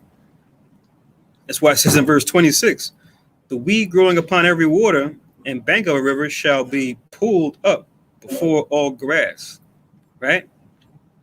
So the weed, right? As a kid, you might say, if you were around somebody's lawn or something, you need the what do you call it? Those little things you blow it with the little things. It's like the little white things. And they grow in the grass, and you blow them, and the little things blow everywhere.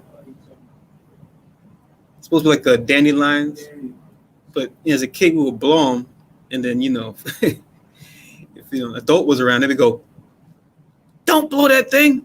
I don't want dandelions on my little plot of land or my front lawn or whatever it is, right? Don't blow those things, right? Because they're gonna land on the ground, and then you have a bunch of dandelions. They just say, "Oh, look at the nice dandelions. The nice little yellow flowers." Right? As a kid, and our folks would tell me, "Nah, son, those are weeds. You don't want those. They look so nice. They just smell nice. I pick them. The yellow dandelion." I was like, "Nah, that's a weed. You don't want that. Looks like a flower, but it's a weed. You don't want it." So yeah, I was deceived. I thought it wasn't a weed. I thought it was a flower. But I guess that lesson goes pretty far, right? You can compare it to a lot of things in this life. Things that look like a flower and they really aren't. They're actually a weed. Yeah.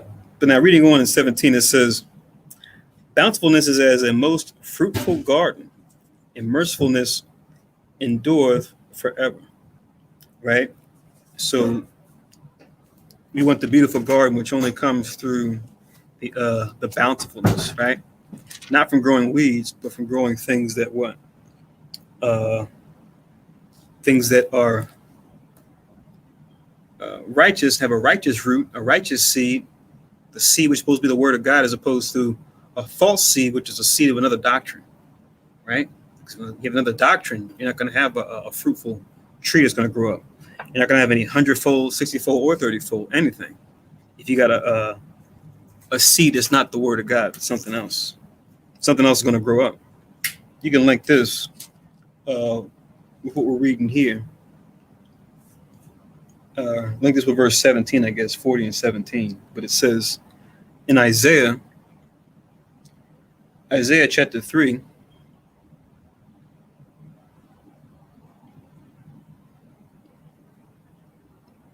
I think we read this before, but I'm going to read the next two verses, though, after that. Isaiah chapter 3, verse 9, but I'm going to read down to verse 11. As far as being fruitful. Isaiah chapter 3 and verse 9, it says, the show of their countenance doth witness against them. They declare their sin as Sodom. Right? Which we know Sodom was a Hamite country that was up to no good. Right? They did exceeding wicked.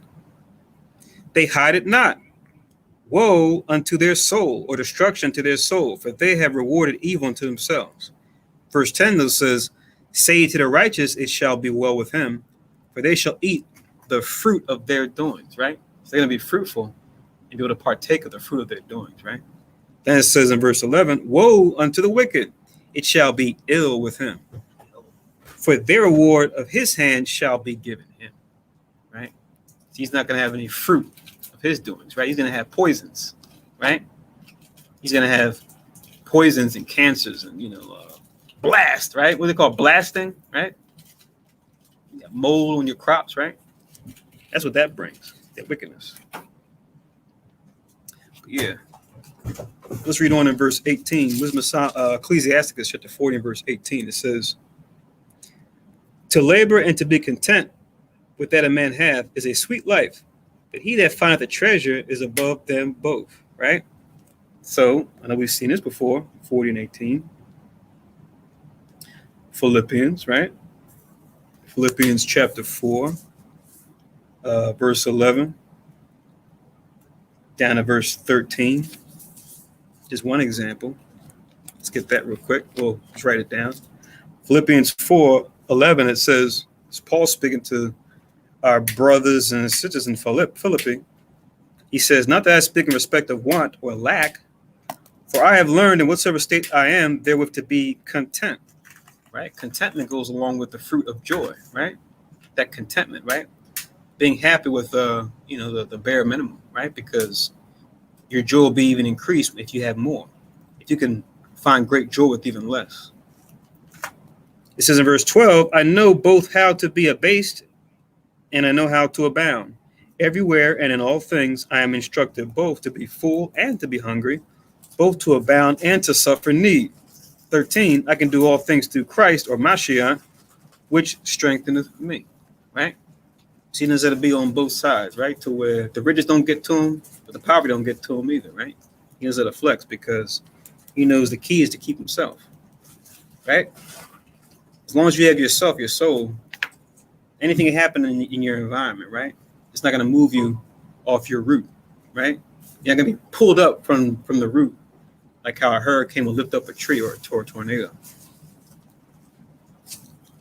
Also, he tells us to his understudy, Timothy, right?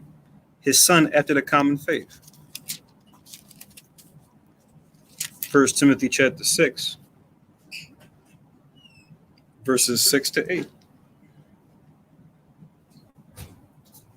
1 Timothy chapter 6 and verse 6, it says, but godliness with contentment is great gain. So you got one fruit of the Spirit, godliness, with another fruit of the Spirit, contentment. It says is great gain. Contentment going along with joy or righteous joy. Verse 7, for we brought nothing into this world, and it's certain we can carry nothing out. So even the wisest of empires missed this. What are the Egyptians known for, right? They built entire structures, entire pyramid. It's just one big gravesite. You go into the inner chamber, they got the pharaoh in this tomb, all types of gold, silver, not even being used by their people, buried away with them. They got all types of food laid out in this thing. And where they're going, it's useless. But these are the wise Egyptians. Why all this time, effort, and resource to go towards a tomb? They're not taking it anywhere with them. But according to their funny beliefs, they thought, oh, they're going to be sitting next to Osiris and the guy with the hawk face and the rest of these guys, lamping it up. They're going to take that stuff with them. Foolishness. But these are the Egyptians. These are the guys that threw their staves down. They became snakes. They had power to do that. That's real. But these guys believe that nonsense? Some cases they took their wives. Wow. They had their wives Wow. put into the tombs with them. Wow. Yeah. Yeah. Yeah, because you're going to serve me in the afterlife. Yeah.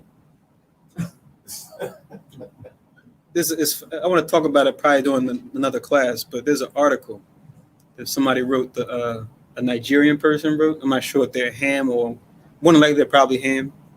And there's always a possibility we talk about West Africa, but it's pretty much talking about how their great grandfather was a slave owner, and they go into like the history what they did in their country as far as their relatives. They would bury them on the land where they built their house, and like some other stuff they got going on too. It was kind of weird, but the article is very telling, and it kind of exposes some more because we always have this question that comes up right when we got someone at camp that's from West Africa, where it's just like, yeah, you go in the cat. Yeah, we were on your father's side. This article is very, very telling as far as like how they had like a caste system over there. And like I said, we could check out the article, but it shows how they did it, and it shows that with certain Nigerian tribes, like Igbo in particular, they had like a lower caste called the Olu or the Osu, and they treated them a certain way. And they would bury like the wealthy ancestors. They would bury sometimes their slaves with them, even alive. It says that in this article. So you mentioned him burying his slaves with them. It made me think of about that article about these Nigerian customs. I think it's an interesting read to kind of look closer at to see, okay, if we are dealing with a West African, especially if they come from Nigeria, let's do some deeper diving into what caste did they come from. So maybe we might have an Israelite or two in those lower castes, maybe. If not, it's just being Israel on Israel, because we know Israel enslaved Israel before, right? Even in West Africa. Or it was Ham enslaving Israel, right? In most cases. So, it's an interesting article to kind of dig deeper so that we're not like kind of at a loss when we have someone at camp that's like West African and we're just like, you could be an Israelite. I don't know. Right. It's the same thing when you get northern tribes. When someone says that from Puerto Rico, Brazil, you got to ask that question. Well, your father was he Boricua, was he Gringo? Did he come from Spain? Like, because, everybody that's there is not there. I mean, it's not Israel. Same thing. Paul said, how's it worded? All Israel is not Israel, right? Right. So just because they are from an island, right? Same thing with even some of the what we would classify as Southern Kingdom. Like you go to Trinidad, Barbados, Jamaica, certain areas. We know Elam is there, right? So they'll question what's her name, Rihanna. Like, oh no, she's not Benjamin, right? She's Elam, right? But because they had other people there, and they look like us, but you gotta do that inquisitive search. So it would be the same thing that's going on in West Africa. We're looking at, whether it be Liberia, Sierra Leone, Ghana, Nigeria, everyone like, oh, Ghana. No, everybody that's in Ghana is not Israel, right? You can't say that everybody that's there, everybody, that's not the case. Right. Everybody that's in, on our block is not the same. We find out, you're like, oh, he's Kush, right? Like you said before, I went to school with somebody who was Kush, right? And then when you follow that Pan-Africanism type of philosophy, it's like, yeah, we all brothers, right? We all brothers. We all came from Africa. We're all brothers, right? Over here in America, right. Slavery and everything else, but no, we're not all the same. Kind of exactly. That connects to the famous, you believe that white man's book, the Bible's a white man's book, and we say no, that's the curse of Ham, and we think, oh, we all got the curse of Ham, right? But like you said, we're not Ham. Y'all can. Yeah, I thought. Well, one thing too, I thought the weekend it was Judah and stuff. I didn't realize it was Ethiopia. Check that out. Because I saw his real name is Abel Macron, naming Tessie Faye. I thought it was Judah, but it was Ethiopia. Yeah. Black community. Yeah. Jesus. Not that that's I can see her face. I can't think of her name. I know you're talking about. She's Eritrean. Yep. Yeah. Which is pretty much Kush. Right.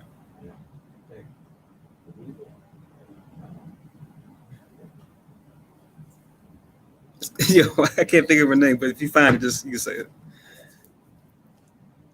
So yeah, it says, for we brought nothing into this world, and it's certain we can carry nothing out, and having food and raiment, let us be therewith content.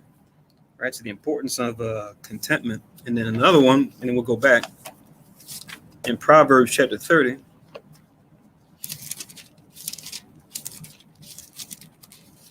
Yeah, they got in a lot of romantic comedies now too. Tiffany Haddish. There we go. That's her. Yeah. And like, it's funny because you look at her features, her mannerisms, you would think, oh, Israel. And then it begs the question, well, are there a small number of us there, and where are we at? You never know. And I'm saying this, from a place of honesty, not like just because, oh, I love her movie, she makes me laugh, but because you got Hamites that can make you laugh too. But just to be intellectually honest, what's her lineage, We don't want to be like, a Jim. Everybody that has something that makes me laugh, they're Israel. Right. Bruce Lee, Israel. Yeah, exactly. Right? Like, but it says that his dad was from he's Israel. But It's like, hold me on that Bruce Lee, because I think Bakwa Shama, he's got a little more history when it comes to martial arts. I think he said that I gotta ask him where he read it, but he said I think Bruce Lee might be Gad on his father's side. I said, oh wow, interesting, really? But I gotta when we talk to him again, I gotta ask him listen, where he read that. if it ever was to come out that Bruce Lee was Gad, that would be that would shift a lot of things in so-called martial arts. Yeah. And then you see this thing back and forth about what was it, Shaolin, about how it was like a creation. Then you got so-called Moab trying to come up and verify and go, it's not like a creation of the modern era. I try to say Shaolin is actually not even real. I know Shaolin Monastery was like a creation that used for tourist attractions back, like it's not even like 200 years old, even that. And you got like certain brothers exposing that, like those Michael Jai White and some other martial artists. Then you got the fact checkers from Moab coming out saying that's not true. Shaolin is real, but it's just like, I don't know. You sure about that? You gotta play the same game Esau plays, right? The sister sent me the text. She said, Chief Bruce Lee Lightfoot. That's good. That's good. That's funny, sister. But yeah. We gotta make sure. And then make sure we have the spirit as our guide, because through the spirit, it'll lead us to the right records, the right, information, documents to confirm things, as it always has. Or lead us to a point where we just say, you know what? Inconclusive. Just keep it moving at that, because wisdom tells us when to stop our search, Knowledge encourages us to search. Wisdom tells us sometimes when to stop, when our results are inconclusive. So 40, Ecclesiasticus 40 and verse 19 now. Oh, oops, sorry. Getting distracted here. I have to read the one in Proverbs. Proverbs chapter 30.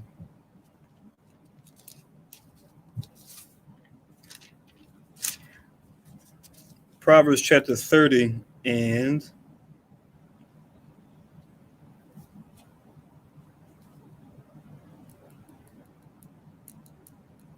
7 to 9.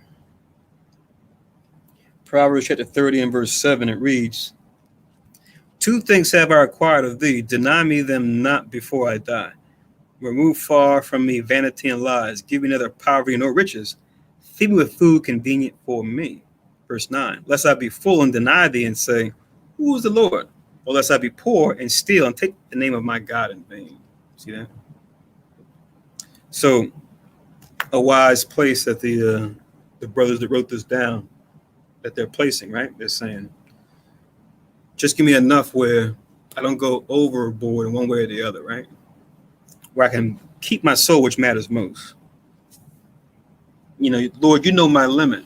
Make sure I don't go above that, because it takes humility to accept that. Because, in our own minds, we will say, oh, see, if I hit the lottery, I know I would know what to do with it.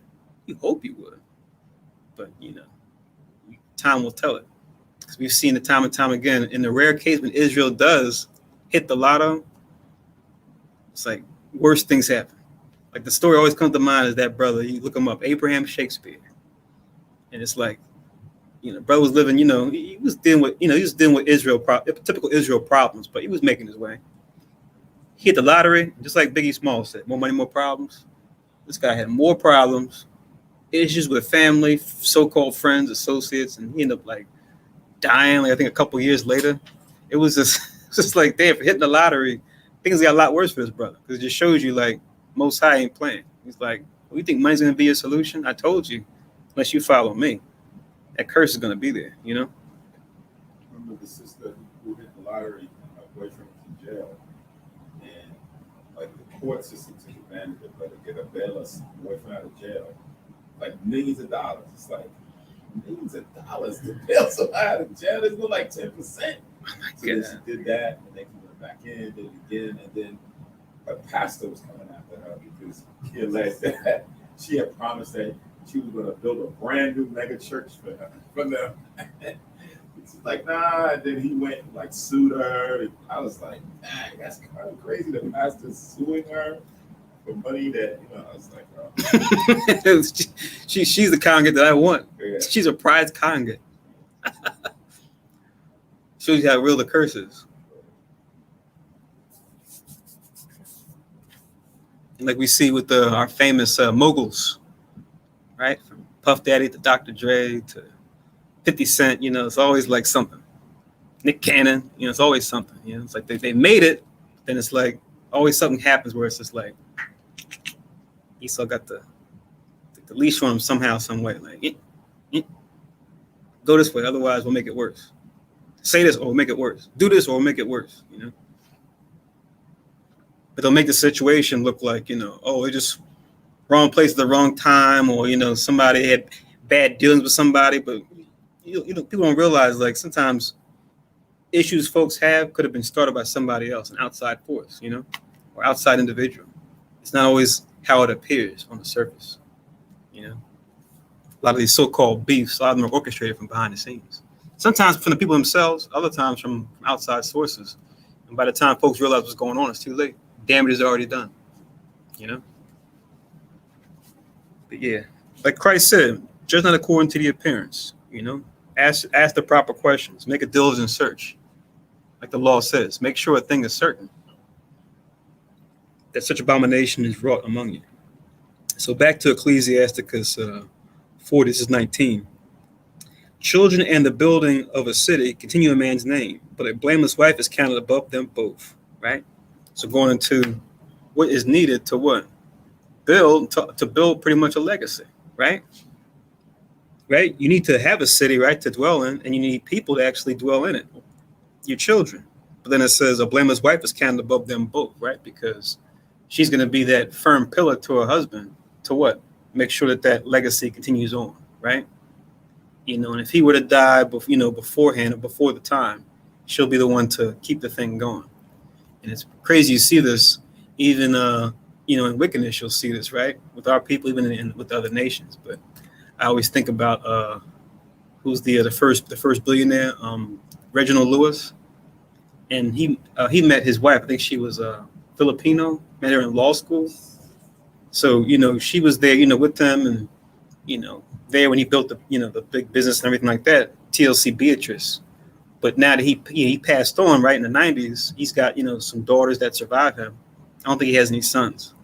But she has a foundation in the Philippines, right? It's got his face on it and everything. Reginald Lewis Foundation, right?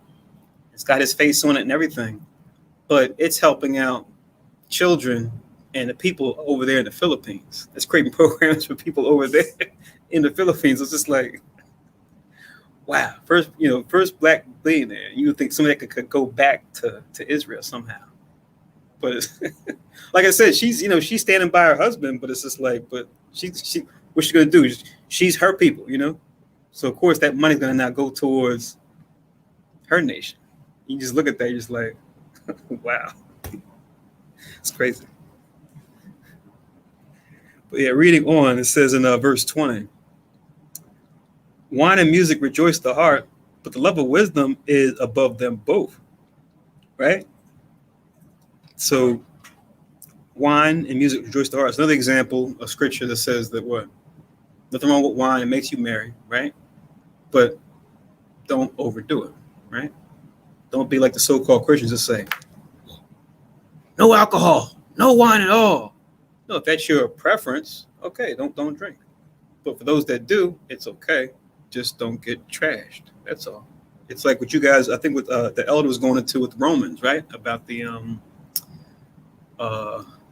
those that can eat meat, those that don't eat meat, right?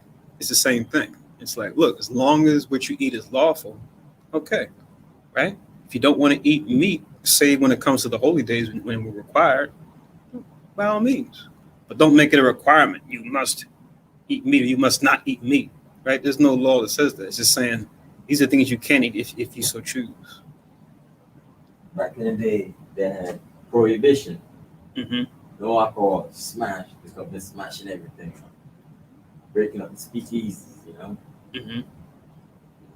Okay, make it legal. Mm-hmm. Just tax it. Yeah. That's what's going on with the marijuana, right? Yeah. Smoke up. Yeah. Prostitution. Oh. Yeah. Certain places, tax.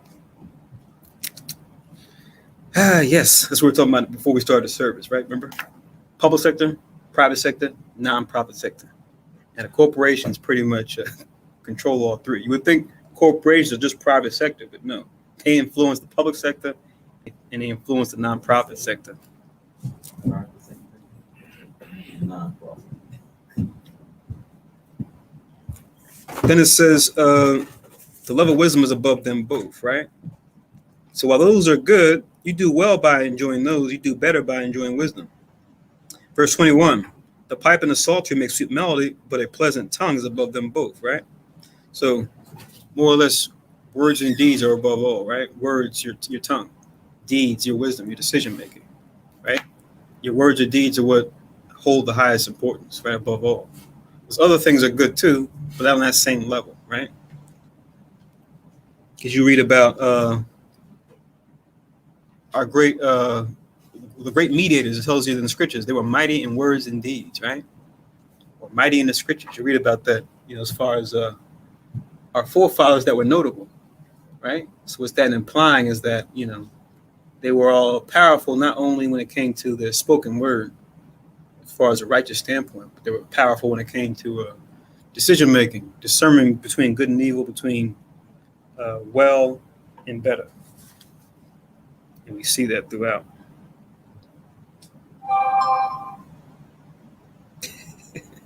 You got that too?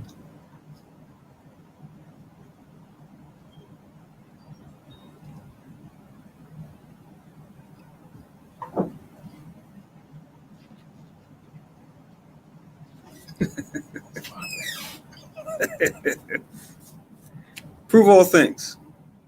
I got to ask where the brother learned, where the record's from concerning Bruce Lee. Because usually I just go to Psalms. Is it Psalm 78 or 87? I'll make mention of Rahab. This man was born in her, talking about Egypt. Let's go there. I'm like, look, the heathen can have their shiners, no problem. It's cool. But look at who we got. Throughout history, current events. Yeah, they got their people. Hell, even David, right, and his mighty men, right? I think it was like maybe 3 or 4 of them were strangers, but they were thorough. So he said, "Oh, I'm gonna use you, my army, since they took the knee. All right, we fight with you now. Come on in, I got you." Now, of course, his top 3, well, us. But yeah, part of his top, army, his top 30 mightiest, some of them were strangers. So yeah.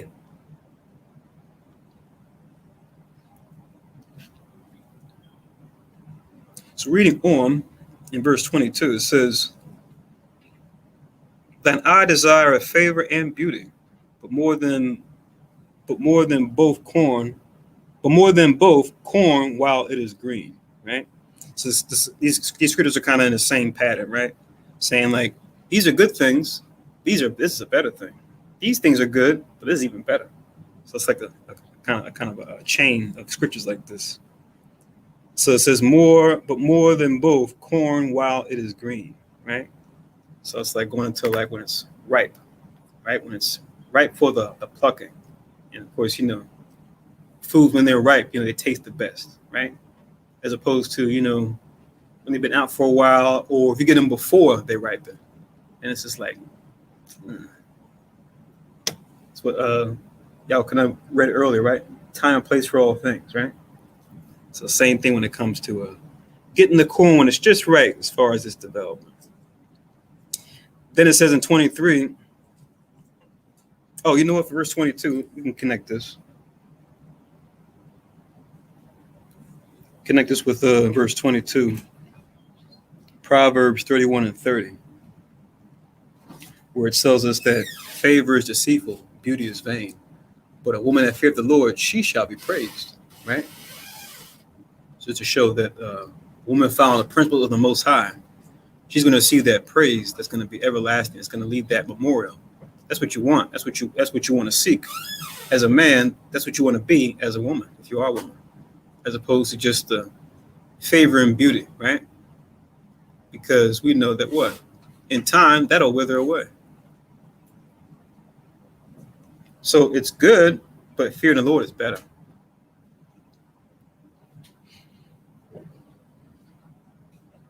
Then it says, a friend and companion never meet amiss, but above both is a wife with her husband, right? So that bond between wife and husband can go even above and beyond what a friend and a companion can provide one for another, right? As far as that level of intimacy and that comfort that can be provided, given that deeper knowledge that they'll have of each other, as opposed to just a friend. They'll know things about you too, but not things that like your significant other would know about you, right? So just making that comparison, because becoming one flesh, there's a lot that goes to it, right? Even things you may not consider.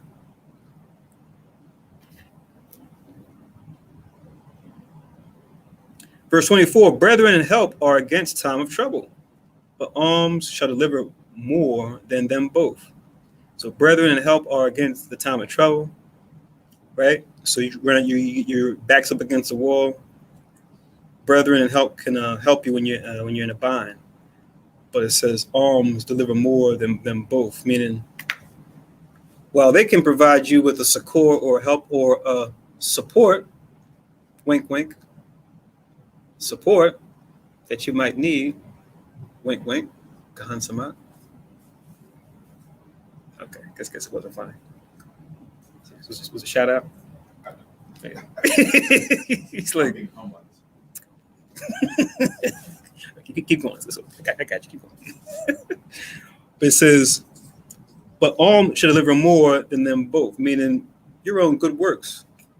Your own good works. When you're in a bind, you'll find that what? If not a brethren or not a help, those things will just be there. Those things will be provided, right? You'll have a situation manifest itself to where you didn't even expect it to come, right? Because of your alms. This reminds me of when Tobit was, after he was blind, right? And then his wife, Edna, was doing the woman's works, right? Helping to, pay the bills and everything. And one of the customers had left a goat. And then he kind of got hyped. He was just like, no, why do I hear a bleating of a goat? That wasn't a part of the agreement. We can't take anything stolen. Give it back. Like he was already on the whole principle idea of it. And his wife had to kind of calm him down and say, hold on, think about it. Like you've done a lot of good, for our people in where were they at? Assyria, the Assyrian captivity. You've done a lot of good for our people that have been struggling under the Assyrians. Like your works are known. Like this is just, a little something extra for, your good works. So I think, until she kind of explained it that way, it's like you had to kind of sit back and consider it like, oh, damn, you know what? I didn't even think about that, But his first instinct was just, oh, we took something above and beyond what was necessary. We don't want to take any stolen goods. But she was trying to explain to him, no, it was just an extra gift. It was like a tip, if you will, right? On top of, or a gift from, a brother or sister that knows you and knows the good work that you've done in the community. Let's get that real quick.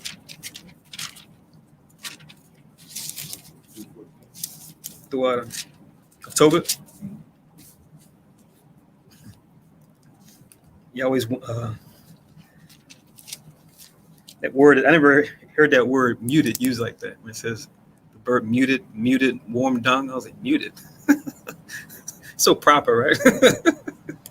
Not bird took a crap on his eyes, like muted. So Tobit chapter 2, and you should start from 14.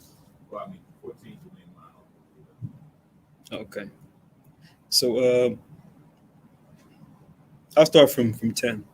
It says, I knew not that there were sparrows in the wall, and mine eyes being open, The sparrows muted warm dung into mine eyes, and a whiteness came up in mine eyes. And I went to the physicians, and they could help me not. Moreover, Ecclesiasticus did nourish me until I went into Elymas. So, now he's not, even able-bodied at this point, right? Where he can't use his eyes. So it's like he can't do the work he normally would. It says in 11, and my wife Anna did take woman's work to do, right? So they could still bring in income, right? 12, and when she had sent them home to the owners, they paid her wages and gave her also besides a kid, like a goat. And when it was in my house and began to cry, so he heard the goat, bleeding, I said unto her, from whence is this kid? Is it not stolen, right? Render it to the owners, for it is not lawful for anything that is stolen, right? Because this is not what we agreed to get paid, right? This is more over and above, right? But then she replies and says, but she replied unto me, it was given for a gift more than the wages. Howbeit I did not believe her, but bade her render it to the owners. And I was abashed at her, but she replied upon me, where are thine alms and thy righteous deeds? Behold, thou and thy works, all thy works are known, right? So just getting to consider, look, the Most High, he's trying to show you, like, he sees you, right? Even though you're going through this affliction with your eyes, he sees your good works, right? This is something on top of, what they paid me, and, someone who is charitable, you don't want to be the one to keep someone from, being charitable if they want to be, right? They want to give more and they don't feel obligated. They just want to do it out of the kindness of their heart. You want to keep people from doing that, right? You can rub folks the wrong way that way, You yourself could be rubbed the wrong way when you're trying to give something beyond, right, what's necessary. And they're just like, oh, no, right? Especially if they refuse and really overdo it. Like, there's one thing to refuse, oh, no, that's okay. And they finally, what's the word? They finally say, okay, I appreciate it. As opposed to, no extra. No, we don't want any charity. It's just like, all right, fine, Now you feel bad, right? Now you feel like you did something wrong. I'm trying to help. Now I feel bad for trying to help. Yeah, so one thing to give is also another thing to be willing to receive when someone wants to give to you, for not because of a bribe, but because out of the kindness of their heart. There's wisdom that goes into accepting, the people wanting to help for good things. Yeah. Kind of see your text, Zakwamalat, as far as alms that are offerings that one can provide to assist another. Right. So we see Toba being a perfect example of that. And then you read on, he gives that advice even to his son as well, right? As far as the importance of alms. As he's done it, and he's seen the rewards that come from it, even in his affliction, and him knowing, yes, son, this will work for you too. Do it. And ultimately, it's the right thing to do, the Most High said. So reading on in verse 25, so that was the link with verse 24. It was Tobit chapter 2, 10, and we read down to 14. So verse 25, it says, gold and silver make the foot stand sure, but counsel's esteemed above them both. Right? It's another example. Yeah.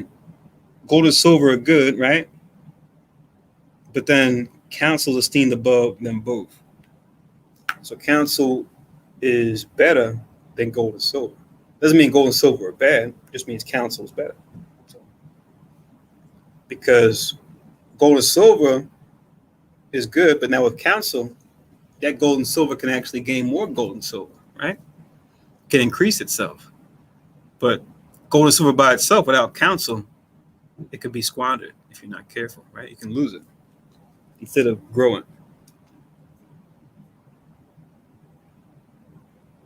Then it says in verse 26, riches and strength lift up the heart, but the fear of the Lord is above them both.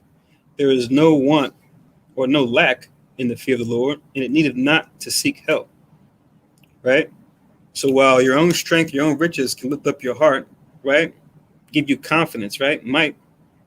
The fear of the Lord is above them both.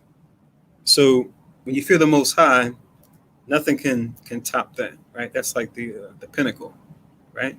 The apex, right? Because with that fear of the Lord, all the things fall underneath that when it comes to glory, or the glory that one can receive. We get a couple of verses I think that touch on this importance, but one that we can pull here too, where we see, as far as another example from our ancestry, from our fathers, from our ancestors, we can go to Zechariah. Yeah.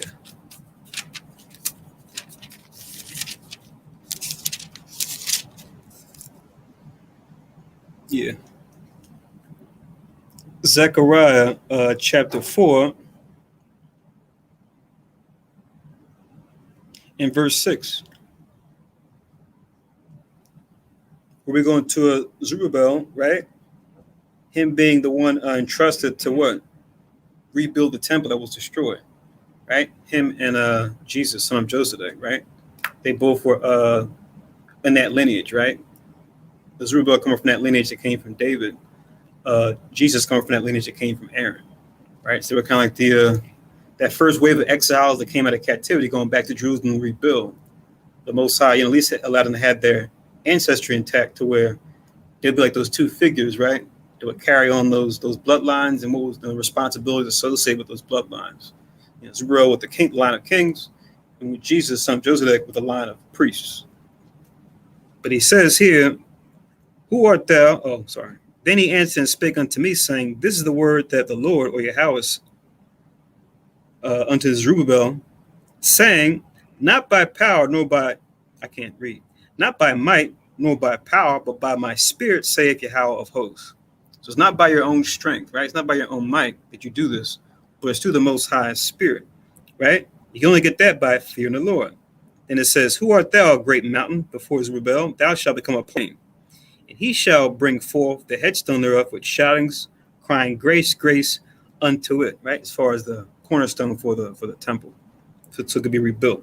Then it says, "The hands of Zerubbabel have laid the foundation of this house. His hands shall also finish it, and thou shalt know that Yahweh of hosts have sent me unto you." So the power ultimately comes through the Most High.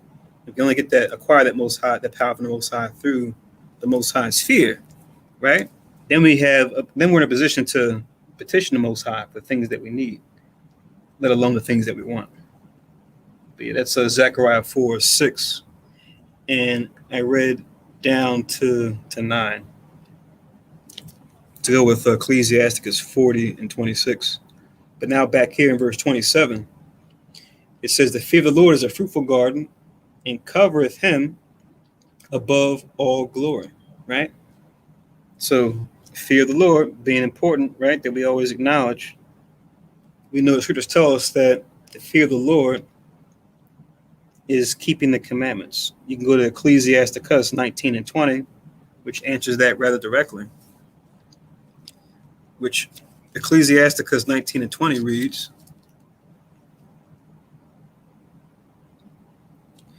"The fear of the Lord is all wisdom, and in all wisdom is the performance of the law and the knowledge of his omnipotency, or his all powerfulness," right? That's what omnipotence means, all powerful. Remember, the Most High is the three omnis, right? Tell us that even in the world, right? They say omnipotent, omniscient, meaning he's all knowing, and then omnipresent, which means he's in all places. Esau wishes he was that, and that's where he tries to use technology to do that. And then also Psalm 111 and verse 10 is a good one too, where you can connect the fearing the Lord, keeping the commandments, because so-called Christian church always talk about, "Oh, we're God-fearing," Then you ask them, what does that mean, God-fearing? And you find out, oh, according to you, God-fearing just means, going to church Sunday, working in the soup kitchen, on the weekends. I'm like, those are good things, but is it the goodness of God? right? Are you following the commandments? But Psalms 111 and verse 10, it says, the fear of the Lord is the beginning of wisdom. Then it says, a good understanding have all they that do his commandments. His praise endure forever. So that's the fear of the Lord. Oh, I didn't read 19 and 20 yet. Well, oh, I did read it. Yeah, moving so quick. So Psalms 111 and verse 10, as well as Ecclesiasticus 19 and 20 to go up. Ecclesiasticus chapter 40, verse 27.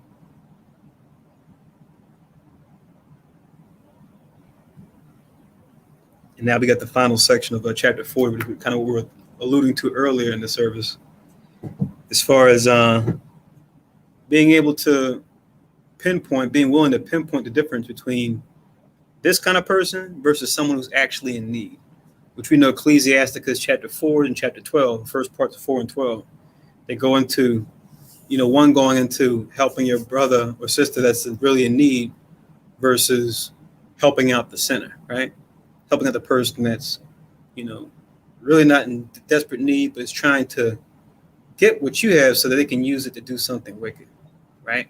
The proverbial, using it for drugs, right? Which is very prevalent now, or anything they're trying to do that's destructive somehow to themselves or to those around them. But it says in verse 28, my son, lead not a beggar's life, for it is better to die than to beg, right? So don't make it a profession to beg, right? He says better to die than to live a life like that, right? If anything, if you have a need, at least provide some kind of services, right? Like you even see that too, and you kind of have to respect it somewhat, even if you may not have money to give, but at least you can somewhat respect it. Where you might be at a gas station, or going in someplace, and usually that's what the homeless will do, right? They'll say, oh, let me get that gas for you, brother, sister. Oh, let me get that door for you, brother, sister, right? And then it's like, all right, brother or sister, right? What's your need? You need something to eat? You need to get somewhere? I can get you something, right? Your best bet to really prove the brother, sister is to ask them what they need. If they're hungry, you get them some food, right? But if you notice that you do that, and then they give you some kind of resistance, then you might have someone like we're reading here on your hands. And you say, oh, okay, you're trying to use this for your own end. You just out here because you want me to give to you on your terms, as opposed to give to you according to your actual necessity. And I give it to them, that they would be the perfect candidates, right, to be considered for a sales position. That's one thing that homeless have to learn real quick is how to read somebody size somebody up, and look at their body language, look what they got on. Kind of like what we do at camp when we're out there teaching, to say, oh, okay, this is somebody I could ask for some money or for something. You had your hand up. Yeah, as far as that last precept, when it says it's better to die than to beg. Yeah. Right. It's not saying that you should go commit suicide. Right. It's saying that you should not want to be in that position that you're begging. That your life is begging. Right. So it's almost comparable to being dead. Other people. So it's not looking at the glass half empty. It's looking at it half full. Say, look, you got an opportunity to get yourself out of this situation. Right. Don't be comfortable here. Right. There's something better. Right. So from that perspective, someone look at that, read that. It's better to die, begging. It's worth it. Okay. I'll go with your pills and you're out. Con. That's definitely not what we're saying. Yeah, you're right. Because, yeah, you your hand up too. I'll put your hand up. Con. And this is something also to be mindful of too. While we do fall into hardship, I witnessed this. I know some of you witnessed this too. Just when a person begins to take a step towards the Most High, right? We see, if needed not by our hand, how the Most High will what?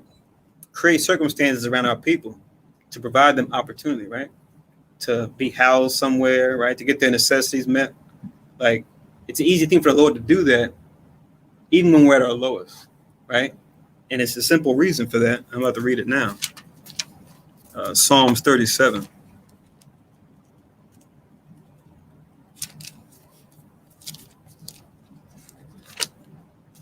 Psalms 37 in verse 25. So this is David saying this, right? He says, Psalm 37 and 25, he says, I have been young, and now I'm old. Yet have I not seen the righteous forsaken, nor his seed begging bread. See that? So the Most High will always provide for the righteous necessity. Even if you're abased, like Paul, we read earlier about Paul saying, I know how to abound and to be abased, right? You might be poor, but not to the point where it's like you're forced to go out there and beg for money, right? It'll never get that bad to where you're totally destitute if you're following the commandments. But if you're not following the commandments, then it's pretty much just a crapshoot, right? It can get worse and worse. It can get even worse than you begging, right? It can get to even a worse low than that. Looks like I have something else before you, right? Like some kind of injury, some kind of damage to your body, whether it be, whatever system in your body, whether it be your circulatory system or your nervous system or whatever it may be. You might get some kind of illness or something like that. So it can get even worse. But yeah, like in a rich country like here, people can beg and get some money, but if you're going like in the West Indies or Central and South America, like you would starve, because like beg, find something to do, wipe down cars or something, yeah, and that's what I'm saying. That's what I was saying earlier. You got that here, where people will say, "Hey, I'll wipe your windows," I'll pump your gas. That's what some will do. Like if you go to the gas station, but they'll ask to do those things for you. You know what I mean? Even some of our brothers who would be at the bus stop, sitting there ready with they clothes on, work clothes, waiting to be picked up, hanging up by Home Depot and all that place, looking for somebody to pick them up to do a day's work, early in the morning, like sitting there, like, well, why are they sitting there? They're not waiting for the bus. Come. Yeah, working at Home Depot, I can relate. I got to talk to those men. Like, sometimes ice would go like 6 o'clock in the morning. They'd be looking places, looking to scoop up our people, because they're out there leaving early in the morning to go someplace. They're like, where they going? Some kind of work, scooping them up. But I don't. I would say this too. On top of that, I mean, and I think you made a comparison to America compared to other countries, but as far as I can tell, the plantation system is worldwide. You got third world conditions right here in the USA. You got gated communities in the poorest places. So it's like the same dynamic. It's just who's bold enough to go into those areas where the wealthy of that particular country is. Like even though most war-torn countries, in Africa, like they always try to like to showcase, or like Southeast Asia, you got the posh parts of town over there too, right? Where you go in there, and it's just like, oh man, this is nicer than what I see, than probably what you've seen back in America. So you got the plantation set up pretty much all over. You got the extreme rich and extreme poor throughout the world, and they pretty much have a basic loosely governing system where they try to figure out, okay, who can we get in charge due to supporting them as far as military arms and guns, and how can we bribe them to keep them in charge? Public governments pretty much, and we'll say, yeah, if you oppress your people at large, we'll make sure we give you these little trinkets, these little benefits. We'll give you these contracts for this, these contracts for that. We'll make sure you and your upper caste, your upper class circle, we'll make sure you guys are hooked up. So you'll see a similar dynamic, even in the Caribbean, even in Southeast Asia, even in war-torn Africa. You'll find like heaven on earth amidst extreme poverty, just like you see here. But the trick is, people think, oh, you're in America. How could you be poor in America? It's because American dollars, right? Minimum wage American dollars aren't going to do you too much if you can't send the money somewhere else. Or if you don't have, multiple families staying in one house sharing the wealth. That $100 or $200 they have extra at the end of the month, right? Or whatever. That goes a long way for their currency back home. But $100, $200 extra dollars a month for an American isn't doing much because they're still dealing with cost of living, transportation, right? The economy here. But no one likes to talk about that. No one likes to talk about Skid Row, right? Like you're talking about, legal prostitution was it Figueroa Street over there in the West Coast, right? And it's not just Skid Row. You got Skid Rows all over throughout major cities, right? Like homelessness is a serious problem in America for the same reason it's a problem overseas. So you often don't hear that honest assessment of what's really going on, especially here, because people watch a lot of TV and they get the propaganda, so they think, oh, America's streets paved with gold. When they get here, they realize, oh, that was a lie, right? It looks kind of like where I came from, depending on where I go. So America's being exposed. She tried to lie to the other nations about who she was, but now when people get here, they realize it's not so. But it says in verse 29, it says, the life of him that dependeth on another man's table is not to be counted for a life. For he polluteth himself with other men's meat, but a wise man well nurtured will beware thereof, right? So that's why, like you were saying about it's not saying literally die, but you don't want to live this way because your life isn't considered a life if you are all constantly in someone else's pocket, right? If you constantly owe others, right? So unless you can do for self somehow by whatever skill that you had, right, to make a living for yourself, but you constantly had your hand out, that's no life. And we see, this government intentionally doing that through, extra stimulus and, stimulus A, stimulus B, next wave stimulus, where it's just like, okay, this might, help folks out on the short term, which is good, but what are you doing for the long term as far as creating opportunity, actually creating opportunity for people who have skills that you put them to work, even if it's unskilled labor, right? So they can actually be doing something productive to fill a lot of these holes, these problems that we see throughout America. What are we doing to do that? But they'll just say, oh, take this, gift, all the while their dollars inflating more and more and more. Infrastructure, which could be getting fixed, is not getting fixed. And just situations like falling into a quagmire, getting worse and worse as the days go by. But, one will have the question, just like we do at camp, you teach the truth to somebody, they don't respond, or they don't accept it. Is it blindness or ignorance, right?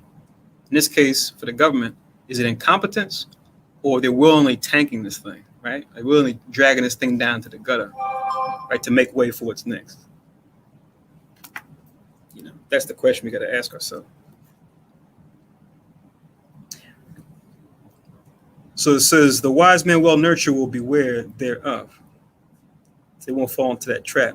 And finally, in verse 30, it says, begging is sweet in the mouth of the shameless, but in his belly there shall burn a fire, right? So they may live that life of being a beggar, but in the end, they know in their spirit, like, this ain't right. Yeah, I'm doing it, but at the same time, I could be doing better. I'm just not willing to even try to do it. So this is the conflict that the man who leads a beggar life goes through. So we don't want to fall into that trap. This is why we always talk about the importance of following the commandments, because just by doing that, even in your tough times, the Most High will find a way for you.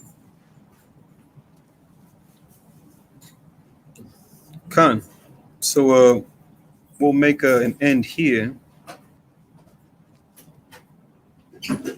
So next week, we're going to be going back to the Old Testament. So I know we're in Judges. So we're going to be reading. We're going to be reading according to the Sabbath readings. We're going to be going through Judges chapter 13 and 14. It's going to be the weekend of the 28th. So Judges 13 and 14 is going to be next week's reading. So definitely get started on that now, and then hopefully by the Tuesday class, if you guys have questions on it, feel free to bring them up to me, whoever's teaching that night. But Judges 13 and 14, definitely start looking at that. And I usually try to set aside at least a watch, whether it be a Roman watch or a Hebrew watch. A Roman watch being 3 hours, a Hebrew watch being 4 hours. I try to time that out throughout the week to read over the scriptures, read over the Sabbath service, right? If you have to break it up in pieces, do that.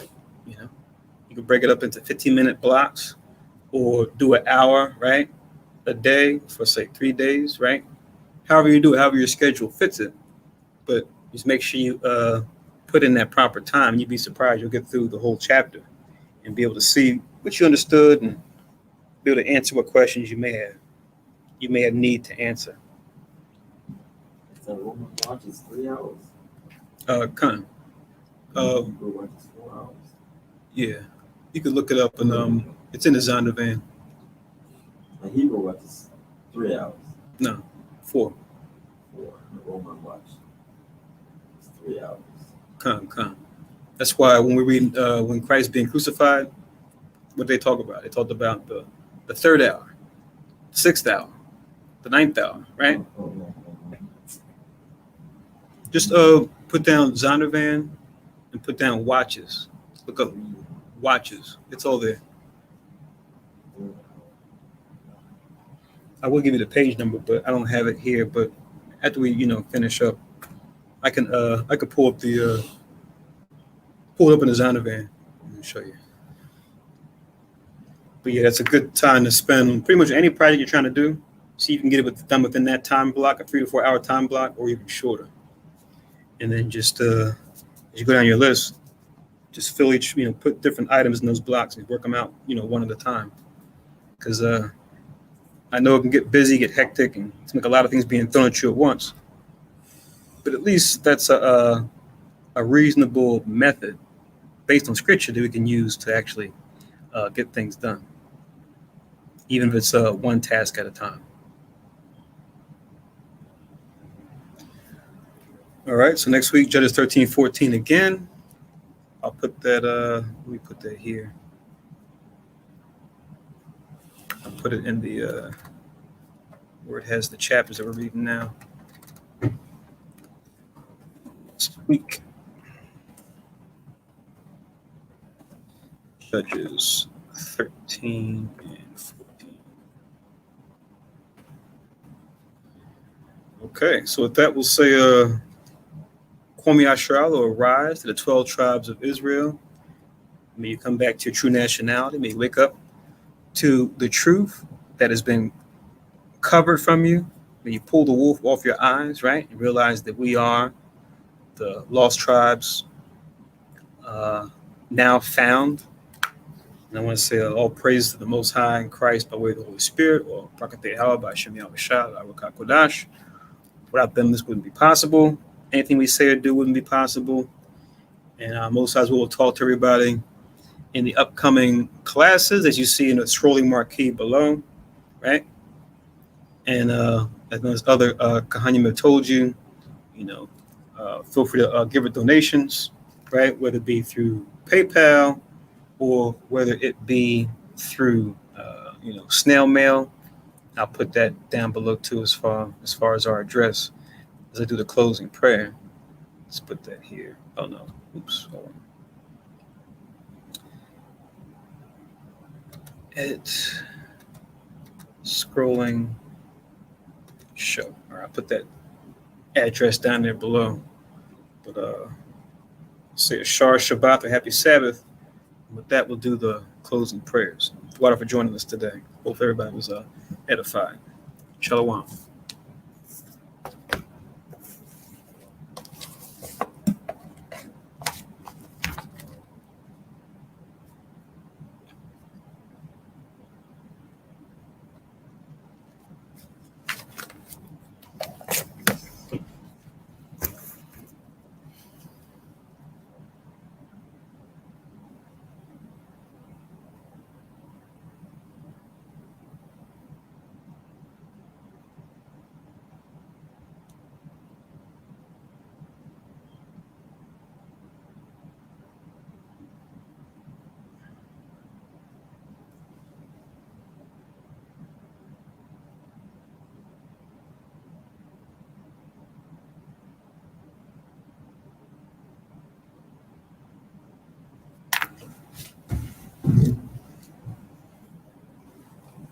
Let's look at the blinds.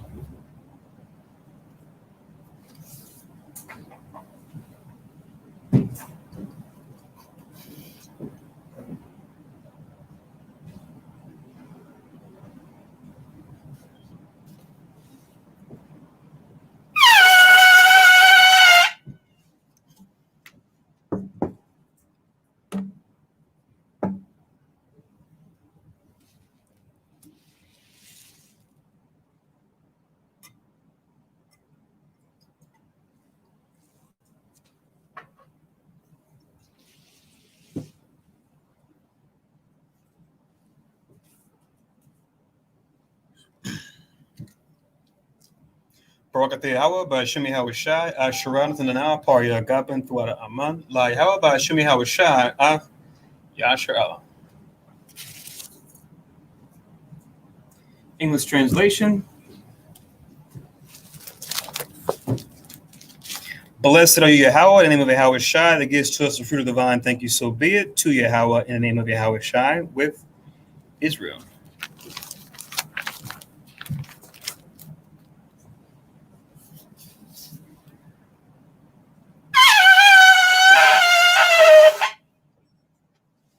Amadwa, Panyuwa Yerushalayim, stand and face Jerusalem.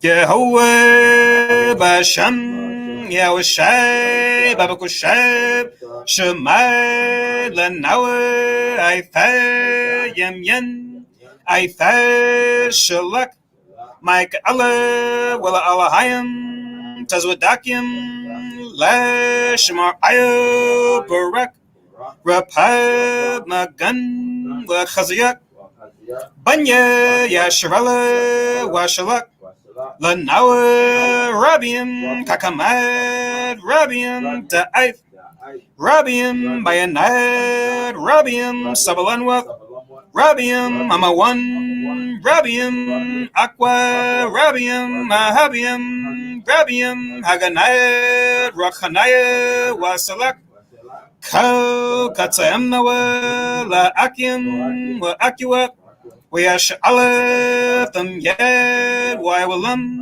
Basham Yahweh the what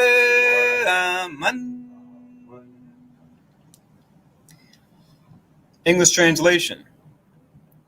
Yahweh, in the name of Yahweh Shai, please listen to us now, right now. Send Michael and the righteous powers to watch over, bless, heal, protect, and make strong the children of Israel. And send to us much wisdom, much knowledge, much understanding, much patience, much faith, much brotherhood, much love, much spiritual protection, and forgive all our sins. For the brothers and sisters in Israel, always and forever, in the name of Yahweh Shai, thank you, so be it. Four Corners Prayer. Yahweh Basham Yahweh Shai Barak Nawab Wayash Allah Wabat Yasaparim Shema Yasharallah Yahweh Allahai Nawah Yahweh Chet. English translation. Yahweh, in the name of Yahweh Shai, bless us in Israel in the house of books or the school. And then we said, Hear, O Israel, the Lord our God is one Lord. So with that, we'll say, Shar Shabbat, Happy Sabbath, and Most High's will talk to everybody in this upcoming week. Shalom.